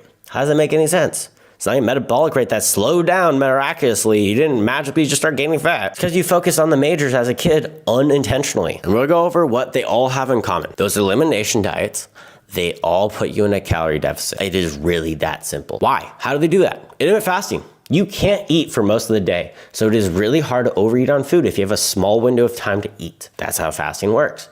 Keto diet. You can only eat fats. You get flavor fatigue and purely out of the food choices you make.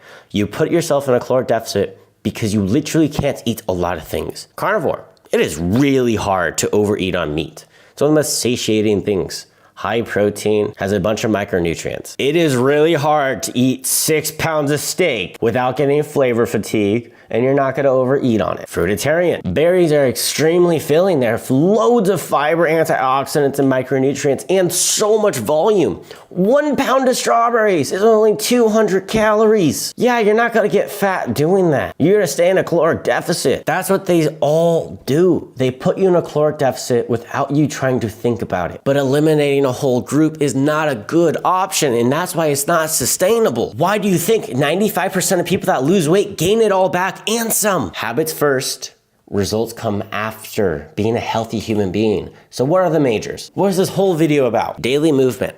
If you have a set daily movement amount, that will make it so even if you're in a caloric deficit, you're neat. This is how you burn your calories in a whole day. See, non-exercise activity. You burn more calories doing that than actual planned exercise. You going to the gym. This is you pacing around. This is you walking your dog, you doing chores. This goes down substantially because subconsciously, when you have less food in your system, you're more tired. You don't want to do that movement. So if you have a daily step count, things along those lines, no matter what, you have that metric being the exact same every day. It doesn't go down. Next up, sleep. 7-9 hours of sleep a night. This is gonna help you with recovery, and it increases your life expectancy and decreases all-cause mortality. And there's a really cool study. A lot of people ask me this. Can I catch up on my sleep? I can't get 7-9 hours of sleep during the weekday. Can I catch up on the weekend? There's a study on this. For 5 days of the week, they only let people sleep for 4 to 6 hours. Then on the weekends, they could sleep as much as they possibly wanted. They only gained 20% of that sleep back on the weekends. Just realistically, think about it. You're not gonna sleep 16 freaking hours. These people, rather than sleeping that small amount, they slept 10, maybe even 9 hours on Saturday. And then Sunday, they slept around 8 to 9 hours. And that was it. And then throughout the whole week, they lost so many hours of sleep. And there's a cool study on this. People that just got 6 hours of sleep, just 1 hour of sleep left, their ghrelin increased, the hunger hormone, and their leptin decreased.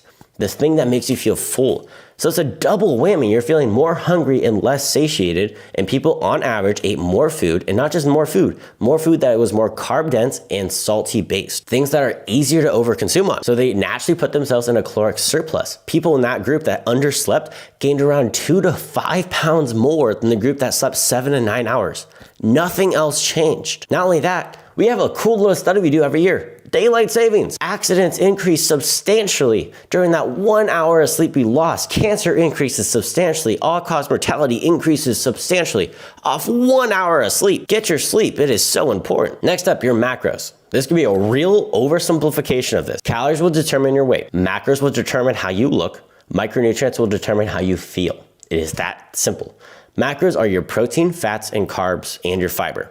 The ratio between the day. So say you have 200 grams of protein, 65 grams of fat, 40 grams of fiber, and you fill the rest with carbs. Those are your macros. Your micronutrients are your folate, your vitamin C, your vitamin A, your calcium, your magnesium, your omega fats, all those things. And then last, how you train. If you're not training properly, you're not gonna put muscle in the right areas. So a lot of women come to me and they say, hey, I don't wanna look all bulky, I don't wanna have a huge body. If you program your split properly, you will only grow your glutes, just grow your legs, and you're not gonna grow your upper body. It's how you train properly. For men, you want bigger arms. Program that correctly. The gym is only around 20% of the results. 80% of their body comes from diet, but that 20% still dictates how you look, especially the muscle mass. So you have to stimulate the muscle properly and train properly. There's things like intensity, your form, how exercise selection, all these things. But then again, diet is king. And I promise, if you focus on this, 99% of your results will come. Not paying attention to your insulin, not paying attention to your cortisol, all these things. You can be doing so much wrong. Look at the frat guys. They're jacked as hell. They're shredded. And they binge drink on the weekends. They barely sleep. Or they binge drink on the weekends. Why do they look good? Because they focus on the majors, not the minors. And this is obviously, We're talking about 3 unconventional ways to lose fat. Everyone on the internet always talks about the most optimal way to do it. How I coach all my clients,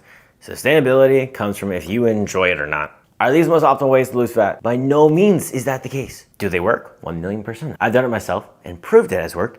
But not only that, I've had my clients do it as well. Number 1 is going to be calorie banking. What is calorie banking? In a week, let's say you want to lose half a pound of fat. This is 1 pound. So a full pound of fat is 3,500 calories. So number 1, you have to find your maintenance. Maintenance calories, let's say, is 2,000 calories for the average person. On a daily basis, you need to lose 250 calories, and in that week, you'll lose half a pound. Pretty good. Really cool stuff. That's very conventional, and it works for some people, but that's not what we're here for. So rather than doing a 250 calorie deficit on a daily basis, you turn that 250 into a 350 calorie deficit, but on Saturday and Sunday, you eat at maintenance. You don't have to be in a deficit. This is for the person that can adhere to the weekdays a lot more because they're working, and on the weekends, they can spend time with loved ones. And they don't have to feel like a weirdo dieting, and they don't have to feel restricted. They can enjoy their time more. And I've seen this method work the best out of all these unconventional methods if I'm being fully transparent. I should have, as a content creator, said, leaving this best for last. But that's not what we do here. We kind of just freeball it. Number 2, fasting. If you know me and you've been a subscriber to my channel or you follow me on short form content, you know I'm not a big fan of fasting. I've used it before in the past, and when I'm in an extreme deficit, which you'll see later in this video, I use intermittent fasting. I'm a big fan of it. It helps me adhere to the calorie deficit. Are there side effects, or it's not the most optimal thing? 1000%. But the best thing on earth is something that you will actually do.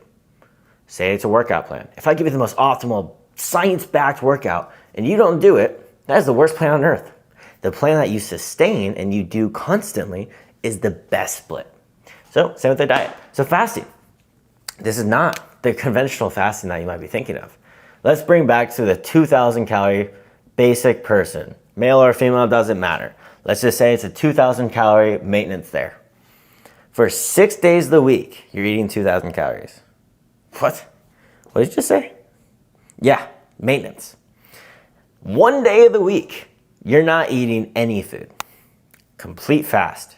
In that week, you're in a 2,000 calorie deficit, give or take. There's some other things, but around the same as if you just did a continuous deficit. Very odd, right? It sounds weird. It sounds too good to be true. 1000% is the case. I've done it myself. It works. Is it the most optimal thing? Again, no. I'm not saying that is. Before the comments come at me saying, oh, you could do this. You're losing so much muscle. You're not getting the protein in the day. I promise you, you are getting more health benefits from losing the fat than you are side effects from doing a singular day fast. Last up, I made this up called the essential diet. It's in the name.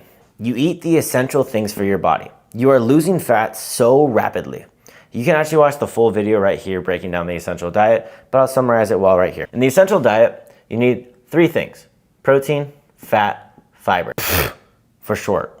Your body only needs protein when you're in a calorie deficit to keep muscle on. That is what it's there for. And if you overeat on the protein, it's gonna make you feel more full. It's good for skin, hair health, nail health. So many other things are very important. But in this case, for calorie deficit related things, it's very important for the adhering the muscle or keeping the muscle during the deficit. That's what a lot of people are fearful of. And they think when the calories are too low, you're gonna lose muscle magically.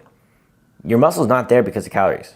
Your muscle's there because it's protein and it's being stimulated properly. We're only going diet stuff. Training is very important during this. Essential for gut health. I don't care who says it. Fiber is not essential for your body. You need it for gut health. The number one preventative cancer right now that is killing men under the age of 50 is colon cancer. The number one thing that will get rid of colon cancer is fiber consumption. The number 2 most preventable cancer for women is colon cancer. And again, fiber intake. It is ruining the young generation that is doing the carnivore diet and things like that. So that's why I include it on the essential diet, and it makes you feel substantially more full, so it's a dieting hack, making you adhere to the calorie deficit, making you lose more fat.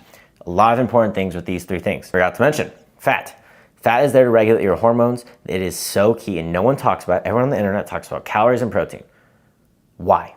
You need fats. If you don't have, as a man, if you don't eat your fats, you have no testosterone. As a woman, you will lose your period. Does not matter your body fat percentage. Your body needs fat, especially your omega-3 and omega-6 fat ratio. I can talk about very nuanced subject right there. It's very in-depth and so key. I made a whole module for all my clients within. It is a very key thing for your body. So no matter what your calorie intake is, you need these 3 things. These are essential for your body. That's why it's called the essential diet. But you don't need carbs. I'm a big advocate for carbs. I love carbs. It improves performance, mitigates a lot of fatigue. So many important things for carbs. Is it required? No. I am not carnivore. I'm not any of these things. But to lose fat as fast as humanly possible, you want to rip a pound a week, you don't need carbs. So by theory, you might be saying also, I saw a lot of people ask about the fiber with no carbs. Net carbs. Net carbs is the carbs subtracted by fiber.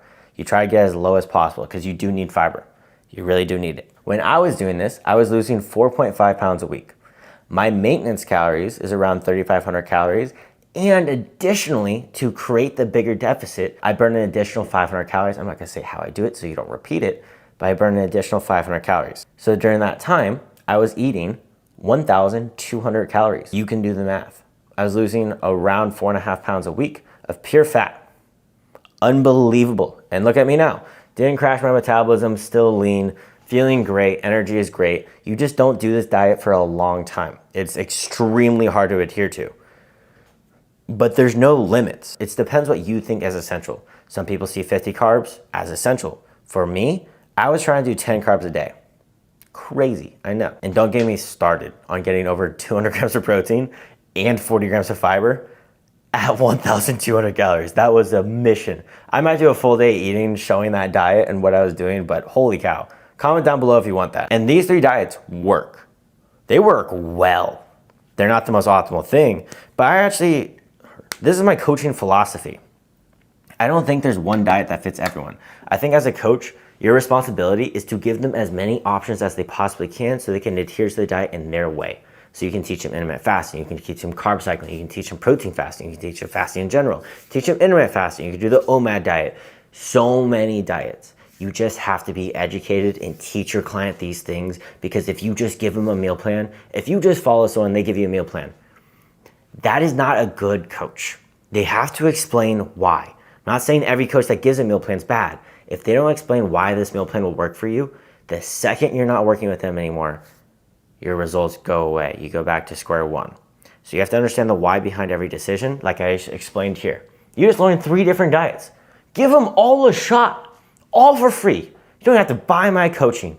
You can try 3 different diets and see if you enjoy it. If it doesn't work, that means you can't adhere to it. It's not because the diet itself doesn't burn fat. It means you don't like it. It's not Atkins, it's not keto, it's not intermittent fasting, it's not your insulin, it's not your cortisol. It's something you can adhere to so you can stay in a calorie deficit, because who in the right mind says, oh, how much insulin's in here?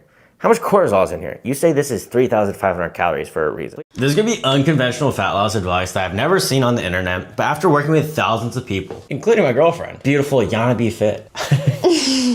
This is very unconventional. It's not for everyone. I understand that completely, and everyone's story is different. Everyone's journey is different. I'm acknowledging that, but this advice can change some people's lives. So when you're in a fat loss journey, everyone always says like, oh, let's just go slow. So when they want to lose fat, they don't want to go slow. It's these ebbs and flows. They'll lose some weight, they'll keep going, and they go slow and steady.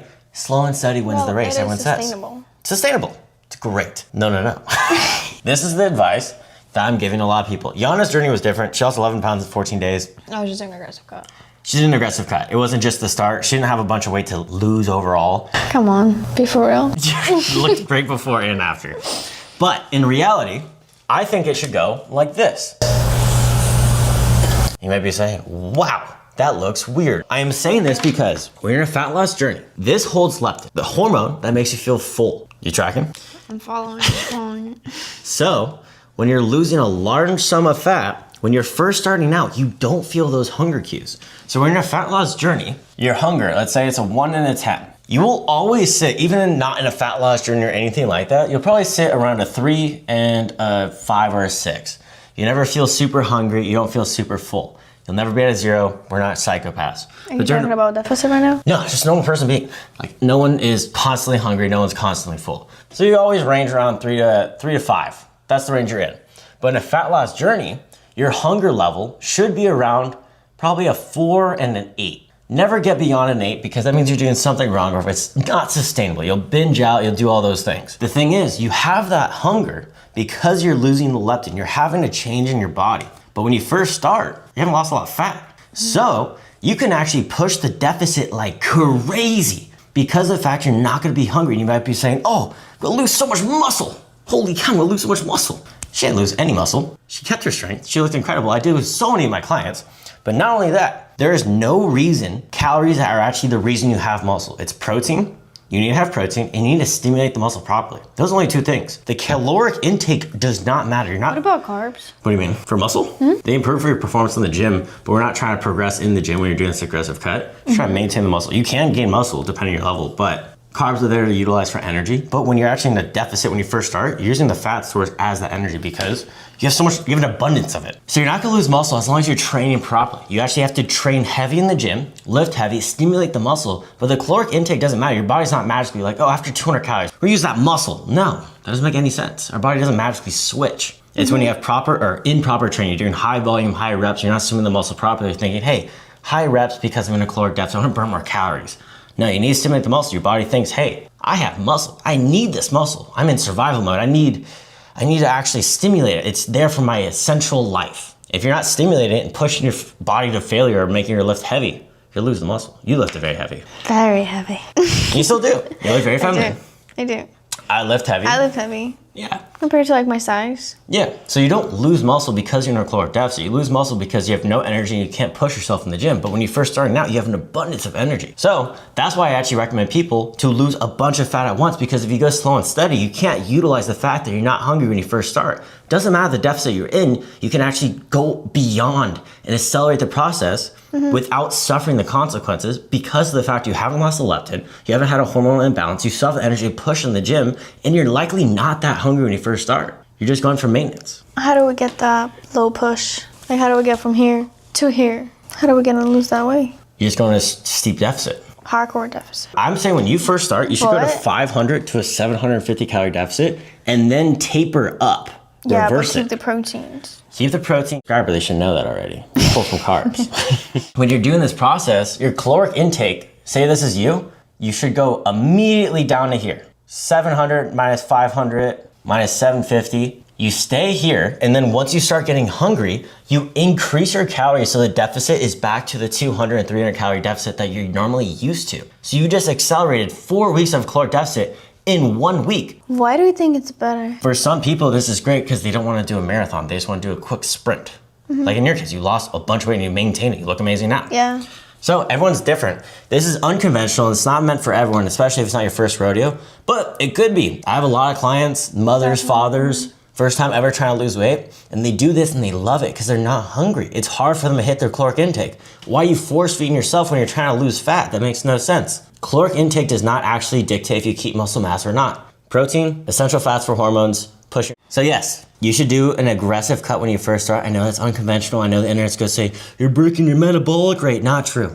Not true. You can't break your metabolic rate. Or if that was the truth, the Minnesota starvation study wouldn't exist, malnourishment wouldn't exist, people would not be starving if you could break your metabolic rate. It's not possible. It's primarily driven by your body weight. So if you haven't lost a lot of the weight, your metabolic rate's not gonna change. Imagine you're this size when you first start and you end at this size. Yeah, you're not burning as many calories, you're not holding the same amount of weight. Makes no sense. Your caloric intake does not dictate your metabolic rate. Your body size does. I've eaten 1,200 calories when my maintenance is around 3,600 calories. And I did that an extensive amount of time. You know what? I ate 3,200 calories. I didn't gain a single pound of fat. I went 400 calories lower because I lost a substantial amount of weight. Didn't break my metabolic rate. If you go to the Biggest Losers, study all those things, they still have a metabolic rate of around like 3,500 calories. You're not breaking your metabolic rate. You're not breaking your muscle. You're not a broken machine. Try. Before we go further, we need to clear out the noise. Seed oils, 1,200 calorie diets, carbs at night. Here's what's actually true and what is just keeping you stuck. The 3 myths, I would say, that have been ruining the fitness industry and my hottest takes. Number 1, there's no such thing as starvation mode. The principle of starvation mode is people think if you undereat, you will stop losing fat and your body will go into starvation mode. It will go in this mode where it reserves the fat. Basically, hibernation for bears. So what number is that? I want to make sure when people are making this statement, what number is starvation mode? What number of a deficit? Because most people say anything over a 500 calorie deficit, you start to go into starvation mode. So, number 1, the man that fasted for over a year straight and lost weight the entire time. Why didn't he go into starvation mode? Oh, because he's really big, so his body didn't need to go into starvation mode? Okay. So there's a hole right there. Number 2, starvation wouldn't exist. World hunger wouldn't exist because their body goes in starvation mode. There wouldn't be malnourishment. There wouldn't be anything like that. There's kind of a hole in your logic considering there's world hunger. Anytime someone didn't have food, anytime anyone didn't have food, they lost an extreme amount of weight. The 1930s. That's a really bad joke or analogy, but it proves a point. There's no such thing as starvation mode, and this is what gets people really confused. And I'll actually demonstrate it with my whiteboard. This is not prepared at all. And if you guys are on my Spotify or just audio listening, I am pulling a whiteboard out, but you don't need to watch. It is all good. So, why people think starvation mode happens is because when they eat in this extreme deficit, they lose a buttload of weight. So let's say person A is this big. They got a big old gut. They weigh 250 pounds. Since they weigh 250 pounds, let's say they lose 50 pounds. That's a lot of weight. Let's say they were eating 1,200 calories. That's really extreme diet. I call it the essential diet, but we'll go into that later. Let's lose 50 pounds. Holy cow. Now they're getting really hungry because when you lose fat, there's a hormone called leptin that is stored in your fat cells. And that is the hormone that makes you feel full. So no matter what, when you are losing weight, does not matter the pace you are, you will lose leptin and feel more hungry. It is a part of the system. It is a part of fat loss. It needs to be an expectation. You're not doing something wrong. I always say on a scale of 1 to 10 on hunger, you should always be sitting around a 3 to a 7. The average person is usually a 3 to a 5. Let's just be honest. No one's ever at a 1. They don't feel uncomfortably full where they're just absolutely stuffed. The average person is 3 to 5. You should never get past 7 in your hunger on your fat loss journey because that means you're in an extreme deficit. You're not going to sustain this. But there's a nuance to it that we'll get into later. But getting ahead of myself. So you lose 50 pounds, right? And now you're like, okay, I only eat around 2,500 calories, 2,600 calories. So you increase your calories. You stop losing weight because you weren't tracking your calories before. You were just doing an extreme cut. Now you're eating around 2,600 calories. You stop losing weight. I broke my metabolic rate because I would lose weight before at 2,600 calories. No, because now you're 200 pounds. You're not carrying 50 pounds of fat on your body. Your BMR, the thing that burns over 60% of your calories in a singular day, that's literally over half your day, is just existing. You could be in a coma and you will burn these calories. So you are 50 pounds lighter. There's a really cool study a bodybuilder did. He wore a weight vest, and every pound he lost, he added a pound to the weight vest the whole prep. A prep for a bodybuilder means you're just doing like a 16-week diet thing to a show. So he didn't change his caloric intake at all, and he lost a continuous amount of weight the whole time, showing it's mostly that you're just losing weight. You're succeeding your fat loss journey. So if you do an extreme cut, you're losing fat really fast. You're burning less calories throughout the day because you're just losing so much fat. You're succeeding so rapidly. So people think you're in starvation mode. And then they get really hungry and they slowly increase their appetite. And now they're eating at maintenance. And now they're like, I crashed my metabolic rate because I used to eat this many calories and now I can't do that. Your deficit turned into your maintenance. Well, that's unfortunate, but that's the truth. If you're 200 pounds and now you weigh, if you're 250 and now you weigh 200 pounds, you simply eat the maintenance of someone that is 200 pounds. You need to stop thinking of the past. You're in a new body, new everything. My girlfriend's 110 pounds. Do you think she eats as much as me at 210 pounds? No. We are bigger, or I'm bigger than her. It doesn't make sense. People don't think rationally. They want to blame their metabolic rate, and that's just not the case. Yes, there's small things like your body becomes more efficient when you start exercising more. Just think about it, if you run a mile for a year straight, at the end, you're not going to be nearly as winded. Your cardiovascular system, your VO2 max, all these things got more efficient. So you're not exerting as much, so you burn less calories. But that is very negligible compared to you just losing weight. So you're not crashing the metabolic rate. Starvation mode's not existing. You're not ruining your hormones. You are simply succeeding in your fat loss phase. Your deficit turned into your maintenance. It doesn't matter if you ate 1,200 calories or you were just in a 200 calorie deficit. I always do this. I call this the essential diet. One, I did it to disprove the starvation mode myth. But secondly, I learned I love this. It's an aggressive cut, essential diet, whatever you want to call it. I coined it the essential diet because you eat your essential fats, your essential micronutrients, and you eat your protein and your fiber. You basically pull all the carbs, you eat as little as possible, you eat the essential amount of food to lose fat rapidly. I've gone from 210 to 190 in a month. I've lost 20 pounds. just from the essential diet, because I'm in almost a 2,000 calorie deficit. My maintenance is 3,600 calories because I move around a lot. I don't know what my genuine maintenance is, but I walk around 4 to 6 miles a day. So I eat 3,600 calories and I stay my weight. I ate 1,200 calories for a month, lost all that weight. I didn't ruin my metabolic rate. I ate right back to my normal deficit. I ate to 3,000 calories after that because I lost a buttload of weight. I didn't rapidly gain the weight. I simply just lost fat at a rapid pace because I wanted to. It was really hard. Eating 1,200 calories, a 2,000 calorie deficit, that was really hard for me, but I was able to do it. I would rather sprint rather than doing a marathon for my fat. And that works for a lot of my clients. I've had a client, Matthew, in 90 days, he lost over 20 pounds. My girlfriend, in 14 days, she lost 11 pounds. It's crazy what you can do.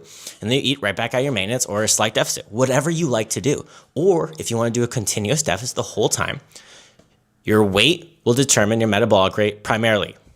It doesn't matter how fast you lost the weight, truly. And I know this is the harsh truth and not a lot of people want to hear this, but it is the truth.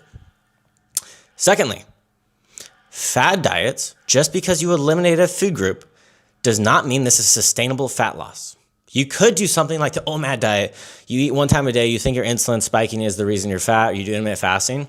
You can transition from OMAD to slowly doing intermittent fasting, time restricted eating, which actually helps you adhere to a caloric deficit. Or you do a keto-esque diet, you slowly add more protein, so it's an Atkins-based diet, and then you slowly introduce more fruits and carbs, and now you're eating a complete diet with fiber, things like that. But you lost the weight initially because of keto diet, not ketogenesis or anything like that. It's just you eliminate a food group, you ate less food, you lose the weight. And that's why people keep gaining and losing the same 10 pounds every year, because they think, oh, carbs make me fat, oh, insulin's making me fat, all these things. No. You eliminate a food group, so it makes you stay in a caloric deficit, and then now you plateau because you don't know how you got there. You can't eliminate a new food group because now you're going to be malnourished, and then you don't adhere to the weight loss. Yeah, that's just the truth. And you don't enjoy your diet. Think 10 years down the road. Don't think the next 90 days. And I know I just said a bunch of stuff, and I challenged a bunch of beliefs.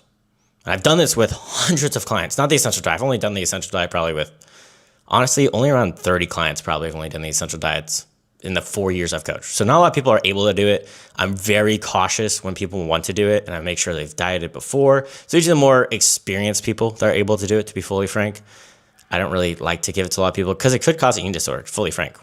I don't want to make it seem like all sunshine and rainbows. It could give you a binge eating habit. It could make you have a very controlling diet. You're afraid of eating more food because you're obsessed with losing fat really fast. But some people are able to do it and then go right back to normal, like me, my girlfriend, some of my clients. And then some people can't. So I'm very cautious. I don't even allow it the first 30 days. Secondly, your insulin is not making you fat. It's not. People think when your insulin spiked, your fatty oxidation completely stops. They think you can't burn any calories. Your heart would not work if fatty oxidation didn't happen. Your heart would literally stop. So right there, disproven. Your insulin goes down probably within an hour after eating, or your blood sugar, because your insulin. So when your insulin spikes, it has such a negligible amount that it doesn't adhere, or it doesn't stop your body from losing fat. It just simply doesn't.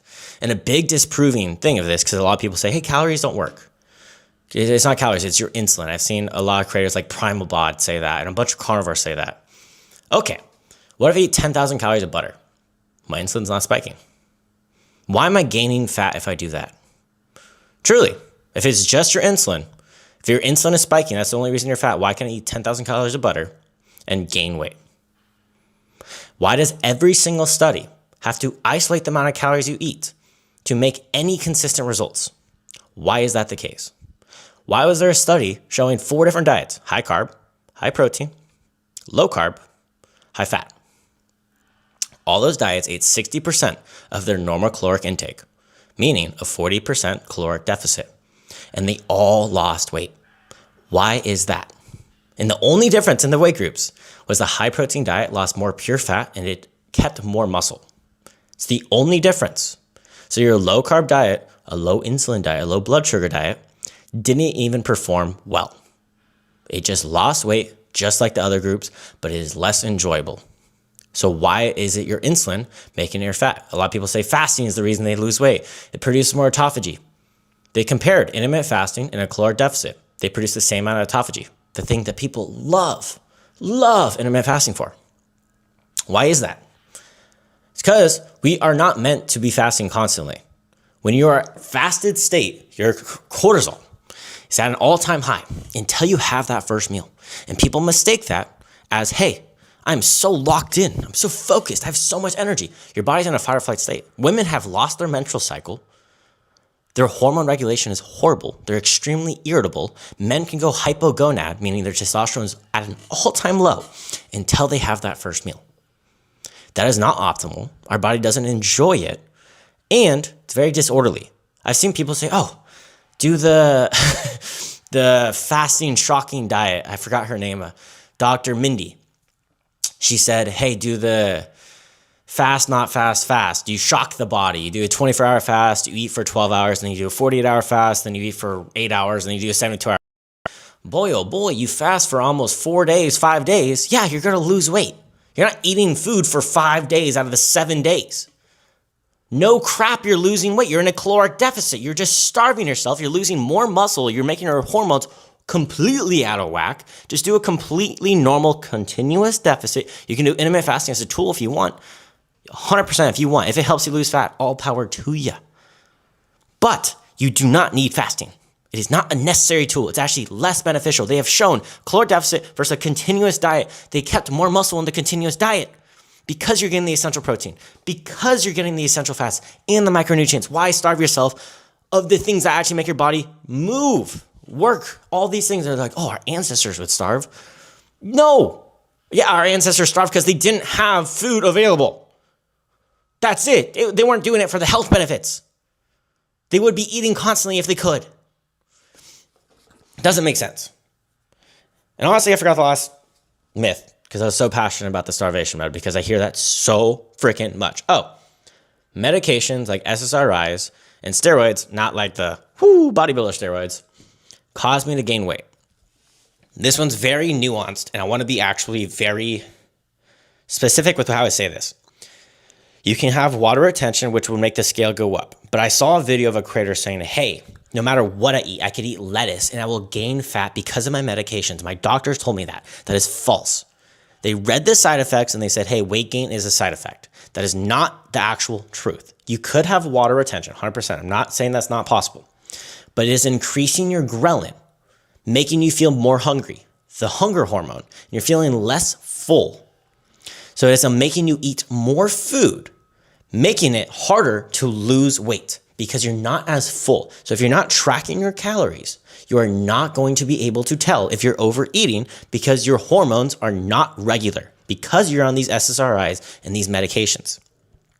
Not to mention, usually when you're on these medications, you're more sedentary because you're not really happy in life. I've seen this. I've even had this case. I didn't take SSRIs, but I had people in my life that are very close to me that take SSRIs. They usually are complacent and sedentary throughout the day. They're not getting their step count. They're not doing as many activities. And when you're bored, you're more likely to eat on food. And people that are emotional eaters tend to be on SSRIs. So these are all combining in together to make it more weight gain. And it could lower your metabolic rate. There has been studies showing some SSRIs and steroids lower your metabolic rate, meaning you're burning less calories and you're more hungry. So yes, if you are not cautionary or paying attention to things, you will gain weight. But it is not a direct side effect. Doesn't mean, hey, if you have this, you will automatically gain weight. Because truly, we would have solved world hunger if this item or this medication stopped you from losing weight. Truly, we could give this to the masses and they would never, ever, ever lose any more weight. Just think about this in the extremes. It doesn't make sense to say this medication makes it physically impossible to lose weight. That is completely false. That is not a true statement.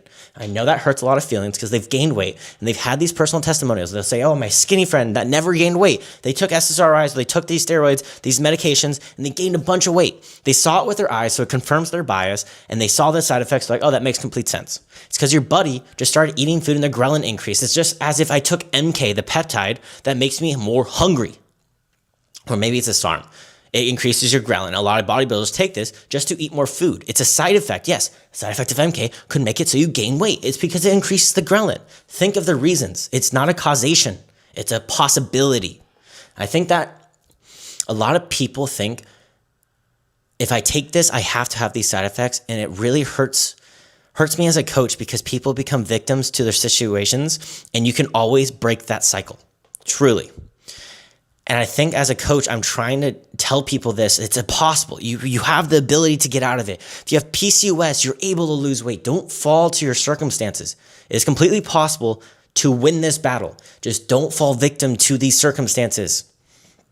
And I think that's why I say these things. I know I'm going to get a lot of hate about the medication because even my post, it got over like 3 million views. And I'd say over 50% of them are just people destroying me, saying I'm the worst person on earth. They're saying this is completely false because anecdotal evidence, this happened to me, this happened to my friend. But the research doesn't support that. I'm sorry. And I've seen it. I have clients that have taken these and they're still on these and they lose weight successfully. Yes, it is harder, but it is possible. Set realistic expectations, challenge yourself. Seed oils, artificial sweeteners, sugar, carbs, refined carbs, processed food, ultra processed food, food dyes. It's all over the internet for health right now. It's the biggest crave or trend and all these things, especially because the carnivore diet and the primal body or primal diet, I review Primal Bot all the time. That's why I said her name. Those people, I mean, she's a part of it. People think, hey, this is the reason America's fat. This is the reason people are fat in general. They're very unhealthy. They can cause cancer, all these things. So we're going to go over point by point, every single thing, backed by research like always. To start us off, should we have seed oils? RFK said he wants to replace all seed oils with beef tallow. And a lot of people think that'll make everyone healthy. If you truly replaced all seed oils with beef tallow, that will do diddly squat. No one would lose weight. Obesity would still be an issue because people are over-consuming on food in general. We live in a capitalist country. What does that mean? Companies make money by tasting better than other companies. Why would they sell you a product that tastes worse than something else? It's all competition. So they want to make their food taste really good. And by doing that, they process it and making it less fulfilling. You don't feel as full when you eat it. So you're over-consuming on food that tastes really good. That's the truth. That's the simplified thing. But that's what social media doesn't want to tell you. They want to tell you, oh, there's one thing that's causing you to be overweight. And here's this one magical thing. And they prey on your insecurity and your fears. And that's why fitness will never go away. It will always be there. We pray. When I say we, it's like I'm a fitness coach. So I'm unfortunately clumped up in the group as all these fitness coaches. They prey on your insecurities and they tell you, hey, I'm your one solution. There's just one thing. It's not your fault. It's just this one thing you're not doing that I know, but no one else knows. It's their favorite pitch and they fearmonger. They make you fearful of anything. It's the same thing as scammers. They make you fearful and they try to make you make a decision immediately without thinking and logically using your brain. So RFK has replaced beef tallow or seed oils with beef tallow, removing red dye and all that stuff. I think it's more unhealthy to replace with beef tallow. Why would I say this? There's a study done with 56,000 participants, and they cut saturated fats and replaced them with seed oils. It reduced cardiovascular diseases by 17 to 21% or cardiovascular events. So you can go through all the studies. I'll put a bunch of studies down where they used vegetable oil and it cut your LDL levels by 21 to 26% versus butter. There's another study. I have a bunch of studies right in front of me right now. Basically, anytime they replace anything where they put polyunsaturated fats, polyunsaturated vegetable oils, CVD goes down by 30%. Everything just goes down. Your HDL goes up. You are more anti-inflammatory. You're not getting inflamed, which everyone says seed oils make you inflamed. And the cause, I'll try to give you the reason why. They're partially right. That's the thing about the Maha movement and all these creators that kind of latched onto it.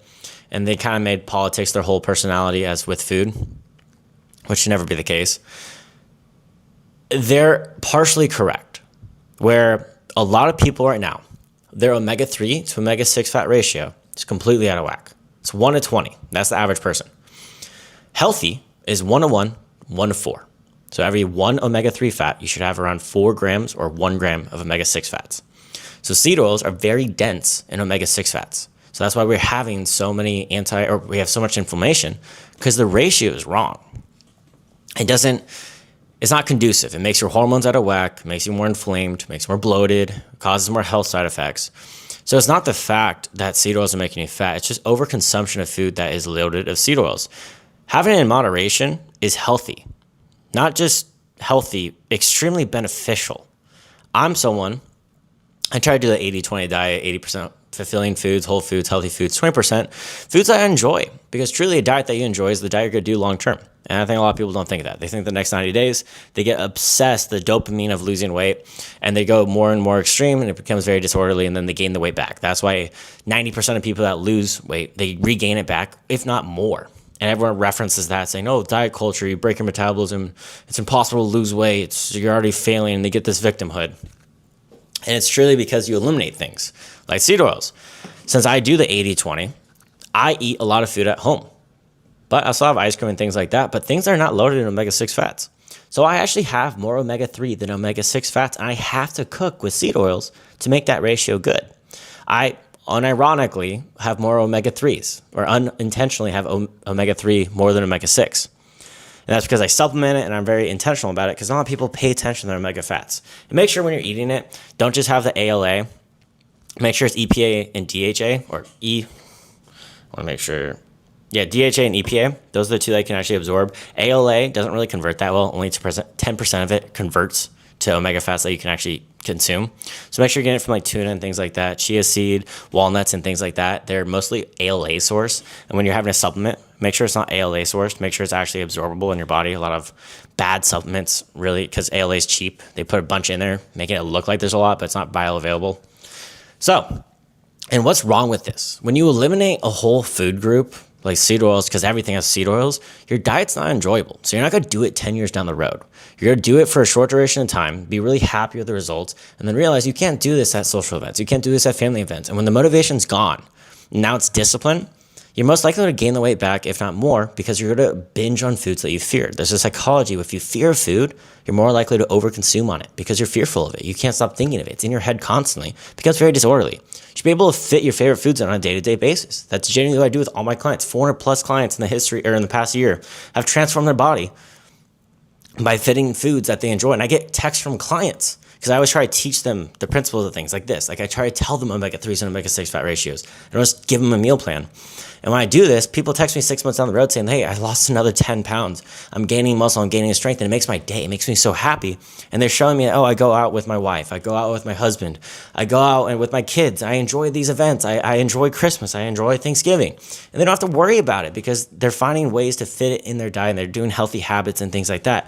When you look at the bigger picture, but it's not beautiful on social media like that. It's not popping. It's too simple.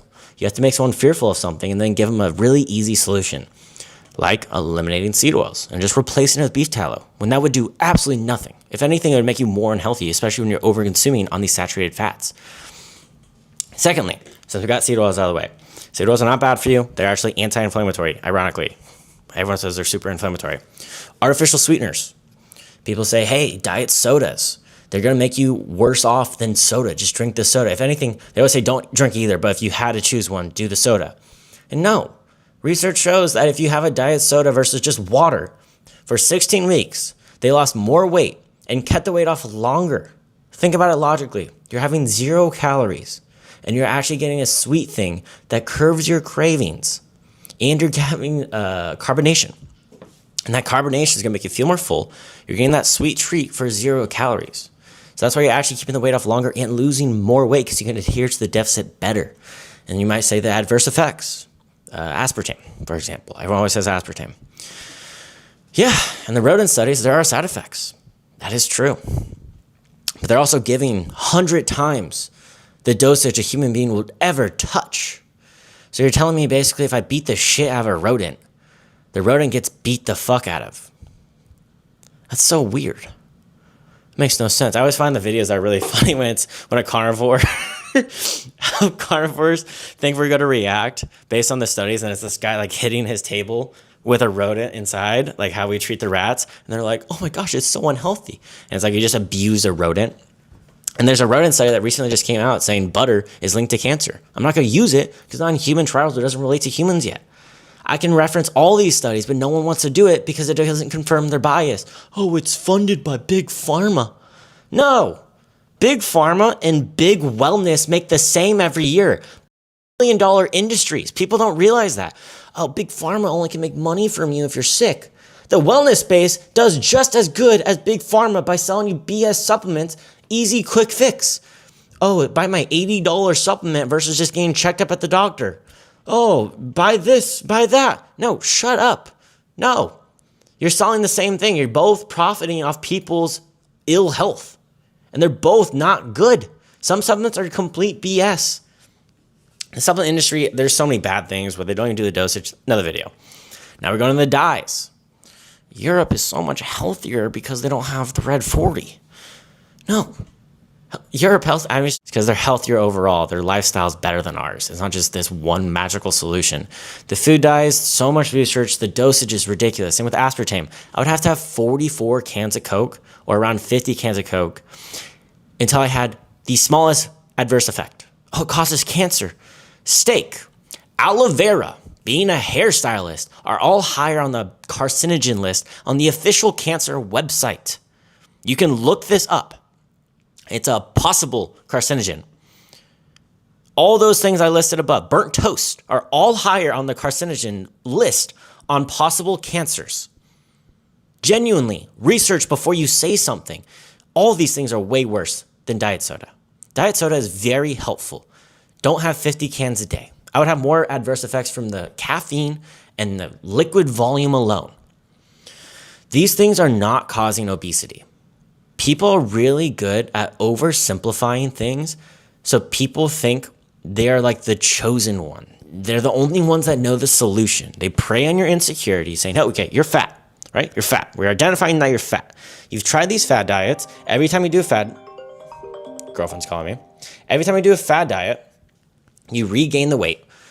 I wonder why. You did carnivore, and then you started eating carbs, and you gain the weight back. Oh, what a shocker. Now you think carbs are the enemy when they're not the enemy. Then you had keto, and you think you're in ketogenesis. Ketones are the reason you're losing fat. No, it's because you're in a caloric deficit. It is calories in, calories out. And the second you start enjoying your diet and you just actually educate yourself, education is king. It is so important to just understand these things. That's why I think it's a disservice if a coach gives you a meal plan. It's the same thing as doing a fad diet. Yeah, you're not eliminating a whole food group, but you only understand this meal plan makes me lose weight. The second you're off that meal plan, you gain the weight back. You're doing yourself a disservice by just following a meal plan. Truly. And it's the same thing. Oh, carbs make me fat. Now you're fearful of carbs. Now you overconsume on carbs. Now you're living your normal life and you're like, hey, I can't lose any more weight. It was carbs, but I can't eliminate carbs. Oh, it was this intermittent fasting. It's my insulin. Insulin's making you fat. And now you can't adhere to their 72-hour fast, the 12-hour fast, all these things. And now you're going to read the gain the weight and you're like, I'm eating too frequently. No, you're eating too many calories. It's genuinely that simple. Understand your calories. That will determine your weight. Macros determine your look. Micronutrients determine how you feel. When you understand these three principles, your life will transform. I only go to the gym 3 to 4 times a week. Genuinely. I enjoy my diet. I have ice cream on a daily right now. I'm not kidding. I eat rice and cheese. I really enjoy that for some reason. It tastes really good. I really, really enjoy it. It's a weird food. I eat a ton of fruit. I'm also healthy. I eat a ton of chicken, protein powder. Oh, protein powder, another thing. People really like to demonize protein powder. I think it's hilarious. Whey protein. They say, oh, it's artificial. It's food derived. It comes from food. It comes from cheese. It's the liquid that stays on top. You know when you have Greek yogurt, that liquid on top, that's whey. That's genuinely whey. When you make mozzarella cheese, the liquid on top, that's whey. And they turn it into a powder, and now you consume it. It's the most bioavailable form of protein. It's not artificial. It doesn't magically just disappear. Your body doesn't just disappear and not absorb it. It's actually the most bioavailable. It absorbs the best in your body. It has every essential branch chain amino acid that your body needs to grow muscle and just function as a human being. And then they put some artificial sweeteners to make it taste really good, and that is it. So if you have a dairy intolerance, that's maybe why you don't like whey. It's not because it's processed. It is literally food derived. It's made from food. And we just learned to turn it into a powder, and we can consume it now. It's so simple. Sometimes when people make these statements, it's like, holy cow, you come off dumber than you're trying to debunk. And then they're saying, oh, we're brainwashed. They're just as brainwashed, if not worse. And now they're trying to brainwash more people. And then when you give them a study, it's like, now, Big Pharma funded that. And then when they look at their study, and there's a fund that's conflict of interest, that's like, no. They came to my conclusion. I support this, so it's real. It's ridiculous. If you're trying to lose fat, apply down below for my one-on-one coaching, but please like and subscribe. Let me know if you like the podcast or my YouTube channel. Just raw, unfiltered thought. It's easier to be healthy in America than it is in Japan. I know this is a crazy hook. I'm getting a lot of hate. I've lost 3,000 followers on Instagram because of my opinion about this. I spent 2 weeks in Japan. Great time. Great people, extremely kind culture. I just want to explain, you learn so many things about health when you see a new culture, because you see on social media all the time, like, oh, carbs are making you fat, all these things. When the culture themselves, they eat rice and noodles nonstop. They eat so many carbs. They actually need more protein and fiber. There's actually, not to sound like a weirdo, but I was going to the bathroom there. It's just going to the urinal like a typical guy. I know 60% of the people that listen here on podcast are my female audience, which is great. Primarily female, but see how gross goes out, but it's just liquid falling out of these people when they're in the stalls. They need more fiber. They need a little insoluble fiber to bulk up that stool. And they have the same issue as America. Colon cancer is the #1 preventive cancer that is taking people out under the age of 50. Same in America. Fiber content helps you relieve that. So Japan needs more fiber, needs more protein, things like that. But they only have an obesity rate of around 4%. Crazy. While America's over 40%. And people are going to say, oh, that's amazing to show that Japan is just so healthy. No. I lived there for 2 weeks. I talked to people about their culture, and I started researching it. Japan's not healthier because of their food options and their food quality and the lack of processed things and preservatives. Because if you go to the 7-Eleven, stacks of processed food, stacks of preservatives. I mean, what do you think goes in the food if they're on the shelf already cooked? They need to have a crap load of preservatives. Look on the ingredients. It's a lot of preservatives, which is really cool though. There's 7-Elevens. You can buy a chicken breast for like $2 and it gets you 30 grams of protein. That's what I lived on because nothing there gives you protein. I needed to eat 5 chicken breasts every morning for breakfast to get my protein in because it's so damn hard in Japan. But in America, there's so many items that are high protein, high fiber, they're dense in so many micronutrients, the labels are there. It's just the cultural difference. Japan, they actually educate their students on school. I can't pronounce the name, nor am I going to try because I don't even want to butcher it and hurt the people that are Japanese, not trying to offend anyone. They teach people in school nutritional knowledge. Secondly, culturally, they don't accept fat people.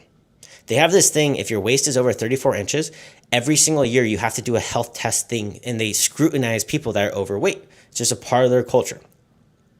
And they see it as lack of self-respect. From what I've heard, I asked locals, I try to get culturally immersed. I did the Google Translate and talk to people. The thing is, all their food is freaking ramen.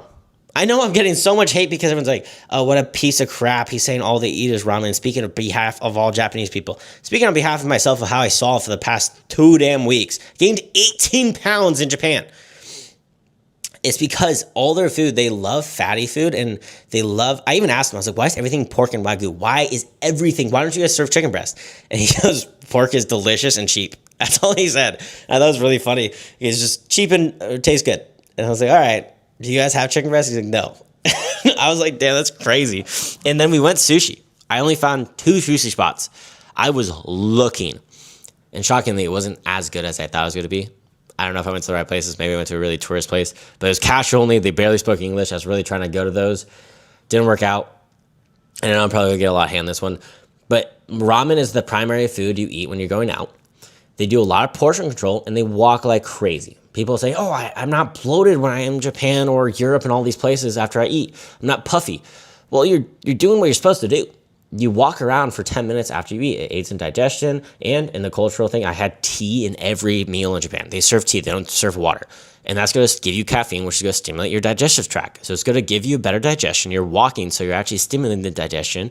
So you're getting more walking, which is going to inherently debloat you a little bit because you're sweating out the extra water reserves and you're drinking more water because you're walking constantly, you're getting more exercise, burning more calories throughout the day. The thing is, if you're like me and you're already doing that, and I just don't have that many calorically dense things because I just have a huge appetite. It's just, I was a true fat when I was a kid. I always say I'm not like a big sweet tooth guy. I'm just a true fat in the sense I just overeat. That's it. So I have to do as many things as I can. I eat like 100 grams of fiber every day to suppress my appetite. I have high volume foods that are low in calories. I do all those things every single day. But in Japan, everything's super fatty. Everything's super carb dense. And so when I was there, I was like, okay, so it's a cultural thing. It's an education thing. And they practice portion control. They're more active than us, and they just practice portion control. I asked this girl, I was like, how are you so lean? Like, I didn't say that. That's a weird thing to say. But that's what I would have said if I wasn't trying to be societally correct. But I just Google Translate how you're so skinny. And they don't eat breakfast. Most places are not open until 10 or 11. I say most of the time 11 a.m. So they skip breakfast. They usually just smoke and do nicotine. And so they suppress their appetite doing that. And then they have a small lunch. They usually have like a giri, anything like that. Tastes really good, but it's usually like 300 or 500 calories. And then for dinner, they eat a large dinner. And that's what everyone sees. They're like, holy cow, how are these people eating so much food? And this girl, she's so small. I shouldn't say a woman. She was so small, and she had this huge thing of ramen, probably 2,000 calories of ramen. I said, how do you do this? She said, it's just my meal. I said, my one meal a day. So they practice intermittent fasting, portion control, and they do a large activity. That doesn't mean their food is inherently healthier. It's their cultural things that are healthier. They hold themselves to a higher standard. And a big statistic I'm going to tell you guys, because this will kind of open your eyes a little bit. Japan has like no trash cans. Like, it's shocking. Someone commented, oh, bro doesn't know Japan. You don't know Japan. In Japan, I had to carry my trash everywhere. He's like, oh, there's trash everywhere. There's no trash cans anywhere, yet they litter substantially less than America. America has trash cans everywhere, yet people litter constantly. Is it the fact that Japan, actually, sorry, I should frame this correctly. So Japan has less trash cans, so less readily available things to throw away, yet they have less littering. It's the same thing with their food. They have less healthy options, yet they're skinnier than us. They're just smarter and practice portion control. Even when I was flying back, I had a full-blown Japanese person. She's bilingual, which is great. On the food, like, you know, when you're flying internationally, give you food, she intentionally would not eat the calorically dense item. She would just eat the protein. I was like, why are you doing that? She says, I don't want to be fat. I was like, okay. So they're just very intentional. America has way more options. Truly. I try to find as many fiber things as I could. They had a fiber drink, but it was all soluble. I like insoluble more. And it was 5 grams of soluble fiber. That's the only supplement I could find in Japan. I tried to eat as many kiwis as possible. I tried to find brand cereal. They didn't have brand cereal anywhere. You had to do international charges, like $15 for one cereal. So you go to the store, and I was like, what the hell? The most expensive thing there was the kiwis. The fresh fruit was the most expensive food in the markets. I went to the markets every single day to get my fiber because I'm obsessive about my fiber and protein. I couldn't imagine how much weight I would gain if I didn't get my protein or fiber. I would eat like 10,000 calories minimum every day. And then other people are saying, oh, you're only fat because you ate like a tourist. You ate out for every meal. I can say the exact same thing as America. Oh, people that visit America only get fat because they only eat out. Why don't you just eat a home-cooked meal that's healthy? That argument doesn't stand. People are saying if you eat out in Japan, you just miraculously lose weight. That's like the romanticized version of Japan. You can make that exact same argument. Whoa, you're not going to the store and buying food every day? Yeah, Americans are not doing that either. That's why we have an obesity problem. People, if they go to the store and buy nutritionally dense food, obesity would not be an issue in America. If they actually practice portion control and they actively walked everywhere like Japan does, they would be skinnier. Japan does these things that we do not do. It's not the fact that our food is making us fat. It's not the fact that our food is so horrible for us. It's because we don't have nutrition education. We don't have it in our schools. And then secondly, we don't walk around. Third, we don't practice portion control. There's so many things we don't do. It's the same thing as the litter thing I keep bringing up. It's a great analogy. We have way more options in America that are healthy. Immediately, it's easier to eat my protein here, fiber here. I understand it's because I'm not in their culture long term, but just asking the people, they don't pay attention to their fiber, they don't pay attention to their protein. They just simply don't eat as much. That's what they practice most. And so the littering thing, that's the less trash cans, yeah, it's a great example of showing America has more options of health. We just don't use them because we don't have the education and we just don't want to. And we don't really have a shaming society of fat people. We actually accept fat people substantially more. And that actually does have a huge issue. I don't think it's a great thing that Japan does that. And people are going to say, oh, Japan doesn't do that. They actually have a waist measuring thing every year. Just having that test would make people less obese in America because they would have their waist measured. So there's so many things that are deeper. And I'm getting so much hate on it, but I think a lot of things that people over romanticize Japan. And then they see the number of 4% obesity versus ours is over 40%. So I completely understand it, but it was just so eye-opening when I visited there. And it sparked an interest in researching this because, one, I love the fact that Japan debunks the myth of insulin and carbs making you fat because that's basically all they eat. They eat fats and carbs. It's actually more expensive to buy foods that are fattier than it is to eat lean sources. Like fatty tuna, so expensive. Lean tuna, cheap. Fatty Wagyu, ridiculously cheap. Lean protein, expensive. Actually, sorry, that was a flipped one.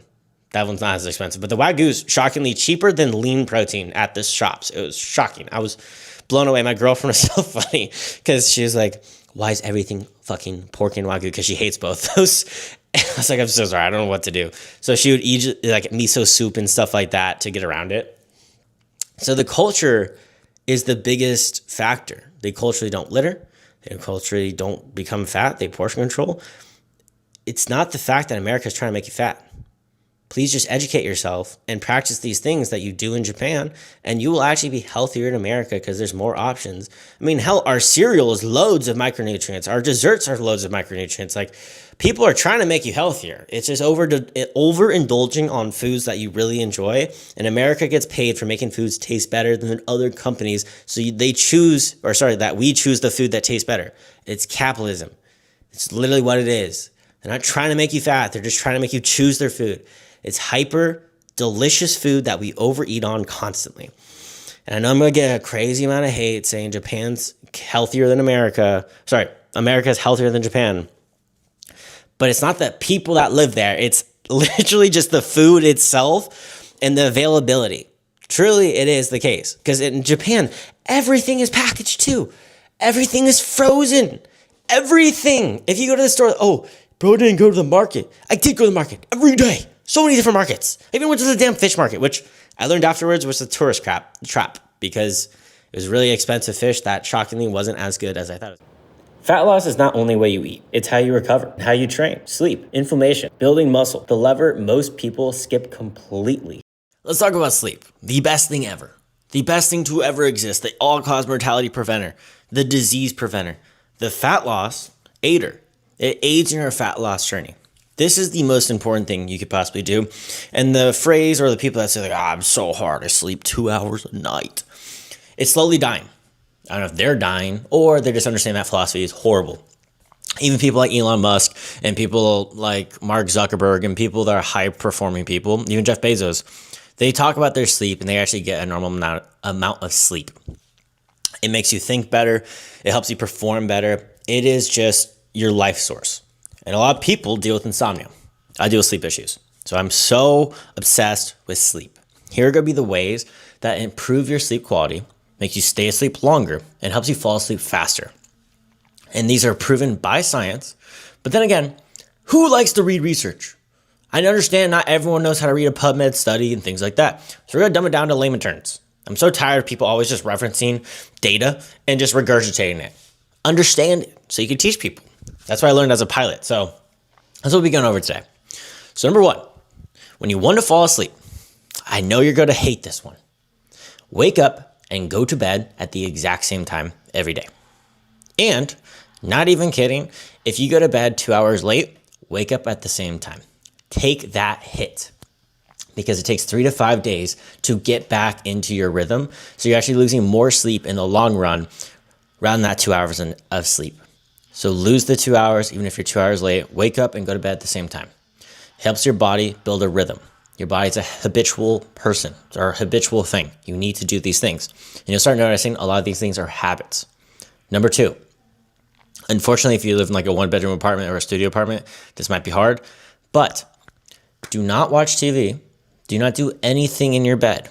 Don't doom scroll. And I know a lot of people just heard that, don't doom scroll. They're like, fuck. I'm one of those people as well. It's hard. I'm not perfect. I understand that. But you have to trick your mind. And every time it touches that damn bed, I point over here because my bed's right here. My setup is kind of funny. My bed is right next to my studio. You cannot go in that bed doing anything else. Your mind has to think sleep right when it goes in there, right away. So wake up and go to bed. Right when you wake up, get out of bed. You have to train your body into thinking, hey, go to bed. This is bedroom. This is bedtime. And this helps. This is just a psychology thing. Because when I was studying as a pilot, I was getting all my licenses in 1 year. So it was really a rapid amount of speed. So how I tricked myself into going to study mode, and I call it deep work mode nowadays, I listened to the same song. I listened to Ludwig Beethoven. I listened to number 21, I believe. I can't speak. I listened to that, and I actually immediately do work. And I tricked myself for the first 30 days. Immediately, I would start studying right when that song came on. So whenever I heard that song, it tricked my mind into brain focusing. Focus, study, learn. I still do the same thing.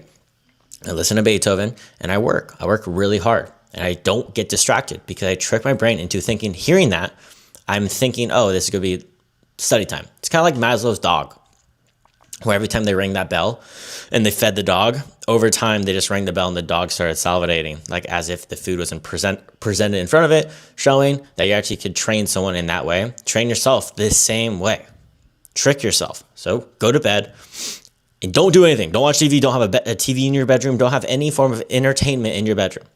I know that sounds really extreme. My bedroom has nothing. Shocking that I have a studio here, but at night I wear the shades. I don't know what those things are called, like night shades. That's the next thing. Don't have any light. This is a crazy thing. I don't really like this study, to be honest, because there's not a lot of control groups. It's kind of a weird study in general, so take it with a grain of salt. I don't really like how it was done, but there's a study. They put a light behind their knee and they went to bed, meaning you're not going to really see the light. And they also put another light in like a very small area, and they had a massive level of sleep disruptions versus if there's just no light in the room.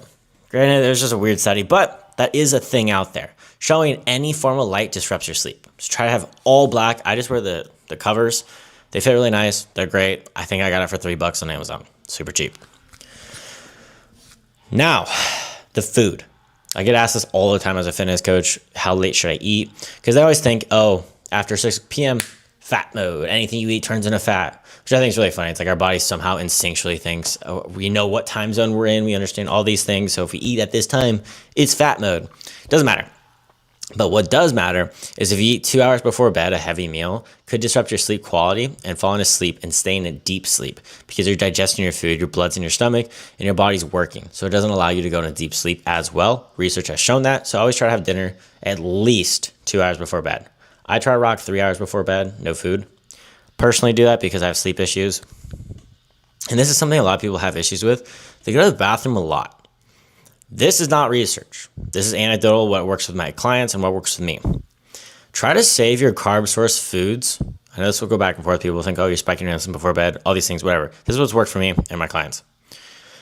You have a carb-dense food before bed, like your last meal is before bed, so 3 hours before, and you stop drinking water in that last meal. And that will allow you to stay asleep longer because some reason, after 8 p.m., I decide I want to drink a whole damn gallon of water for some reason. I have a thirst that can't be quenched. It sucks. So I have to stop myself from drinking, and it allows me to stay asleep because I used to wake up all the time to take a piss at night. No bueno, not good for sleep. So unfortunately, that's a sacrifice you do, and you have these carb source foods, so you can kind of absorb the liquids better inside your system. So that's what I do. It works really well. I don't wake up to pee anymore. If I do, I know I messed up my own little routine. Next up, supplements. Melatonin.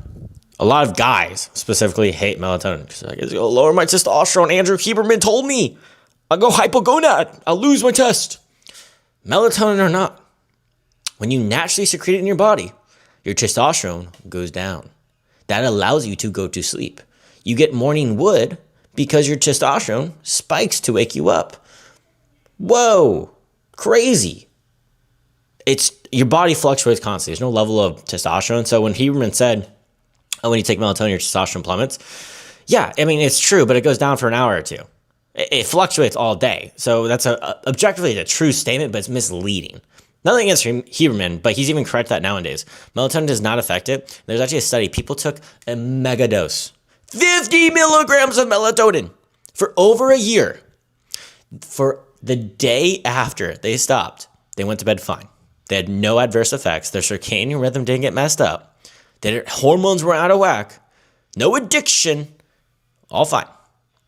The only thing I have heard from clients and me, you get weird dreams. Not me. I don't have weird dreams. But I heard my clients. They get weird dreams of melatonin. Comment down below if you have that. Because it seems really common. I don't have weird dreams when I take melatonin. I don't know why. I just don't get any weird dreams. And then secondly, I want to give you this tip. If you're taking melatonin, an hour before bed, say that you're taking 3 milligrams. Take 1 milligram an hour before bed. Take another 30 minutes before bed. And then take your last milligram right before bed. This is going to naturally make your body start secreting it in a natural form rather than mega dosing it right away. It's been shown to actually help people fall asleep faster, or actually more healthy. Like it's more effective to use the melatonin. That's what I was trying to say. So I never go above 5 milligrams. No need. Just go slow. Make sure you're third-party tested, though. They've shown melatonin sources could be below by 85% and 800% off on the labels. That's crazy. It could be 1 milligram, or it could be 8 milligrams, or it could be 0.5 milligrams. That's a wide range. So make sure it's third-party tested. Make sure it's a good source, because sometimes, I mean, I'm sure sometimes you've had melatonin that works really well. Sometimes you're like, whoa, I have to take 5 pills. What's going on? It's like you're kind of dosing yourself.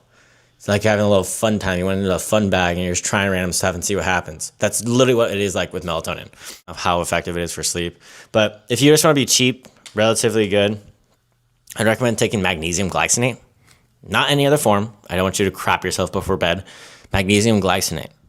Personally, I take it in the morning. I don't feel the sleepy qualities, but I know Higher Up Wellness, my buddy Mike, and all my clients love taking it at night. So it has been shown, helps you fall asleep, stay asleep, helps you with your nerves, helps you give you energy, helps you with a bunch of stuff. Magnesium is amazing, but also just helps you fall asleep and stay asleep. So those are 2 supplements I'd recommend is melatonin and magnesium. You probably don't even need the melatonin. I'd start with magnesium and then go to melatonin, because melatonin is just so much stronger. So whatever level of insomnia you have or sleep issues you have. So we've covered it so far. Bed, only bedtime. Right when you put your head in there, you're falling asleep. Next up, darkness. Just absolute darkness. Next up, don't eat before bed. Don't drink before bed. And then we did our supplements. These are all fantastic things to start falling asleep and staying asleep. They're boring. They're not fun. They're not even, I mean, to each their own. It's very subjective. I was going to say it's not easy, but it's really easy for some. For me, I hate it. But I do like sleep. So I do it. I prioritize it. Really important stuff. Then last, I don't really believe it. The blue light glasses. Research hasn't supported it. There's just no research to support it at all. Anecdotally, I think it works a little bit. I could have a placebo, but the strongest drug in the world is a placebo, so I'm gonna keep running with it. But just try to limit your bright lights before bed. Try to limit it by like at least 2 hours. Use lighter lights. For example, I'm filming at night right now with my studio lights. No good. Not good for my sleep. Not good at all, as you guys can see, but sacrifices for work. So yeah, yellow lights, warm lights. Don't need to have white lights. Those are all incredible tips. Start implementing those things. I can do more in depth, more research. I'll start telling you guys why you need sleep. I should have done this at the start, because you guys would have watched the rest of the video, but we're getting used to long form videos. So if you guys are still here, be ready to learn. So how I said cancer, heart disease, all these things. Also, I could make all these videos off the dome, if you couldn't tell, so they're kind of sporadic. Maybe I should start scripting them. My girlfriend interrupted me, so now you guys understand how raw these are. If you have 1 hour of sleep less, the biggest test we ever have, daylight savings. Accident rates increase, cancer rates increase, deaths increase, all by missing 1 hour of sleep. Crazy. 1 hour. And I love people's excuses. I catch up on the weekends. I'm a big weekend sleeper. I only get 5 hours of sleep on the weekdays. Weekends, I crush it. I got a study for you. They tested that people could sleep 7-9 hours of sleep every night of the week. Then they had a group that for 5 days a week, they can only get 5 hours of sleep. Weekends, unlimited sleep. Unlimited. As much as they wanted. Guess how much they got back? Night 1, they got an additional 2 hours of sleep. Night 2, they got an additional 1 hour of sleep. So all that sleep they left, they only regained 25% of that sleep. Shocker, the group actually started gaining weight. And that's because another study showed, I'm not going to reference the exact percentages, but I believe it's around like 20 to 30% on these numbers for leptin and ghrelin. If you miss your sleep, your leptin decreases, the hormone that makes you feel full, and your ghrelin increases, the hormone that makes you feel hungry. So it's a recipe to put on some fat. No good. No one wants to be fat. That's why you guys are here. Fat loss coach. So that's not great. And then also, you crave salty, dense foods and processed foods and carb dense foods. Foods that are hyper palatable, basically. So all these things allude to you will gain weight. And all these studies show they don't limit their food. They don't do anything with the food. They just lost sleep and they gained weight. I believe one group gained 2.3 pounds in just 1 month. All just from sleep. That's the only thing they were changing in their life. Sleep is king. Sleep is phenomenal. Let me know if you guys want another deep dive. I got a DM saying they want to have a sleep video. yeah, please like and subscribe and comment down the video. How to lower inflammation, how to lower that face fat. Seems like everyone's big fat loss and things like that. But today we are talking about how to debloat, reduce face fat, inflammation, water retention, all that jazz. It's a really highly requested episode, so I'm really excited. And I'm a content creator, so I'm gonna have to, I don't know what word to use, build anticipation slightly. But inflammation. People think inflammation is the reason they look a certain way. I understand this. I've worked with 500 plus clients in the past year, 12 months. So I understand this. I hear you guys constantly. I have rough news. One of the best anti-inflammatory things you could possibly do is be in a calorie deficit and start losing fat. It's quite anti-inflammatory, if I do say so myself. But we'll go in the nitty-gritty, obviously, because that would be a 1-minute episode for a podcast or YouTube video. So we'll go into it. Number one, a lot of people nowadays say seed oils are the reason you're inflamed. They're saying carbs are the reason you're inflamed. There's some warrant to that. There's some truth to that. And that sounds crazy because I eat seed oils and I am actually a big advocate of seed oils. I think they're amazing. And I think they're very anti-inflammatory. But dosage makes the poison, and that's for everything. So a lot of people think carbs are the reason that you're very bloated and all these things. Carbs inherently don't make your face look puffy. Carbs inherently don't make you fat. Carbs inherently don't make you inflamed. The mass consumption of it in a caloric surplus causes inflammation. Same thing with sugar. There's actually a study with this. They actually had sugar at a mass quantity, I believe 100 plus grams of sugar every single day. They had no inflammation extra when they were in a caloric deficit. The only time they had inflammation was when they were in a caloric surplus coming from sugar. So when the sugar was the reason they were in a surplus. That's what caused a lot of inflammation. So when you're eating at a maintenance or a surplus and you're eating a mass quantity of sugar, that will cause inflammation. Got that? We're all in the clear there. Sugar's not inherently bad. Dosage makes the poison. If you're in a surplus, no bueno. Don't go crazy on sugar. But if you're actually in a caloric deficit and not diabetic, sugar's a-okay. Fruit or refined sugar, whatever you like, truly. You could have ice cream, you could have cereal, all these things. It will not make you inflamed. Next up, the seed oils. And I say sugar because carbs are the same thing. They both break down to glucose within your body. So, same thing with carbs. You're not going to get inflamed unless the source of your surplus is coming from carbs. So, if you're eating at maintenance or a deficit, you are completely fine to have carbs. It is completely safe. It actually makes you look better. It goes inside the muscle, meaning intramuscular, making your muscle look better. Not going to make you bloated, not going to make you bulky. It's going to make you look good.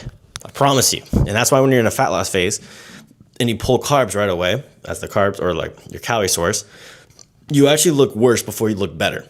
I made a whole video about that, and people were really shocked about that. You lose like 10 pounds, and you're like, wait, I lost 10 pounds, but I look kind of watery, kind of fat, and I look smaller. I kind of just got skinny fat. And a lot of people get really demotivated, and they just are like, screw this thing, I'm going to stop this diet. And that's because you're losing carb inside the muscle. The carbs make your muscles pop. If anyone edits their videos or anything like that, or edit their photos, it's like turning the contrast up on your pictures or your sharpness up on the pictures for your muscles and just your figure as a whole. You'll get a bunch of lines from the carbs because it makes it pop. It's great. It's really good. So I'm actually a big advocate for carbs. Bodybuilders literally carb up before a show to make their muscles look huge. They eat like 10,000 calories of carbs. That's how important carbs are to make your appearance look that good. Granted, they were depleted before, but point stands. Now, seed oils. Seed oils do cause inflammation at a mass quantity. So right now in America, the average omega-3 to omega-6 fat ratio is 1:20. And that's not just it. A lot of research shows it's not the fact that the ratio is completely out of whack, it's the lack of omega-3 consumption. You should be having 1.5 to 2.5 grams of omega-3 fats as a baseline. Before you ever complain about inflammation, you should be having 1.5 to 2.5 grams of omega-3 fats. But this is very key. These are the rule of thumb for omega. If it is very dense with additional omega fats, that is most likely meaning it's coming from an ALA source. I know this sounds really complex, but I'll try to dumb it down or just make it simple in layman terms. ALA, only 10% of it converts to EPA and DHA. And DHA and EPA are the ones that you can actually absorb and use in your body. So if you have a bunch of ALA, it's the cheaper omega-3 source. So it's not giving you as much. You're basically only getting 10% of it inside your body when you consume it. So make sure when you're reading the back of it, it has EPA and DHA as the mass quantity, and they list out how much it is in each one. Because a lot of brands don't list which omega-3 they get. They just say, oh, omega-3 fats. And if you try to research it, they don't even have it. Because, I mean, the supplement industry is not regulated. So make sure it's third-party tested as well. So just make sure you get that, because a lot of people are getting scammed, and it upsets me quite a bit. The rule of thumb to see if it's a good quality omega-3, you should open it up and smell it. If it smells fishy, that is a low quality omega-3 supplement. If it is very yellow, think of it like pee. The more yellow it is, the less healthy it is for you, or less quality it is for you. It's the same thing with your pee. You should make it more hydrated. And then lastly, if you shake it up and they're stuck together, that is a low quality omega-3. They should move freely. So those are the 3 rule of thumb. And I have a lot of Muslim clients, and unfortunately, this is gelatin. So if you're Muslim, do not get this. You can find sources that are plant-based or not gelatin. So that's up to you guys. I'm not your religion. I know you guys know how to get around it.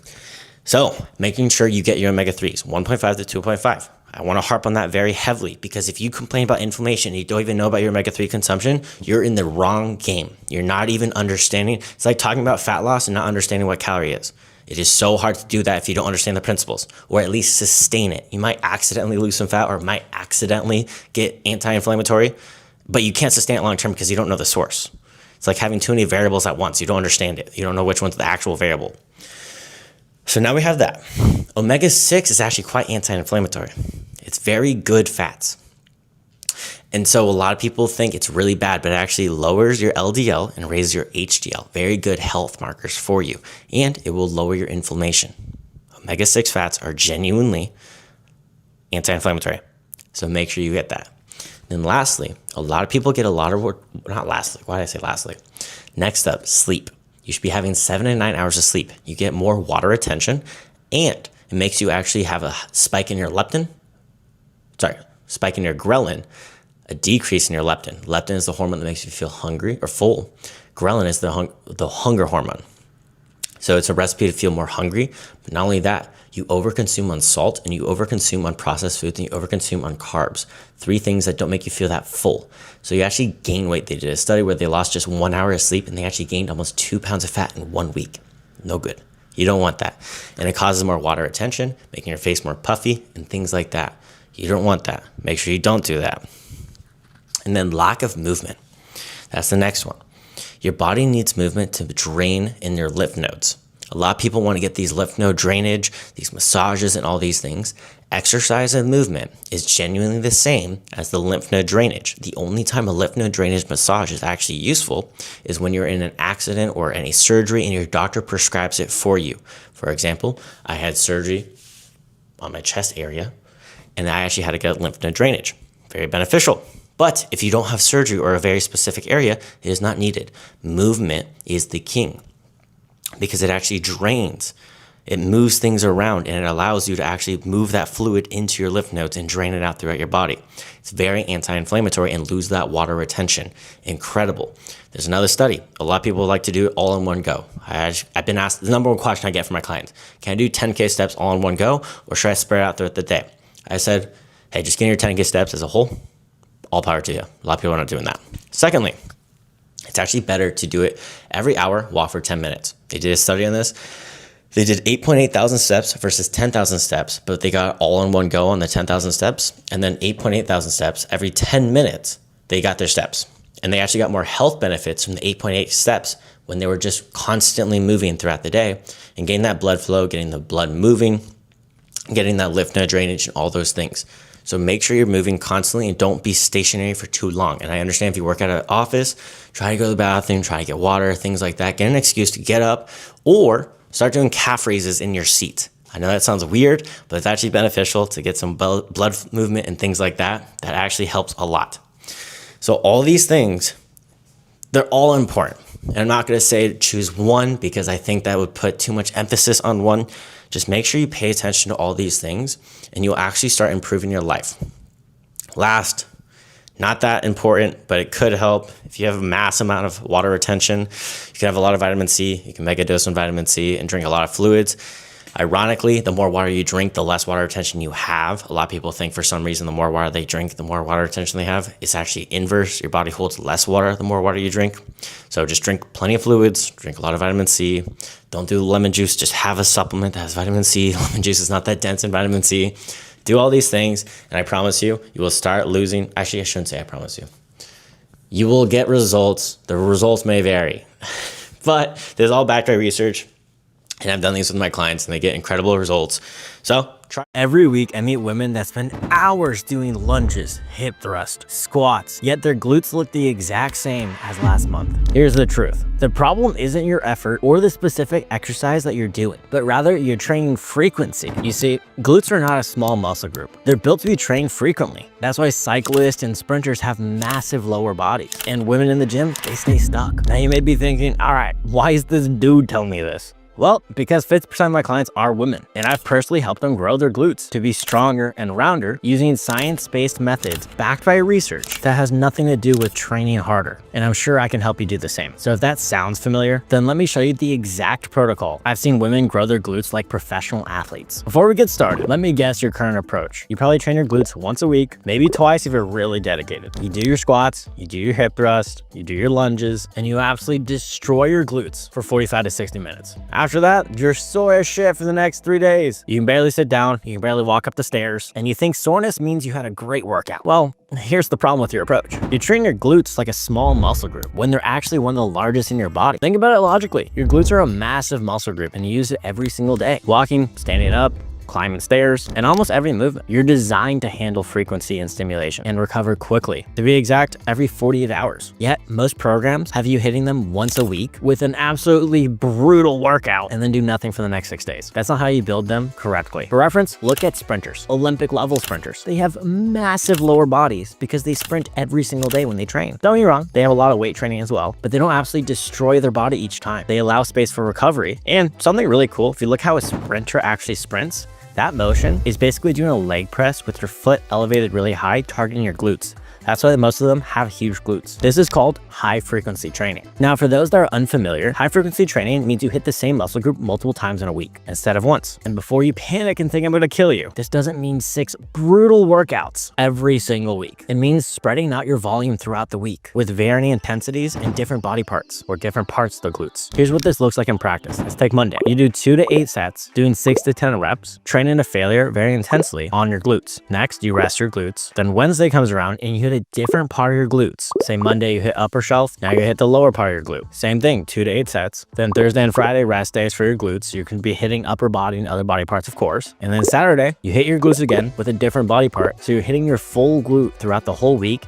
and you're giving it proper time to rest. The key here is not overexhausting yourself every single time. You don't have to go balls to the wall and go insane in the gym. It's rather stimulating it properly to cause growth, but don't do too much where you can't recover from it. Here's the science behind it. You see, when you train glutes once a week, muscle protein synthesis, which is the process that actually builds your muscle, it peaks around 24 to 48 hours after a workout, then drops right back to baseline. So that additional soreness is just muscle damage, or you did too much exercise that your body's not recovering properly from. That means for 4 to 5 days a week, your glutes are not actively building. You're just sitting there doing nothing until your next workout. With high frequency training, you're constantly re-engaging them and stimulating them properly for growth, re-engaging the protein synthesis instead of just having one big spike per week. You get multiple moderate spikes that add up to more total muscle growth. Plus, you're avoiding all the muscle damage and the additional soreness that comes from infrequent high volume sessions. When you're training frequently with lower volume days, you recover faster and you keep a higher quality of workouts throughout the week. And this allows you to practice the pattern of the movement more often, making you better at the movement and recruiting more muscle fibers. Science-based motor recruitment. Now you're probably thinking,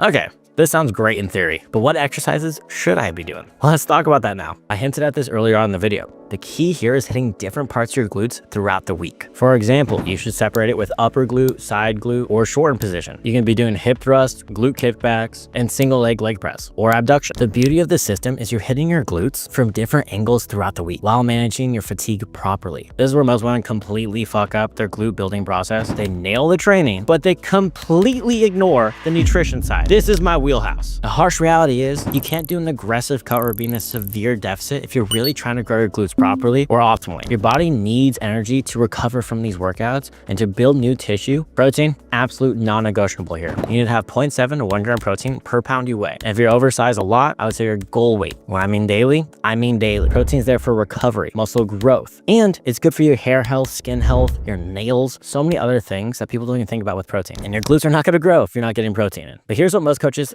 don't tell you. Micronutrients are just as important as macronutrients. Magnesium, so important for your energy, muscle contractions, recovery. You're training quite frequently. You need to recover properly. This can also help you in your sleep, which again, helps you in recovery. You can get it from a supplement. I prefer glycinate or threonate. Those are the two most bioavailable forms of it. But if you want to get it from food, you can get it from dark chocolate. I know you love some. Pumpkin seeds and spinach. Now, this is something I am so unbelievably passionate about. Your omega-3 to omega-6 fat ratio. The average person has a 1:20 ratio for their omega-3 to omega-6, meaning every 1 gram they have 20 grams of omega-6. And this is why people fear seed oils and they freak out. This is good for anti-inflammatory. The lower the ratio is, the better. This helps you in so many things for your hormone production, your brain health, so many things. If you're not getting your omega fat, at least 1.5 to 2 grams a day, omega-3 specifically, you're not even close to balancing inflammational hormones. It should be to 1:1 or 1:4 ratio. You can get omega-3 from chia seeds,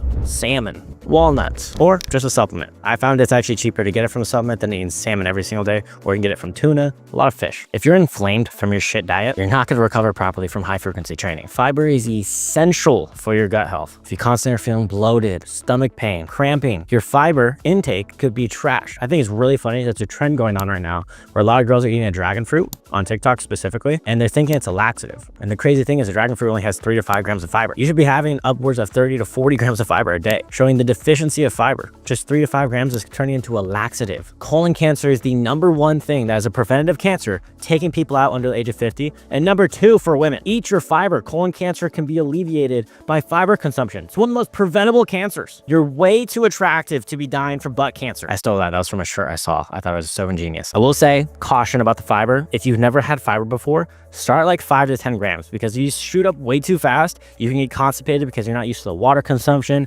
Depends the fiber you're having. It's maybe increased by 5 grams. Since you're training your glutes so frequently, your overall nutrition should fit your needs. And yeah, there's some research to show after your workout, if you spike your insulin slightly, you can absorb nutrition faster. But that's really majoring in the minors. At the end of the day, get your protein in, get your essential fats in, especially your omega-3 fats. Get enough fiber in, and then just fill the rest up with carbs. If you like to intermittent fast, do intermittent fasting. Granted, I think it messes the menstrual cycle up because you're spiking your cortisol until you have your first meal. But if that works for you, all power to you. If that comes in the form of calorie banking, is that coming in the form of doing a certain fad diet? You're more than welcome to do it. Just hit the essential things. Because at the end of the day, the plan that you like is the plan you're going to do, not the plan I like. Now you may be wondering, how do I even progress in all these sessions? Some of the once a week workouts, progressive overload is still key in building, but it works slightly different with high frequency training. Instead of adding weight every single session, because realistically that's not possible, focus on certain movements or certain exercises you want to progress on. This will make it more fun and more engaging for you as well. For example, if you did hip thrust for 135 for 8 reps, and you did that on Monday, next Monday, try to hit that for 9 reps. Don't get me wrong, if you're feeling stronger, don't hold back because you're just hitting one lift. You should be progressing, but I found with my clients, it's better if you just focus on a certain exercise for a bit and then focus on others. This allows you to keep building and building without trying to hit a new PR every single week. Now let's address the biggest concern with high frequency training.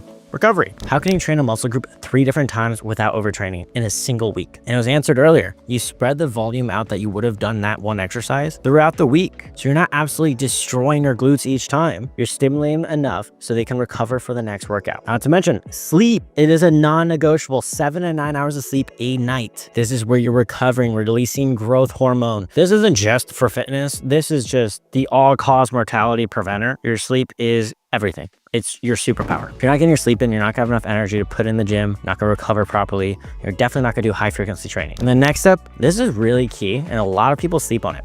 After every meal, go for a fart walk. And you heard me right, a fart walk. I used to call it a post-meal walk, but my client told me she calls it a fart walk with her husband. Thought it was hilarious. Now it's a fart walk. After every meal, walk for 10 minutes. It's gonna aid in digestion, help you with your bloating. It actually allows you to absorb more nutrients and it gets your steps throughout the day and you're getting constant blood flow. Research actually shows if you get 8.8 thousand steps, but you walk every hour for 10 minutes versus getting 10K steps in a day, all in one go, you actually get more benefits from the frequency. So you get blood movement, recovering properly. Your heart is always pumping. It's really healthy. Before you jump into this, let me just warn you into some things I see in the clients that are just common mistakes. Number one, they do too much. They're doing 15 to 20 sets each time. Your body can't recover from that. Pain does not equal growth. And you have to get out of that mindset. Number two, when you're trying to grow, I see too many women trying to do too much at once. They heard and saw my essential diet, the extreme cut. They saw my girlfriend that I coached. She lost 11 pounds in 14 days because she did the essential diet. She didn't lose muscle, but she wasn't gaining muscle. It's really hard in that severe deficit. And I get it. A lot of girls want to get the hourglass shape, but you have to build muscle to look toned. It's just the truth. It's the harsh reality. You're not gonna get fat, coached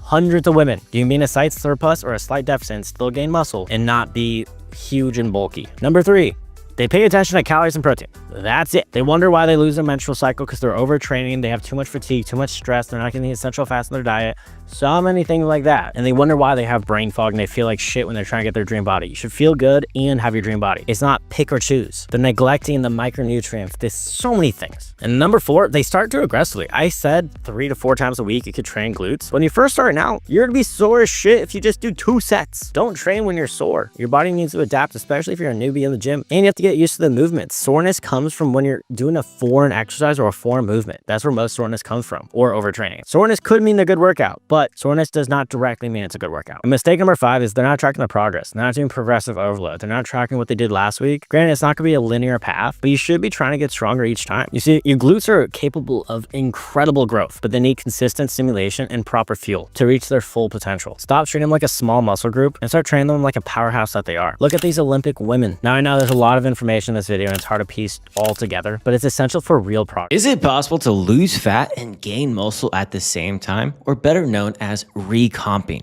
where you're recomping your body? You're losing the fat that you don't want and you're gaining muscle at the same time.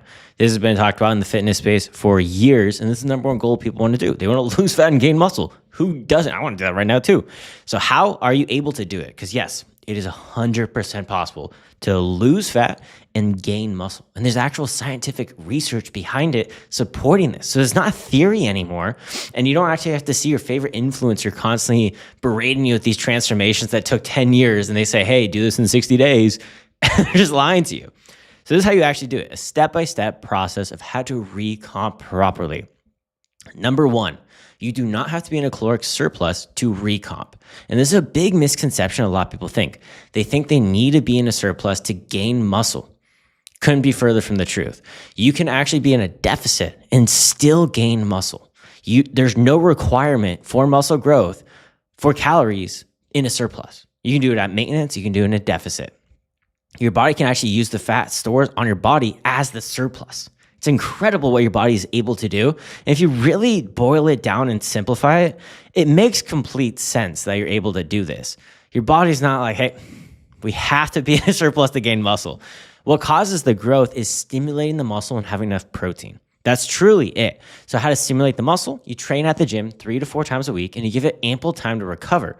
While you're giving this time to recover, you're actually give it protein. And how much protein do you need? You need 0.8 to 1 gram protein per pound you weigh, or of lean tissue, or of your goal weight. So say you're 300 pounds and you want to be 220 pounds, you can have 200 to 220 grams of protein. If you're a female and you're 150 pounds and you want to be 100 pounds, you need 100 grams of protein.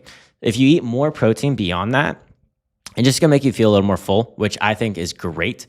Don't only do calories and protein though, because that's gonna tank your hormones. It's gonna make you feel horrible. You're not gonna get your micronutrients. We're only paying attention to 2 things, which most people do. So I'm not gonna be upset with you if you've done that in the past. A lot of people make that mistake, unfortunately. And you're curious why I say unfortunately. What could be beyond calories and protein?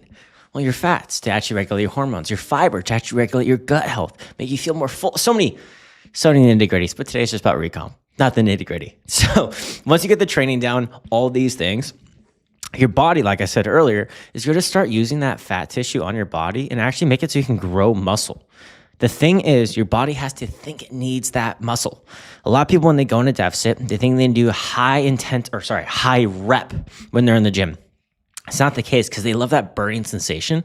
I'm telling you right now, if you're watching this podcast, I said this in the last episode, while you're watching it, extend your arm back and forth. So your shoulder, your front delt, starts to feel a burn.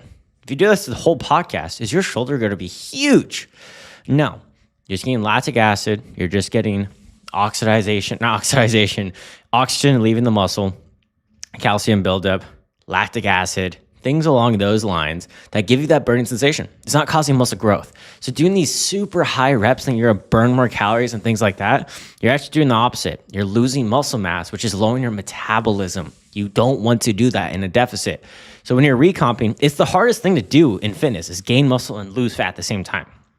It's a reward if you just maintain the muscle. So you have to be really dialed and do the things correctly to make sure you're recomping properly.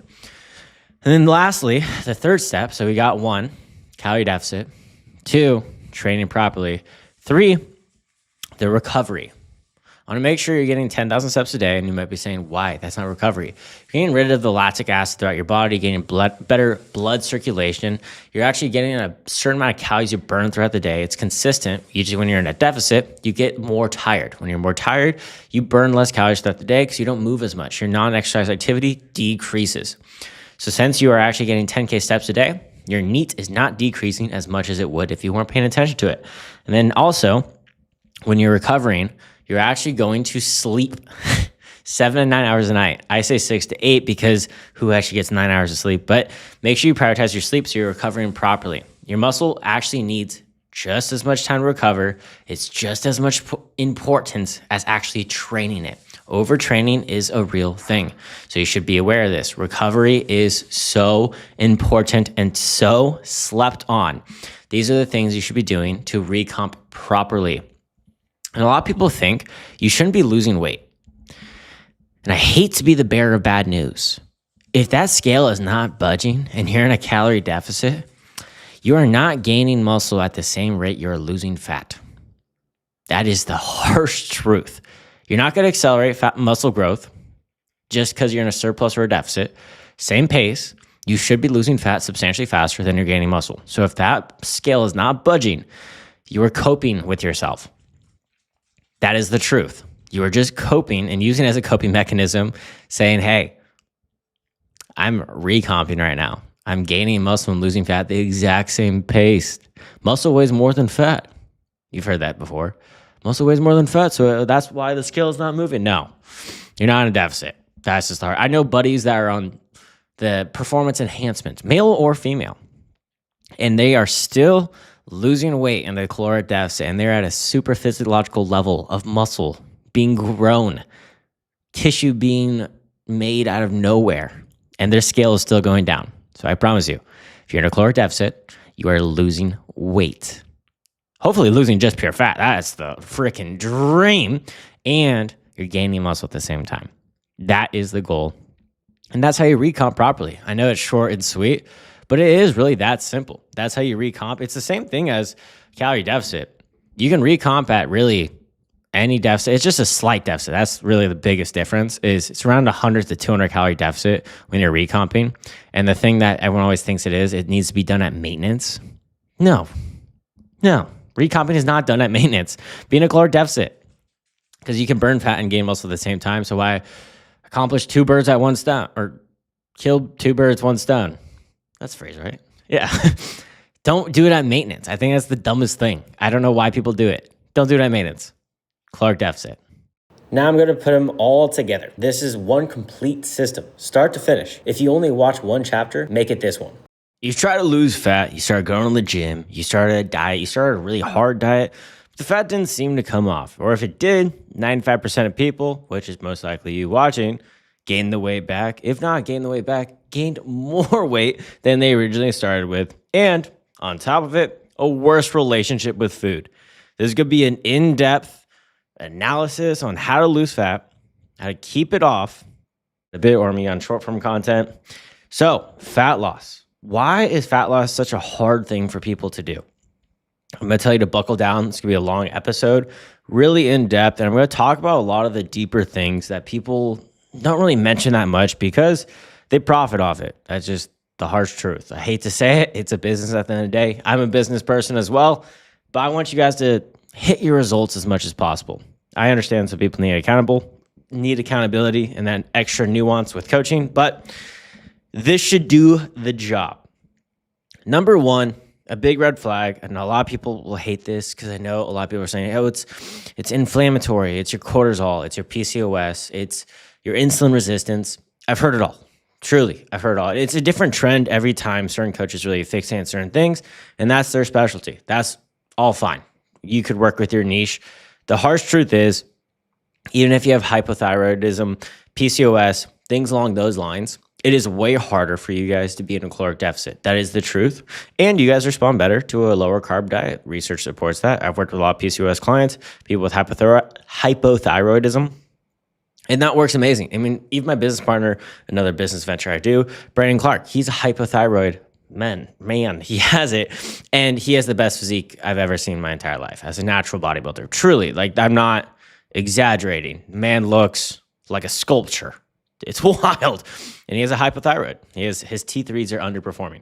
And he looks incredible. You just have to eat less, unfortunately. But there's ways to mitigate it where you can do a recomp where you actually are able to have more muscle mass so the deficit's not as bad. Granted, you can't really boost your metabolism. That's to an extreme extent of like 500 calories beyond. But you could prioritize certain things. And that's where we're going to start with nutrition. So when everyone always says, hey, eat less, move more. You'll see that everywhere. If you ask anyone to eat less, move more, which is actually the contrary. You should probably eat more and move more. It should be the quote, because you should try to add as much volume to your foods. But number one, you don't even have to go in a deficit. Your first week, just track your calories. And I mean actually track your calories. It's not going to be this easy thing. I'm telling you right now, it's not going to be an easy thing. You have to intentionally do these things. You're forming a habit. Do it for the next 90 days so it becomes a habit. Weigh your food. I'm not kidding. You've tried all these other things. You've tried all these fads. You've done the carnivore. You've done all those things. That's going to be later in the video. All these fad diets, and they didn't work. They wasted all your time. So now we're going to do something that is proven. Weigh your food. See how many calories you eat on a weekly basis. Your weekly average. That is going to be your maintenance calories. We're going to lower your calories by 350. I go quite aggressive in the first calorie deficit. And that's because when you're in a calorie deficit, when you first start, your ghrelin hasn't really increased and your leptin hasn't decreased. Ghrelin's the hormone for hunger, and leptin's the hormone that makes you feel full. So when you're losing fat, if you're a visual person, you can see me holding fat. If you're losing fat, that stores leptin. And leptin makes you feel full. And that's why when you're losing weight, it's harder to make yourself feel full because you're literally losing the thing that makes you feel full. And your body's had to change. Your body doesn't like changing. Gaining muscle, losing fat, either or. They don't like it. It likes to stay where it's at. So when you're losing fat, it becomes harder as time goes on. So I take advantage of that. When you first start, your leptin's not increasing. Your hunger's not increasing. You haven't lost a bunch of weight. So let's take advantage of that. Let's lose the weight. It's the easiest. The first week or two is the easiest time of the deficit. So let's just bump it in. Granted, not everyone is like this. I'm telling you, just try this out. I love this personally. I go really aggressive. I go like 1,000 calorie deficit in the first couple of weeks. I love it. It's the best way for me. And that's another thing I want to go on later in the video. So when you start losing the weight, weigh yourself. You don't have to do it daily. Do 1 day of the week. Granted, you might be doing yourself a disservice because of the fact if you just do it once a week, water influx, stress, or cortisol, what time of day you're weighing yourself, how much you ate yesterday, when did you drink your water, what was your bowel movements like, when did you take a piss? All these things are extremely important for your weight. And so that fluctuation is huge. So the best way is to weigh yourself every single day and then get a weekly average. That's a little much for a lot of people, and they can't see the scale go up and down because, holy cow, you're in a deficit and the scale's not going down. That makes people freak out, so they don't like to do it. And I understand that. I don't make all my clients do that. Just once a week, track your progress, and take a damn photo. Take it. I know you hate how you look. I know you freaking hate it. You're going to regret you didn't take that photo when you look crazy good. If you're a girl, you're looking snatched as hell. If you're a dude, you're looking ripped. But if you didn't take that photo, you're going to regret it because you can't see all the progress you're making. And when you see the scale moving down and you don't think you're looking different, looking back at that first photo really helps remind you how much progress you actually make. So we got the calorie deficit. We got your maintenance calories. Let's talk about macros. Because the harsh truth is when people say eat less, move more, You can eat less and lose a bunch of muscle and lower that metabolism. It sucks because if you're not having enough protein in your diet, you can lose weight, and up to 60% of that weight could be coming from muscle tissue. That sucks. You're going to look worse. You're going to look saggy. You're going to lower your metabolic rate. It's not what you want at all. It is the worst situation. And I'm not saying go outrageous on protein. You guys know, I've reviewed thousands of diets on my short form content. And on a day-to-day basis, I review hundreds of diets every single day with my clients. So when I'm reviewing these diets, a lot of people go crazy on the protein because the fitness space only talks about protein. And I think that's great to prioritize your protein. You only need 0.8 to 1 gram of protein per pound you weigh. That is the baseline. That's all you need. Or even above your goal weight. I've worked with clients like 500, 600 pounds. I know you're not eating that. That's ridiculous. We're not doing that. We're being normal. When I say normal, 0.8 to 1 gram protein for goal weight. I always lean closer to 1 gram because it just makes you feel more full. Going beyond that, too much protein. I see people have protein in every single meal that is beyond the need. And that makes it so your actual colon ferments that protein and it gets stuck there. And you get to that protein gas that you don't want, that protein bloat that you don't want. It makes it smell rank. Those protein farts suck. Truly, they suck. I'm not even exaggerating. I get 200 grams of protein a day. Granted, I'm 200 pounds. I'm not gassy. If I am, it's not that bad, truly. And I eat over 100 grams of fiber a day. And a lot of people thinks that's gassy and protein farts. If you have good gut health and you prioritize the right things, as I will say in this video, you're not going to have to worry. Truly, you're not going to have to worry. Next up, what should you do beyond that protein? I say, it's just calories and protein. Your fat. It's the next important thing. Next most important thing. You have an essential lipid. You have an essential protein. You don't have an essential carb. We'll get into that. Fat, 0.3 to 1 gram, 0.3 to 0.5 grams of fat per pound you weigh. There's more to it. And I'm going to add the complicatedness just to add to your notes because I'm tired of people not getting it. Omega fats. Make sure you're getting 2.5 grams of omega-3 fats. And make sure when you're taking it, because there's actual research to show, if it is not third-party tested, it is more detrimental to your health than actually helpful because it oxidates in the process and makes it actually toxic. When you don't have a third-party test, you don't know what's in these. So a 3 golden rule test. Smell it. Does it smell fishy? Not good. Next up, think of it like urine. The more yellow it is, the worse of the quality it is. The more clearer it is, the better. So it shouldn't be bright yellow. That is not a good sign. And then third, you should shake it up and they should move freely. If they're stuck together, they're rancid. Don't take them. They also should say the EPA and DHA. I'm not going to be that complicated and tell you the ratios on those. Just make sure it says that because if they say other omega sources, they're using a buttload of omega-3 or ALA source, and ALA source, only 10% is bioavailable in your body and converts to EPA and DHA. So you're not actually absorbing it, only 10% of it. So you have to have 10 grams of ALA to get 1 gram of the actual absorbable amount. So you need 25 grams of ALA source to convert to your daily allowance or daily need, daily minimum. That's absurd. And sadly, that's like walnuts, chia seeds. These are all ALA source, which is they're great to have, don't get me wrong. It's just they're not a potent amount. So I always recommend all my clients taking omega-3. So that's a healthy fat to regulate your hormones. Anti-inflammatory. A lot of people demonize seed oils. It's because people have too much omega-6 fats. Too much omega-6 fats with not enough omega-3 causes a bunch of inflammation, things along those lines. This is going to be great for balancing your hormones. It's going to be great for your skin, your heart health, your metabolism, your thyroid. It actually helps in freaking mental health, helps so many different facets of your life. I guarantee you need it in your diet. If you're not aware of it, you got to get aware of it. Sardines, salmon, tuna, things like that, great sources. Next up, beyond the fats, carbs and fiber. Carbs, you just fill the rest up with carbs, truly.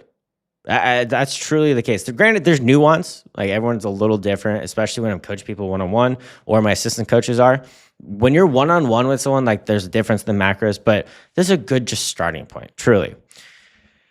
When you fill up the rest with carbs, try to have 30 grams of fiber. And fiber is getting spoken about a lot more, and I'm really happy about that. Fiber prevents colon cancer. Fiber makes you feel full. I have over 100 grams a day. You should try to get 30 grams a day as a baseline. That should be your goal. Don't go from 0 to 100. Don't go crazy. If you go crazy, 0 to 100, I'm telling you right now, you are going to be constipated. You're going to be bloated. You're not used to it. Make sure you're drinking plenty of fluids. I don't want you to have any health side effects. Slowly work up. My rule of thumb, every week, increase by 5 grams of fiber. It's going to be great for your satiety. It's going to make you feel full. And you're going to be like, how? OB Health just made me not hungry in my fat loss phase? What the?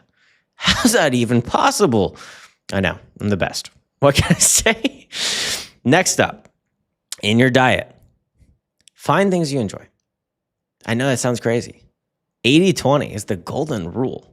You can be 100% psycho, all or nothing, or 80-20 and get that 20% that feels the soul. It makes it enjoyable. That soul needs some food. And I'm telling you right now, if you go 0 to 100, you cut out all foods, you're not a normal human being and you're not going to sustain it. As we both know, 95% of people gain the weight back. Yeah, you could lose 10, 20, 30, 50. I've seen people lose 100 pounds and regain it back. They didn't do it properly. They eliminated things they didn't enjoy. I've had abs for over 10 years. Not exaggerating it. I've helped men and women have abs for years. I've had clients text me after working together, after a year later, and they say they look better now than they did working with me because they've continued hitting their fitness goals, putting on muscle, losing fat, looking better, hitting their goals because they became their own coach and they did the things correctly, learning along the way. And this is why I hate meal plans. This is why I hate fad diets. You're not enjoying your life. You can have staples that are great, your fallback meals. I love this. You can have sweet potato with ground beef. You can have sweet potato with tuna. You can have sweet potato with anything. I love sweet potato. It's great with vitamin A. It's great in fiber. It's a great vegetable. Great, fantastic. I think it's a great carb source you should get. So those are great things. And so when you're doing the 80-20, what it means is 80% of the time you're having things that are nutritionally dense or what people say whole foods, and then 20% that you actually enjoy or processed foods. This can come in different ways. You can do 5 days a week where you're very strict and adherent, and on weekends you're 80-20, so you're a little more enjoyable, things like that. Or you can do every day of the week 80-20. I do more of the 80-20 every single day, but if I know I'm going on a date or things like that, I'm a little cleaner the day before or just super clean that day, knowing I'm going to eat out. And this is another thing I'm alluding to. When you're learning fitness, for example, going out with my girlfriend, if I'm going out to eat, I will eat high protein, high fiber. I will not eat a lot of carbs. When you're doing a lot of carbs before you're going out, you're probably eating the food groups that you can get eating out. You're trying to eat the things you can't eat when you're going out. And those things are protein and fiber. So I get super lean sources, egg whites, chicken breast, things like that, a ton of fiber. And those are the things that make me feel more full. I'm not ravenously hungry going out to eat. I pregame my dinner, try to get 50 grams of protein before going out to eat. You're not be ravenous. Better choices. And so now when I'm eating out, I have carbs, I have fats. Those are the things that are enjoyable. You don't look like an absolute psycho going out to eat, hey, I'll take the salad. Actually put the dressing on the side. I know. I'm an absolute psychopath. Yeah. I want a Cobb salad, no dressing. Add a little extra chicken breast. Yeah. No, I'm going out to eat and I'm spending $30 on this just to hate my life. Yeah. I know. We're both in agreement here. I hate my life. Yeah. We're not doing that. That's not sustainable. You're not enjoyable. You can't go out with your friends and family. How long are you going to do that? Truly. You do that for 10 years? Not go out with your loved ones? Not enjoy your life? No. There is a way to enjoy your life and look good and hit your fitness goals. I promise you. There is sacrifices. Don't get me wrong. Like you heard, you just have to prioritize the right things. So those are the nutrition things. Those are the staples. It's a baseline. I could go an hour with just nutrition. And there's much more. I know I threw omega fats. That's a little complex. I know that's a little complex, but there's micronutrients, certain things that make you feel better, certain things that are good for your thyroid, good for your metabolism, certain things that just make you perform better in life, supplementations, things like that. But I don't want to overwhelm you. This is enough. I promise you it's enough without even going to the gym to lose fat. But now we're going on to the next thing, fad diets. I've alluded to these things earlier. They don't work. You can do carnivore, you can do keto, you can do Atkins. You could be in ketosis and still gain fat. How does that work? If you're in a caloric surplus, you can gain fat any time of day. And you can be in a deficit for as long as you want. But once you hate that diet and you stop getting on that diet, you're going to gain all the weight back. And that's why I don't like meal plans either. You can be on a meal plan from a coach. You can work with a coach.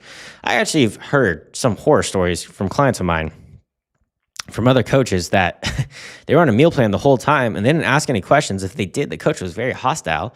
And right when they stopped working with that coach, all the weight is back. That sucks. Meal plan is the same thing as a fad diet.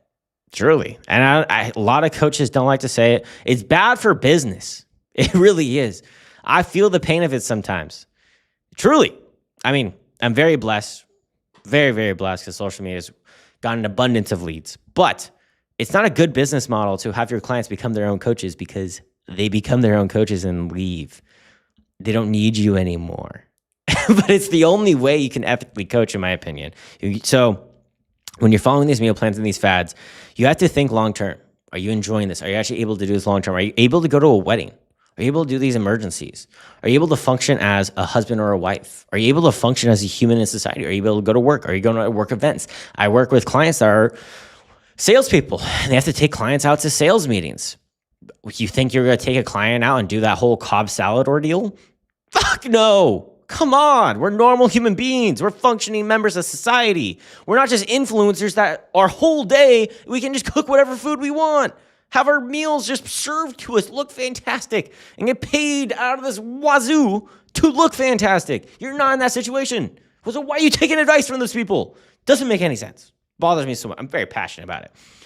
So now, if your meal plans don't work, I know. I'll go a little deeper. Obviously, the fad diets don't work. The thing, though, that a lot of these fad diets I do utilize is you figure out things that you like. Some people do like a heavy meat diet. Mostly men, to be fully transparent. And some people like a more Mediterranean diet. More of my female clients. I'm generalizing. There's differences, obviously. I'm not saying every single one, but overarchingly, or majority of the time, those are the themes. And when you have these diets, you can lean into those foods. And you can also have safe meals, like I alluded earlier, that are your fallback meals. You can have the sweet potatoes and ground beef and things like that. But when you do a fad diet, like say in ketosis, you could probably lower your carbs and have higher fats, and you can still be in a deficit, and you can enjoy that diet. Just make sure you're getting your fiber, your protein, all these things, and you can find things you enjoy. I actually enjoy a higher fat diet. I hate to admit it. I hate it. I wish I was a carb guy because carbs make you look great. I wish I had a little bit of a higher carb.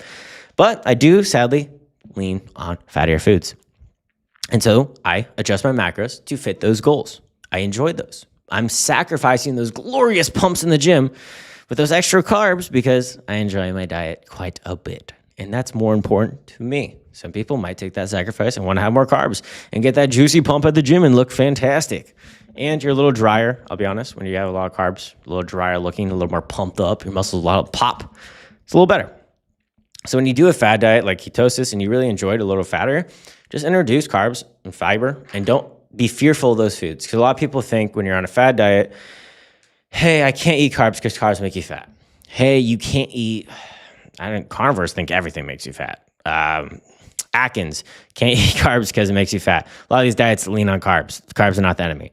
So you get really fearful and you get really unhealthy eating habits, and they're very disorderly. Not good. No bueno. No bueno.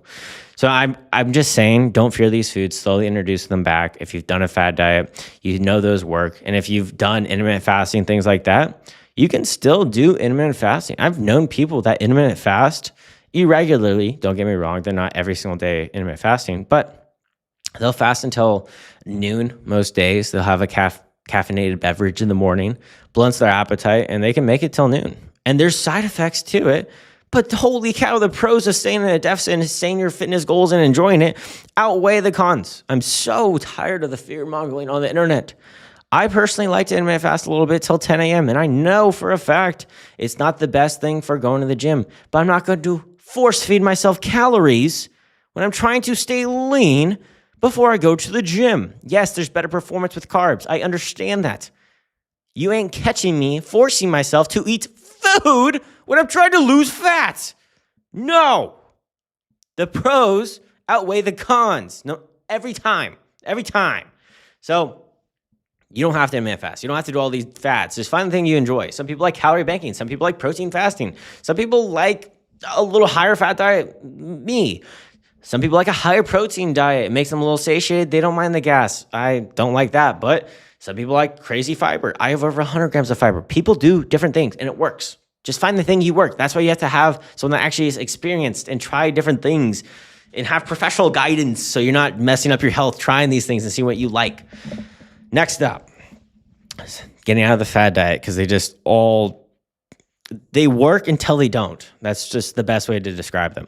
Training.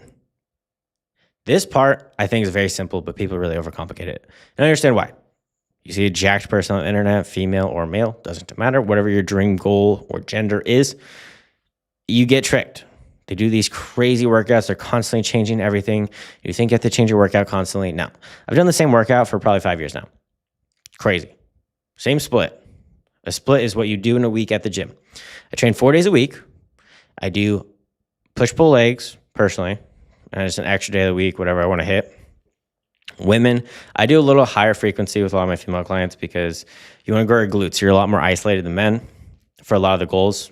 Don't get me wrong, you hit every body part, but obviously you want to have a bigger glutes. Men, there's not a lot of the time that they have a one body part they want to grow more. So there's different ways to do a split, but overarchingly, just go to the gym 3 days a week, weight train up to 40 to 60 minutes. While you're there, train hard, lift heavy, both genders. Lift hard, lift heavy. And when I say lift heavy and hard, I mean intensity. Go to failure. Train to failure. Meaning you can't lift the weight up anymore. And I swear, if you work out to feel the burn, watch this podcast and do this. Throughout the video, if you're an audio listener, grab your phone and move it back and forth and have it so your shoulder's working. Do this whole podcast. That burning effect causing muscle growth, is your shoulder jacked from doing this? No. Because that burning sensation is just calcium building up, lactic acid building up, oxygen leaving the muscle. None of these build muscle. There's no feeling in the body that builds muscle. The thing that builds muscle is you going to failure. Failure reps. The last 5 reps of any set. That's what's causing growth, male or female. You're not going to get bulky. You're not going to look like a superhero bodybuilder. You're just put on muscle in the areas you want. That is the true case. I'd recommend doing around 8 to 15 sets going to the gym. You can do 4 exercises, you can do 5 exercises, you can do 3 exercises, whatever you want. My chest day, I just do incline bench and pec flies. I do tricep extensions and ladder raises. That's my whole push day. Not exaggerating. It's that simple. Women, you can do a leg day that is just hip thrust, RDLs, glute kickbacks, adductors, hamstring curls, call it a day. That could be a whole leg day. That's simple. All machines, easy done, easy goes. Find something you enjoy. An exercise can be more optimal than the other, but if you don't enjoy it, you're not going to do it long term. That's where I go a little different with the studies. If you don't enjoy it and you're not going to do it, it's not an optimal. It's not optimal at all because you'll get 0 results. Versus your exercise, that was 99% of results, even though that 1% comes from this exercise. So just find the things you enjoy that actually get you to the gym. When you go to the gym, to prevent a lot of injuries, try to get your heart rate 100 beats per minute or above it. Go on a treadmill, walk for, 10 minutes. Break a sweat. That alleviates up to 70% injuries. And then do some warm-up sets. Do 1 to 3 warm-up sets. Do the same rep range as your working set, just with lighter weight. That's simple. Work up heavier each time on the warm-up set until you find your working weight. Injury prevented right there. It's really hard to get hurt after that. It really is. Don't be crazy and going straight into your working set at the heavy weight cold. That's a recipe for getting hurt, and warming up actually makes you stronger. So now the training's done. It really just 3 to 4 days a week. It's that simple. Next up, get 10K steps a day. If you're a woman, get 12K steps a day. And you might be saying, why more women? You're shorter. A more advanced way to do this is just get 4 miles a day. That should just be your goal, 4 miles a day. And this could be really important because you're offsetting that NEAT going down, non-exercise activity. This is the thing that actually burns more calories than planned exercise. I know, crazy. But when you're in a calorie deficit, you get really tired. You don't want to do certain things. Your energy is going down. So you have to have a consistent amount of energy every single day of the week. And on rest days, don't increase it. Just do 10K steps a day or 12K steps or 4 miles. Just do 4 miles. It's way easier. So now you're not going to you're offsetting that decrease of calories. And this is actually a big area people don't pay attention to.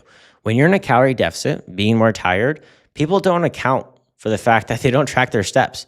So if everything is not being tracked properly, again, this is what just objectively it helps having a coach that really monitors all these things for you and just tells you to monitor these things, constantly harassing you, keeping you accountable.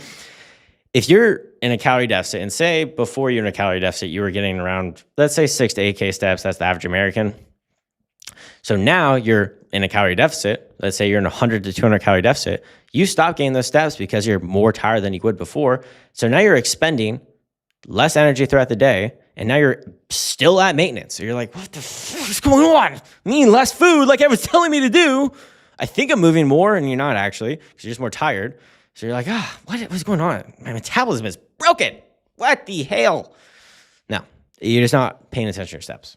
It's a really crazy thing. And then next up, you want to get your sleep. 7-9 hours a day. I should honestly just be like 6 to 8 hours. Research says 7 to 9. OB Health says 6 to 8 because, dude, it's 9 hours of sleep in this economy. Bro, come on, we need to be working. I think it's crazy. If you can get 9 hours of sleep, that's impressive. I can never rock that. Even if I have my clearest of schedules and I have nothing to do, I don't know. My body just doesn't sleep beyond 8 hours. I've never seen it. Never seen clients do it. Actually, I've seen a couple clients, but I'm getting off tangents here. Sorry. So get that 7-9 hours of sleep, 6 to 8 hours. And this is a really important thing as well. People don't pay attention to that sleep. If you just lose 1 hour of sleep, there's this really cool study we do in America. I don't know if it's international as well. It's called daylight savings. And daylight savings, more accidents happen, more cancer is developing, more deaths happen, all just from losing 1 hour of sleep. It's pretty crazy. When you lose 1 hour of sleep, if you're sleep deficient, your ghrelin increases, that hormone that we all hate, makes you feel hungry, and leptin decreases. And you're actually more likely to snack on salty foods, say in processed foods, higher caloric value foods, easier to eat on foods. There's a study on it. The people that did not get the 7 to 9 hours of sleep, on average, they gained around 3 to 7 pounds. Pretty crazy, eating an additional 2 to 300 calories on a daily basis just from losing that 1 hour of sleep. I'm not kidding. It's that crazy. Just 1 hour of sleep. And if you're telling me, OV, come on, I can gain it back on the weekends. I sleep like crazy. Well, there was a study on that. A group of people slept 7 hours of sleep every single day of the week versus one, they did not sleep an additional hour or two, 1 or 5 days a week. Now on the weekends, they could sleep unlimited. Guess how much they got back? They got back 20% of their sleep out of that week. 20% just on the weekend. They slept an additional 2 hours on one day. And they slept an additional 1 hour the next day. So Saturday, 2 hours, Sunday, 1 hour. They gave back 3 hours. That's it. Pretty bad, if you ask me. So you can't regain it back over the weekend. That's just the sad truth. Research supports that.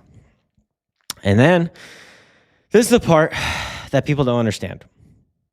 Don't do this all at once.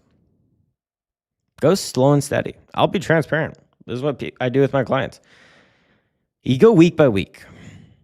You don't change your life overnight. Some people do. Some people need that crazy life-changing thing to make change.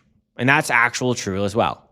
Everyone's different, but majority of people, I'm just being honest, they can't change their life overnight. That's the truth. That's why 95% of people gain their weight back. You're changing your life. There's not one magical thing as you hear in this video. I didn't say one thing. There wasn't one thing you're missing. There's a couple things, and that's true. A couple things for some person, a couple other things for another. So stop being hard on yourself. You're changing your life. This isn't just one facet of your life. Food controls your life. It controls your health. Your body fat percentage controls your life. It controls your health. You gain it back because you did a fad. You didn't change your life. You did a phase. You were in a phase for around 16 weeks. So stop being so hard on yourself because you're going to punish yourself. People fall off plan, and you know what they do the next day? They over-restrict. You're training yourself to punish yourself. I hate when people fall off plan and they say, hey, I'll just go undereat the next day. What are you telling yourself? Anytime I overeat, I need to punish myself because I did something wrong. No, you were human. You slipped up because you were changing your life for the better. Sometimes we make mistakes. Go right back to plan because you're going to have this mental anguish of the fact that I fell off plan. Oh, now I have to undereat, and now I can't even do that. I'm eating the calories I should have been, but I wanted to undereat today. So you're in this vicious cycle of self-hatred that doesn't help you. It doesn't. It's masochistic. People enjoy the pain for some reason of self-loathing. It's not needed in fitness. You're hard on yourself enough, and people are harder on you as well. Your biggest critic that I've ever spoke to you is yourself. So stop being so hard. I know that's contrary of what's going on nowadays of be hard, just lock in. No, don't just lock in. It's hard sometimes. Some people need to go to that 0 to 100. They need that immediate change. They need a life-changing event. And that works for some. And then majority of people, like I said, it doesn't. And I'll be honest, right away, first question, blood type diet got any validity? No. If you're worried about your blood type with your diet, I think you're really majoring in the minors here. It's kind of like, it's like the order of you eating your food. It's like people pay attention to that more than the actual food itself. That's kind of what's happening with the blood diet. It's extremely over-exaggerated on the benefits. How to meal prep all your weekly meals on Sunday. I actually like to do 4 days at a time. Granted, I work from home, but I do work a lot. So I usually meal prep at night after I do client check-ins, working all day, things like that. So I usually do 4-day periods because I don't like my food to go bad or throw it in the freezer. But you can meal prep throughout the whole week and just throw a couple in the freezer so it doesn't go bad. I usually like to do 3 days in advance. That's a good rule of thumb on cooked food before it goes bad. So that's pretty simple. I just spend probably an hour and a half prepping all my meals, and that's it. It's an easy, simple thing. I just did pasta, fiber pasta with some beef. It's nothing crazy. Drop a peptide thing. I don't want to talk about peptides just off of Q&A, but I'll do a full peptide video if you guys want. I know they're getting really, really, really popular. How much creatine should a woman take? I love your videos, by the way. Thank you so much. I appreciate that. You should be taking 0.1 grams of creatine per kilogram you weigh. A lot of people like to say, oh, just have 5 grams of creatine. That doesn't really make sense though, because we're not all the same weight. It's like dosing everyone the exact same amount of protein. Everyone's a different size. Everyone's a different weight. Same with the calories. So why would it change with creatine? So the efficacious dose is 0.1 grams per kilogram you weigh. That's simple. If you use freedom units, try to do your weight and then divide it by 2.204 or 05. I don't remember the exact number, but that's the conversion on kilograms to pounds. What is your opinion on plant-based diets with overall health? I think plant-based is actually a great diet. I think, granted, this is not plant-based, but like Mediterranean diet, if it just had a little more protein, I think it would be the perfect diet because it's so high in fiber. And it shows on research, it's like the best quote unquote fad diet where you get more grains, you get more fiber, you're very full, it's easier to stay lean year round. Just add that additional protein would be fantastic. Same with a plant-based. You get a lot more fiber than you would if you get it from animal sources. By no means am I trying to demonize the animal sources. I'm just saying overall, if you're really, really smart about plant-based and you actually pay attention to your amino acid profile and things like that, it can be fantastic. It's just the average Joe tends to not care about that. So a lot of things with plant-based protein, they're not fantastic for protein because they don't have the full branched chain amino acid, which no protein really does. Well, animal sources usually do, but you keep hammering the same branched chain amino acid, and you need the full amount. You need all the essential ones. So that's what's something you should really pay attention to as a vegan or plant-based. But besides that, it's great. You just have to be really conscious on it, and also supplement your B12, supplement your iron, supplement the things that a lot of vegans and plant-based people don't get. I've worked with a lot of vegans, worked with a lot of plant-based people. It's really hard to get those certain things. So make sure you take the supplements, make sure you're really on it. Honestly, I think it's a healthy mix of having both. But if you're doing it for other reasons rather than health, all power to you. But if it's health-wise, I don't think you should just do plant-based. How to beat fatigue as a woman who works 10 to 12 hours a day. That's a little broad, depending what your job is. Granted, if you're in an office job and you're sitting there, you actually probably might be more tired because you're just sitting all day. A great example is I took a nap yesterday for the first time. I hate taking naps. I hate it. And I was editing on my couch and I just fell asleep because I've been stressed lately with work. And I went on a walk and I was so energized after. So maybe if you're actually doing an active job like a blue collar, you would be less tired because you're not sedentary all day. But a good rule of thumb is every 30 to 60 minutes, just go for a walk, get the the blood flowing, deliver that nutrition, and it's going to mitigate that fatigue. It's giving you a little blood flow, helps you feel more energized. And then also just proper nutrition and diet. It's really important to make you feel good throughout the day, especially as a woman. If you're doing a lot of steps, you can't really mitigate that properly, even with proper sleep. A really big rule of thumb I tell women, if you're doing like a blue collar job or you're just trying to over exercise, you do 20K steps a day, you're really risking your health. You can lose your menstrual cycle. It's really hard to mitigate the fatigue from the exercise, going to the gym and things like that. So not great over exercising. So I just really pay attention, be really meticulous about your diet. Like make sure you're getting protein and things like that. Fat loss plateaus. Fat loss plateaus happen a lot. And I think a big reason fat loss plateaus happen is because people don't understand. For example, I mean, as I'm a coach, and I always try to tell clients why things are happening so you can become your own coach and you're not just, hey, do this, or I see, I do, or you tell me what to do, I do it. I don't really like doing that as a coach. I hope you question me or anyone on my team. I hope you question why certain things are happening so you understand it. So a great example of why you plateau during fat loss. Say your calorie deficit is 200 calories. You're in a 200 calorie deficit. It's a pretty mediocre standard thing. And say you lost 10 pounds. After that 10 pounds, you're going to probably be at maintenance. And you're going to have to decrease those calories again because you're not carrying the weight. You didn't crash your metabolism or anything like that. The thing that is happening is you're not carrying the weight all day, so you're burning less calories. It's a great example of I'm 200 pounds. I eat over 3,000 calories as my maintenance. Would you eat that much if you're a 100-pound woman? No, because you're not carrying that much weight. You're not burning the calories. That's basically just your BMR. You just existing, you carrying the weight. A great example is this bodybuilder. He wore a weight vest the whole time during a bodybuilding prep, and every pound he lost, he wore an extra pound to his weight vest, and he didn't change his calories, and he lost weight the entire time. Showing it's primarily how much you weigh and you're carrying the weight around all day. So that's something that happens a lot. So you have to lower the calories again. And a lot of people hate doing that because they're like, what are we doing? Are you crashing my metabolism? Things like that. No, you just simply succeeded and now you're lighter. So that's usually what's happening to plateau. Or this other thing that happens, which I see really common when people don't work with coaches, is you are just guessing on a lot of things. There's too many variables going on. So you might plateau because your exercise decreased subconsciously because your NEAT, your non-exercise activity, is more than planned exercise for calories burned throughout the day.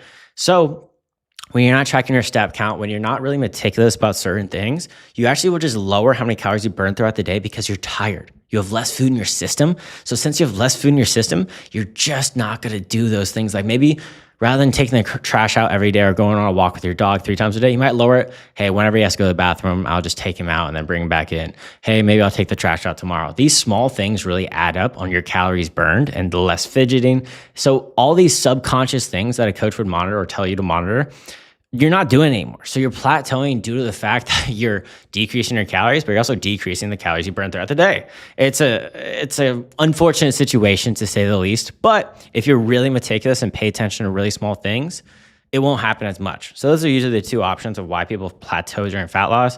And then the third option is it's not really a plateau. You just really don't know what you're doing. You're not eating your fats. You're not eating essential fats. You're not getting your micronutrients. You're not doing certain things. You're not getting your psyllium, so your sex hormones decreasing substantially. You're not getting the right things, and so you just kind of give up because you don't know what's going on. You just were told to eat less. Reverse dieting. That's great. I love this question. So reverse dieting, I think is a really common misconception due to predatory marketing. I hate to call it out, but towards women, by women, which sucks because you guys are just stealing your money from each other. But the truth is, a lot of people reverse diet thinking they're going to increase their metabolic rate substantially. That's not really the case for reverse dieting. I think the case that you should do for reverse dieting is if you're in a deficit for an extremely long time or you're very lean, those are the only 2 times you should really reverse diet. And nowadays, people say, hey, you should reverse diet before you go into a fat loss phase. If you're a subscriber here, you know how much I hate that statement. So when people say that, thinking, oh, I'm going to boost my metabolic rate by just eating more food, that's how you gain weight. That's how you increase your BMR. I came to you because I wanted to lose weight. Why are my calories increasing? I actually had one of those, you guys saw the video. One of that coach's clients DM me saying, I've gained 13 pounds because I came to her asking to lose weight and I gained weight. She hasn't put me in a deficit. She keeps reverse dieting me and they just keep gaining. And it's like, yeah, you're increasing your metabolic rate because you're gaining fat. Gosh, that sucks. So you don't do reverse dieting for a fat loss phase. Then in there, that marketing, that predatory marketing, because I mean, doesn't that sound great? Like, that is the dream. I can see why these scam coaches do it. It's so great to hear, hey, I'm gonna make you eat more food and boost your metabolic rate and you're gonna lose fat. Damn, that sounds incredible. Too bad it's a lie. Fuck, that is the best lie to sell in marketing. Like, truly, doesn't that sound fantastic? I wish I had no morals and just said that. I would be a gajillionaire. So that's not it. So reverse dieting, when you're coming out of it, you increase your calories by 50 to 100 week by week, depending how slow you want to go. The issue with me is when you reverse diet, you're staying in that deficit. Say you're in a 300 calorie deficit and you're increasing by 50 calories per week. You're going to stay in that deficit for an additional 6 weeks due to the fact that you're afraid of ballooning up with water retention and things like that. And your body's also replenishing the glycogen stores, the carbs inside the muscle, basically makes you look good. That's what carbs do. And so when you're depleted, your muscles are very shrunken, or they like to say in the bodybuilding world, flat. So when you look flat, you actually look worse. So the scale's going to go up because there's water going inside your muscle and you look greater. The thing is, when you don't reverse diet, I do this all the time. I just did the 1,200 calorie diet, as you guys all saw. I lost 35 pounds in 30 days.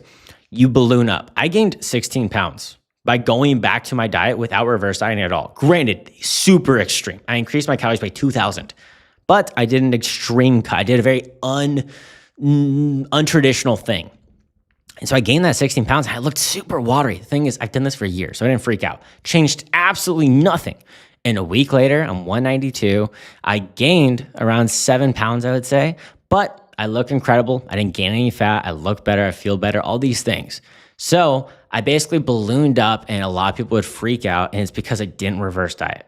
I didn't crash my metabolism or anything like that, but a lot of people don't like to do that because they hate seeing the scale balloon up and they can't look at themselves for 2 weeks, water buffaloed out. I'm not saying this is the most healthy way to do it. I just hate staying in a deficit longer than I need to, and that's why I do those things. But I understand a lot of people don't do that, and I actually don't let my clients do that because they usually do freak out and then go into deficit again, and it's this yo-yo that never ends. But if you're super extreme or extremely in the space for a long time and you trust yourself, you don't need a reverse diet. It's truly not needed. So that's what reverse dieting is, and the overarching thing on reverse dieting. It's a big tangent, but I'm very, very passionate about it, to say the least.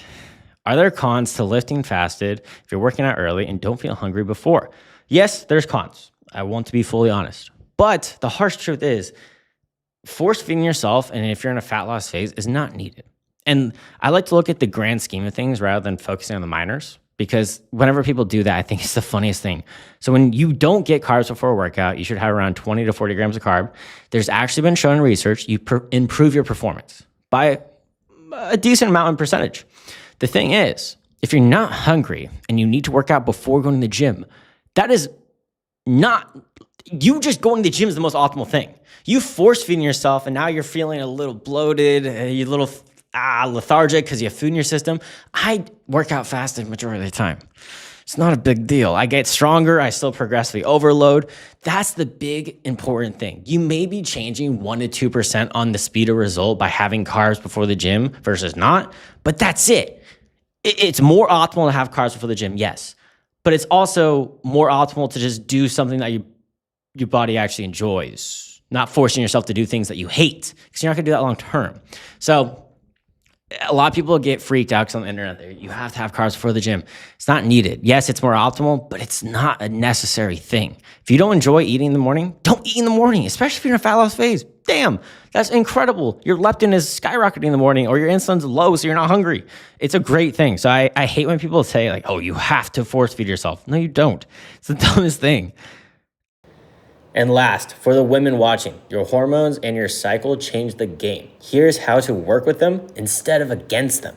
How to approach your fitness goals depending on your menstrual cycle. Buckle up because you probably see so much research went into this video. Not only that, I've worked with thousands of clients and 50% of them are women. My audience is a direct 50-50, male and female. But this is just for the ladies. So many experiences I've seen firsthand, so it's not just research, but also just years of coaching. So here's the cycle training and nutrition guide. This will be a guide for women so they can learn to work with their body, not against it. We're going to go over every single phase, how to train during those phases, explain why you have certain hormones, what they do in your body, kind of just defining the hormones so you can understand your body better. Some lifts that would be easier during certain phases, explaining why, proper nutrition during each phase so you can improve your cramps, your bloating, things along those lines, and just mitigate a lot of the side effects, and allowing you to hit your fitness goal. Lose fat and build your glutes or get the hourglass shape, or you just want to lose a couple pounds. These will all help you. Before we get into anything, let's just define some terms so you don't get confused throughout the video. Estrogen. The hype girl. Boost your mood, your energy, and your coordination. This is going to peak around ovulation, making you feel lean and powerful. Progesterone. I can't really pronounce it that well. It's late. I'm sorry. Think of it as the cozy mom friend. Keeps you calm, but too much of it can make you tired and bloated and make you snack a little bit more than needed. Testosterone. Self-explanatory, but it's your inner gym bro. Helps with strength, helps with power, helps with motivation in the gym. And of course, women, you have this as well. It's not just a male hormone, just like how men have estrogen as well. LH, your luteinizing hormone, this triggers ovulation. FSH gets your eggs ready. The 4 phases. Menstrual phase. This is going to be 1 to 5 days. Your estrogen is dropping rapidly. The storm is beginning. Your body's shedding that wall, which is your period. Hormones are low. You're going to feel tired, like the power is out basically. And this is completely normal. You might even feel bloated, but research shows it is just perception. It's just how you feel. It's not what's actually going on. There's never been research to show that you can't perform at the same level any phase of the menstrual cycle. And a good way to think about it is, say you're an Olympic athlete. You think they go on the Olympic Games basing it off their menstrual cycle? This is not the case. You can push through it and it's pure willpower, but it is completely normal to have these things going on. And understand, you're not going crazy. The amount of women that come to me saying, hey, I don't feel strong, I don't even want to go to the gym, all these things. I say, just go to the gym, go through the motions. You're not going to hit a PR. You're not going to go crazy on the weights, but it's good that you went to the gym. It's good you got the reps in. Think of it as dancing in the rain. Yeah, it's raining outside, but you can still dance if you want to. And your goals don't stop based on your menstrual cycle. And we have to understand that we have to be realistic. I'm not going to sell you a fantasy and sell you a lie. I have to be realistic. Follicular phase. This is going to be day 6 to 13. Again, it ranges. Here's the information, and then this is me just explaining it in common terms. This is the comeback montage. Your estrogen is rising. You feel amazing. You're feeling stronger. You're feeling leaner. This is time to get those PRs. This is time to really hammer the gym in, try to not miss lifts. And the motivation's high. You're feeling yourself. And if you're an influencer, this is where you're shooting a lot of content. This is the time to dig deep in the gym and really push yourself. Your ovulation phase, around day 14, give or take. The peak, the best you'll ever feel. Testosterone, estrogen is spiking at an all-time high. You're confident. You're glowing. You're feeling strong. And your LH is triggering ovulation. You're at your best. You're hitting the PRs. You're at the gym. You're feeling yourself. You're taking those progress photos. And you're most likely at an all-time low in your body weight. I will say, make sure you warm up properly though.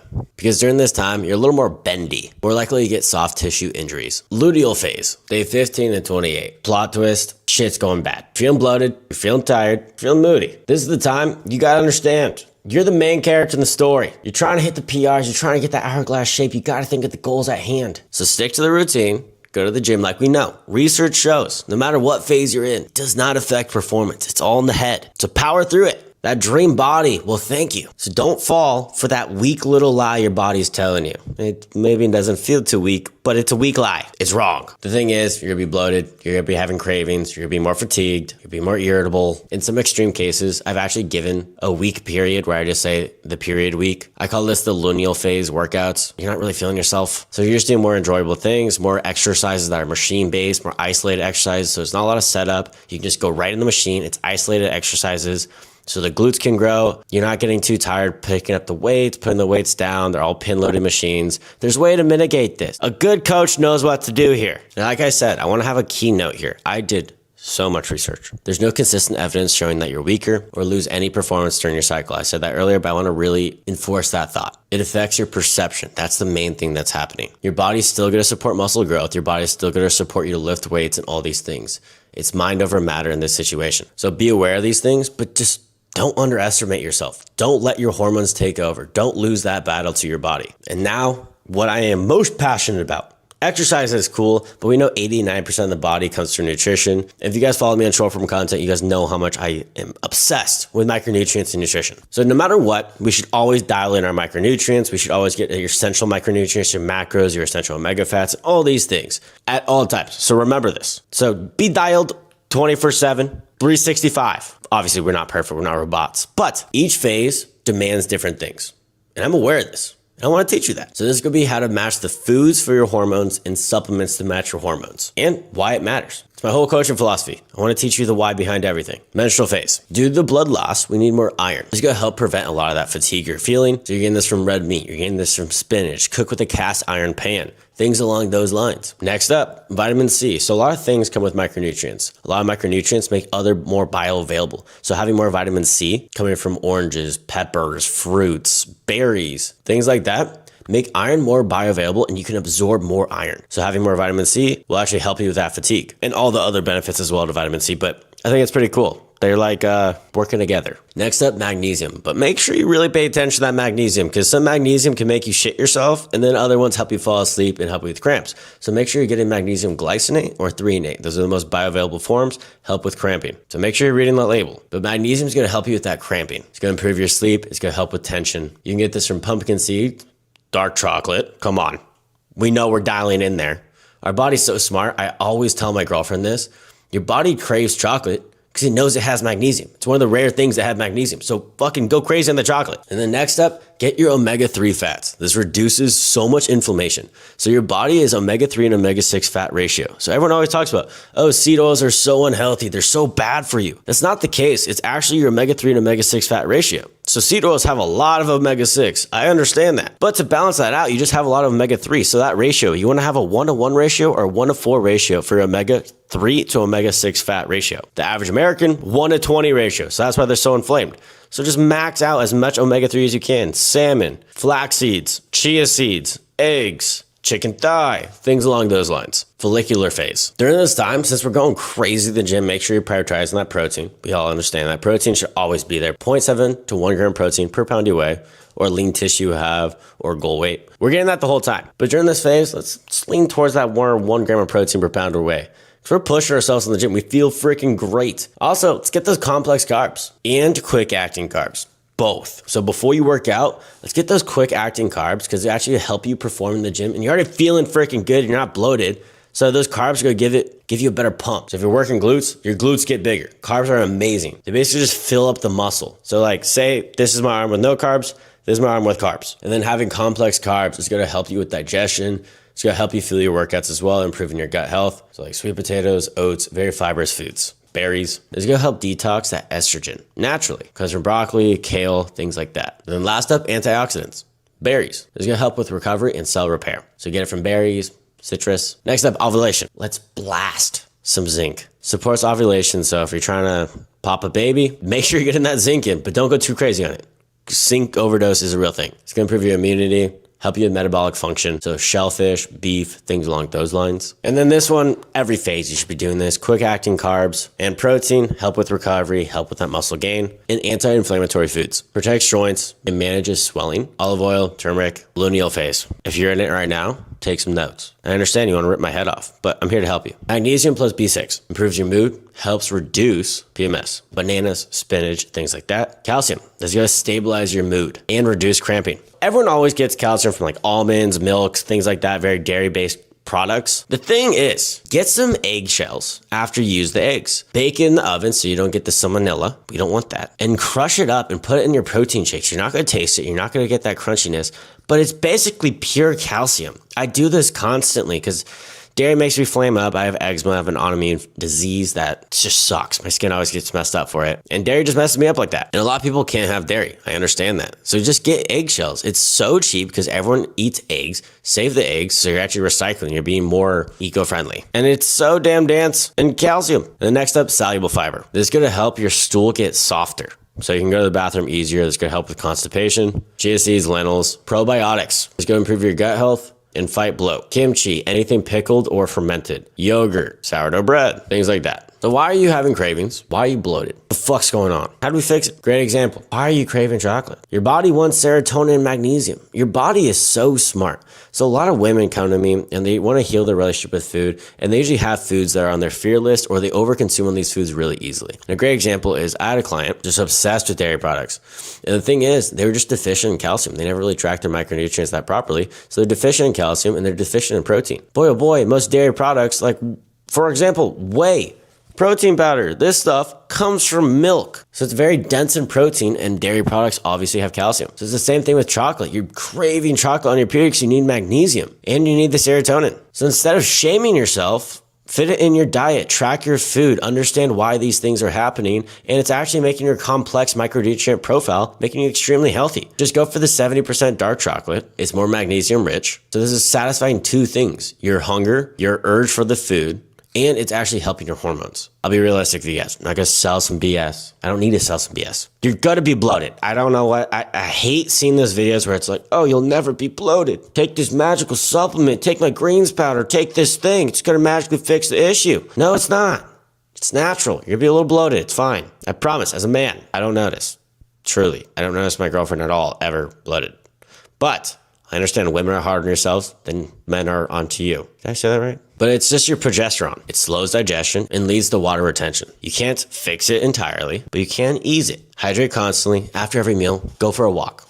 I used to call this my digestion walk, but one of you women, one of my clients, hopefully you're watching, I call it my fart walk now. She said her and her husband always go for a walk. And they call it their fart walk. I thought that was really funny, so now I call it a fart walk. So after every meal, go for a 10-minute walk. It's going to improve a lot of things. It's going to regulate your blood sugar, so you're not going to be hungry after every meal. Blood sugar is not inherently bad, but when it spikes, you're going to be a little more hungry after. So to mitigate that, go for a walk. The contracting of your muscle within your calf anywhere lowers that blood sugar spike. So going for a walk naturally makes your calves flex, your hamstrings flex, your quads flex, your glutes flex, all these things. Next up, have some more soluble fiber. Makes that stool softer so you can go to the bathroom more regularly. Insoluble fiber makes it more thick, hardened. There's a lot of different fibers. I can make a whole video about fiber. It's extremely important for your gut health. Limit yourself on carbonation.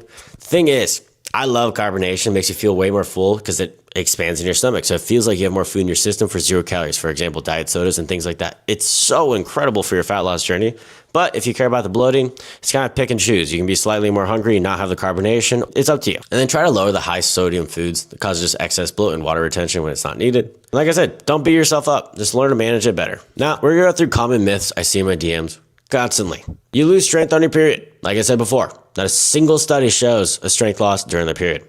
There's nothing against you. It is a real thing. I've worked with hundreds of women. I've heard this so many times. It's like, you can't say it's a myth when you hear it so consistently. It's a true experience they're feeling. It's their perception. So like, it's a real thing. I understand that, but your mind is lying to you.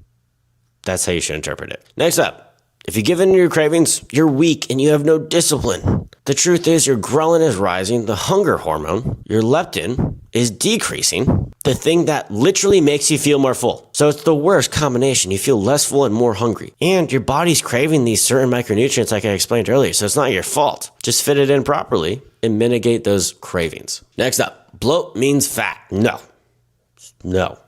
Your weight fluctuates so much during the fat loss journey, male or female, doesn't matter. But women, especially with your cycle, fluctuates like crazy. Holy shit. As a coach, if I didn't know this stuff, I would be a horrible coach if I'm being honest. Like if a male or female coach didn't understand this, you'd see the fluctuation of water retention and then you just decrease the calories and give someone an eating disorder when in reality they're in a deficit. They're just having water fluctuations because water retention in different phases. But it's not fat. It's slow digestion, water retention, more cortisol, a lot of stuff. In conclusion of this whole video, you have the power. You truly do have the power to fix these issues. They're all in your head. And this is just the tough love I'm trying to give you. This is where we can get hundreds of transformations I've gotten my clients.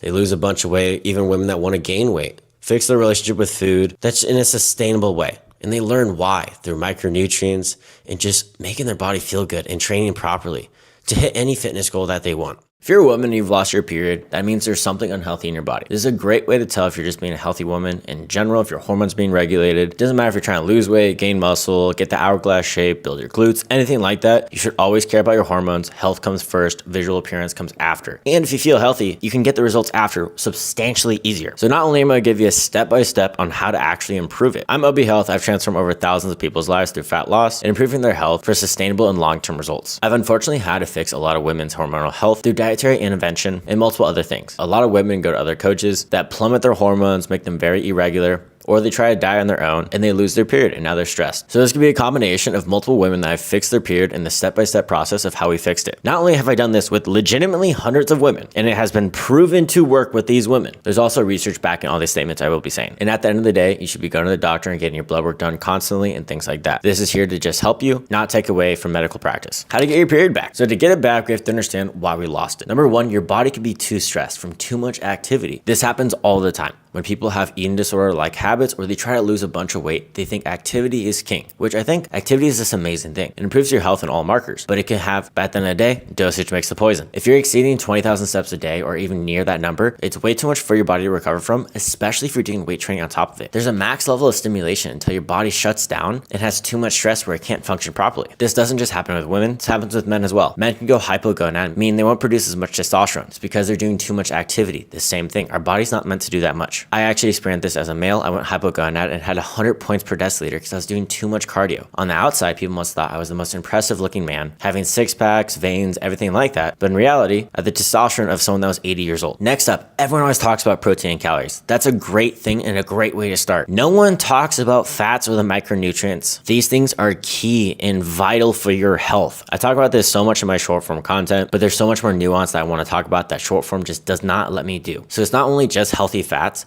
it's your omega-3 and your omega-6 fat ratio, but that's will be later on in the video. It also can be a combination of both, which is actually very detrimental and happens quite frequently. I'm bamboozled by all these consultations and onboarding calls I have with my clients and what they were doing with other coaches and what they're doing on their own. Very dangerous and not good for your health. And then next up, you could be at an unhealthy body fat percentage. This could be too high or too low. You can simply be too fat or too lean. Because I've had women that thought they went postmenopausal. They had poor diet, bad nutrition, and poor activity. And the second we started losing weight and improving that nutrition, they got their period back after they thought they went through menopause. And the doctors even said they went through menopause. But in reality, it's just bad health. Then last, it's correlated with the hormones, bad sleep. If you're not getting enough sleep, you can't regulate your hormones properly. Research shows you need to have 7 to 9 hours of sleep a night to be a healthy woman or a healthy male. This applies to men as well. So if you have a boyfriend or husband, I highly advise you to actually make it so they're not doing too much activity as well. So let's go step by step on how we fix it. So if you're doing the 20,000 steps, like I said earlier, or if you're anywhere near it, lower your step count to 12.5K a day or 10,000 steps a day. This is more than enough to be a healthy individual. I actually highly recommend spreading it out throughout the day.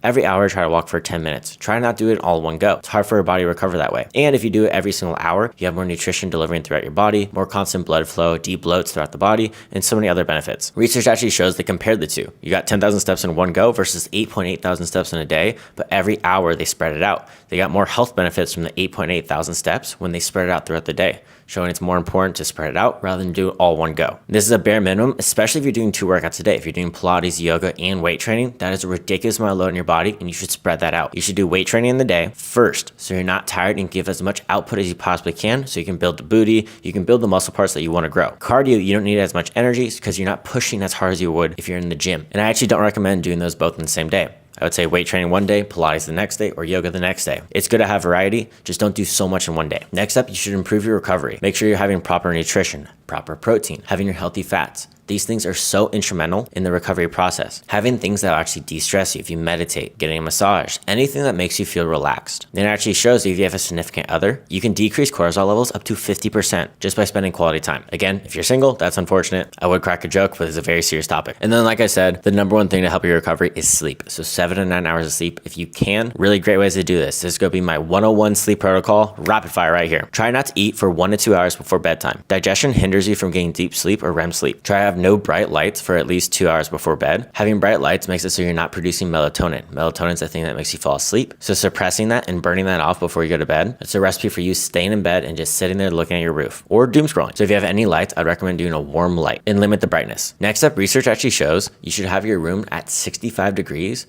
or 68 degrees. It doesn't matter if you're too cold, you can put clothes on. That temperature actually allows our body to sleep better, and cold temperatures we sleep better in. I'm actually a very big fan of melatonin. There's no adverse effects to it. There's people that have been taking it for years, having a super level of legitimately overdosing of melatonin. No such thing as overdosing, but doing a substantial amount, and they had no withdrawals the day after they stopped after years of taking it. They fell asleep completely fine. Doesn't ruin your circadian rhythm. It just helps you fall asleep faster and actually helps your quality of sleep. So don't fear melatonin. It's a great thing. How I would recommend taking it, 1 hour before bed, have 0.5 to 1 milligram. Then finish off 1 milligram or 0.5 milligrams 30 minutes before bed. And that's gonna be a great recipe for your body to naturally start secreting melatonin, making you fall asleep faster. And then last step, we are creatures of habit. Have you ever heard when you're trying to study, you should listen to the same song over and over again to trick your mind into hearing that song? It thinks, hey, this is study time. Same thing when you're falling asleep.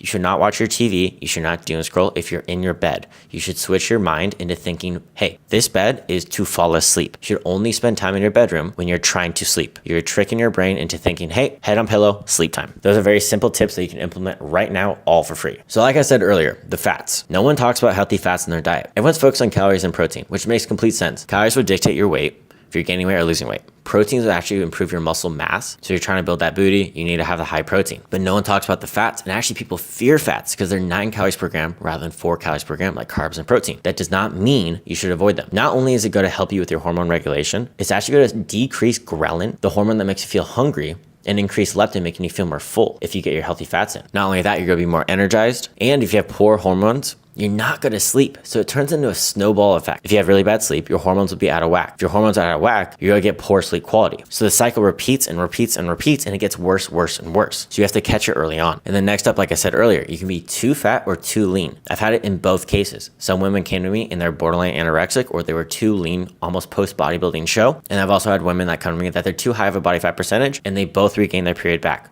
just through different methods. And when I was saying earlier, your omega-3 to omega-6 fat ratio is so key. You hear all over the internet, people fear seed oils. I understand what they're saying. If you're having too many omega-6 fats, your inflammation will be out of whack, and it can disturb your hormones. And that's what seed oils primarily have. So people's ratio are out of whack. A good healthy ratio is 1 to 4 on the omega-3 to omega-6 fat ratio.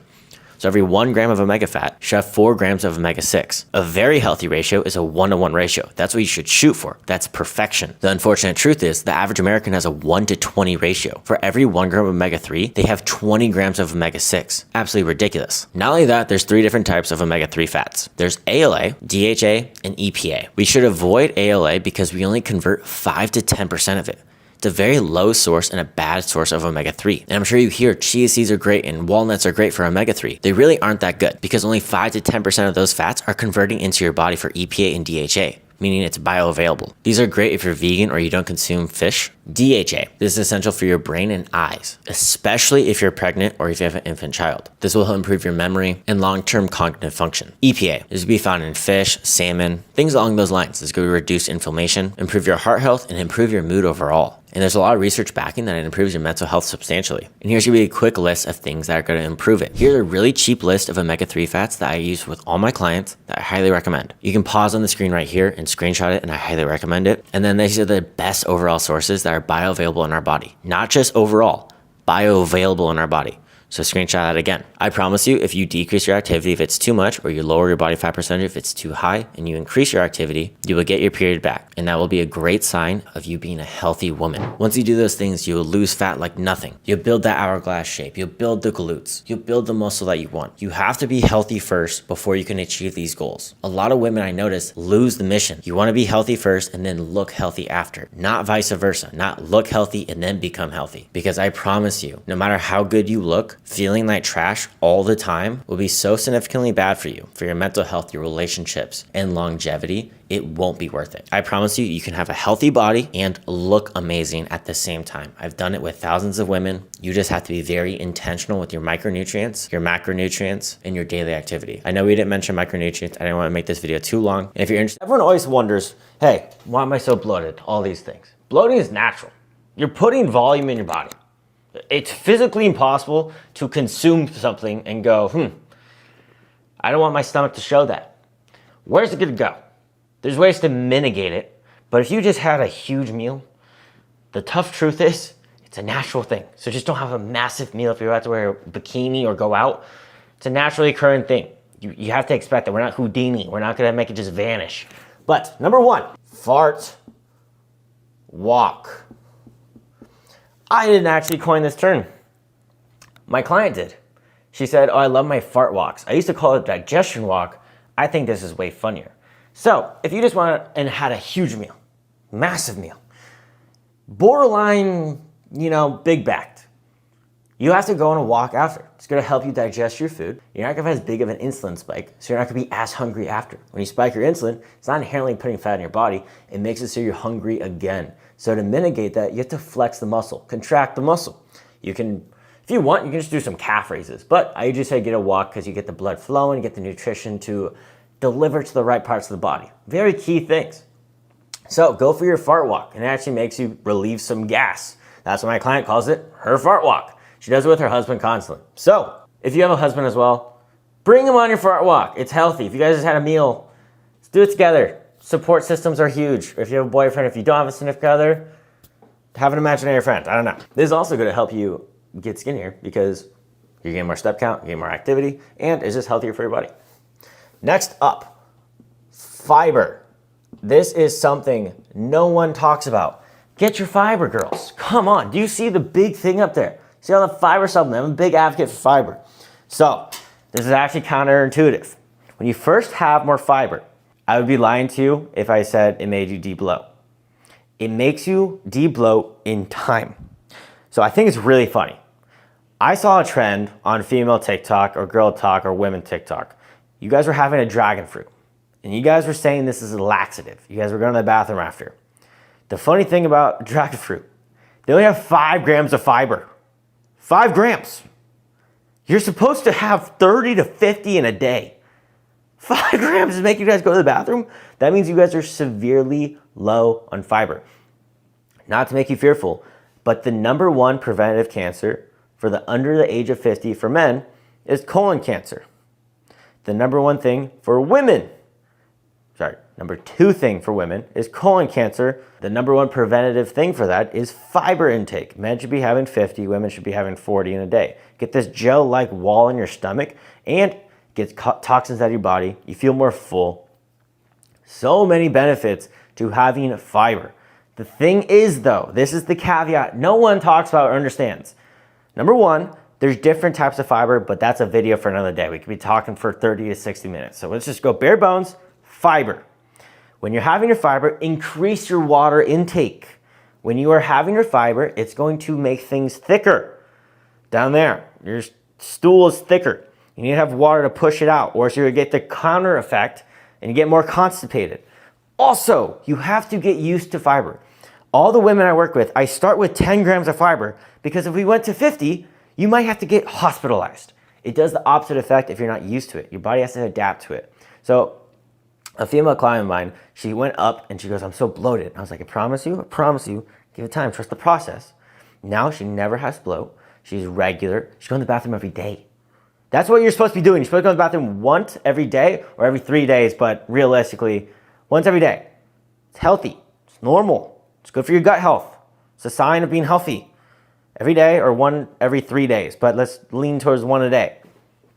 So having fiber and slowly increasing it every time you get comfortable with it. So every time you feel good, another week goes by, increase by 5 grams. You get used to that again, increase by 5 grams again, until you get to that 30 and 40 range. That's when you're healthy and you're having that on a daily basis, and your bloating effect is not going to be as bad. You're going to mitigate it. You're going to be going to the bathroom. You're not going to have a bunch of stomach. You're not going to have a bunch of food in your stomach. You'll poop it out. Be healthy.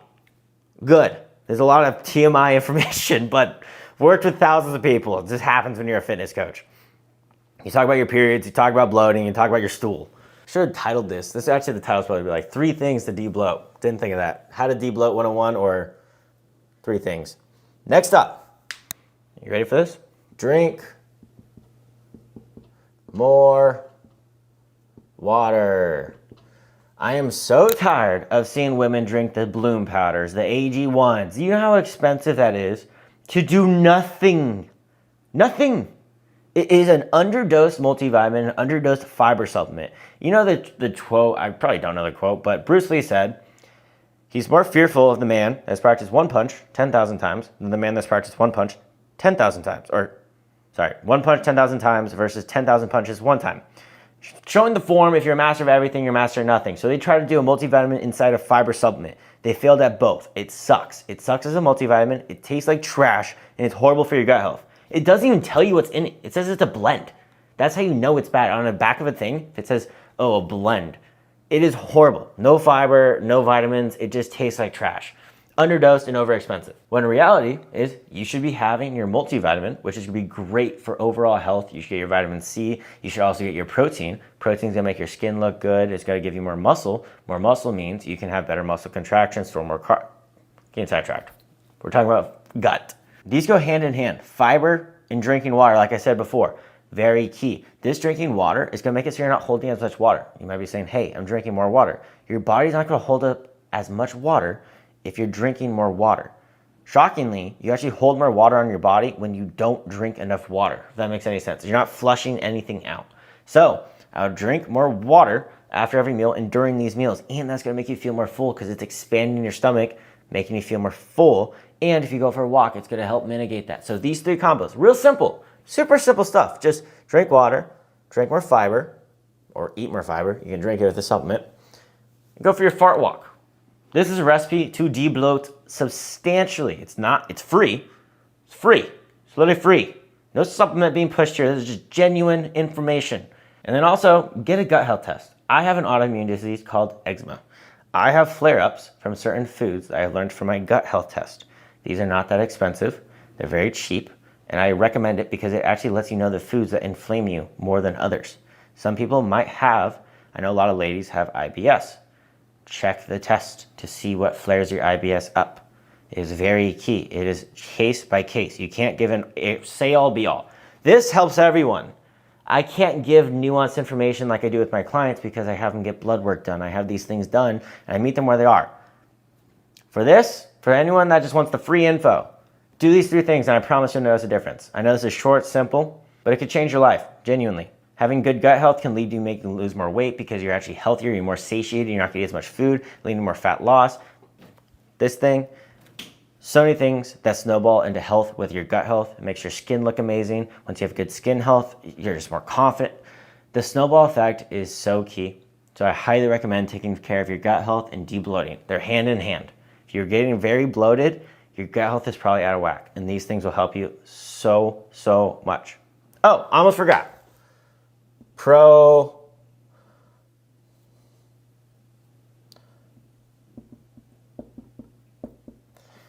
Probiotics, key, huge. You get it from yogurt, you can get it from kefir, you can get it from pickles, anything pickles. You can get like pickled olives, anything pickled like that, kimchi.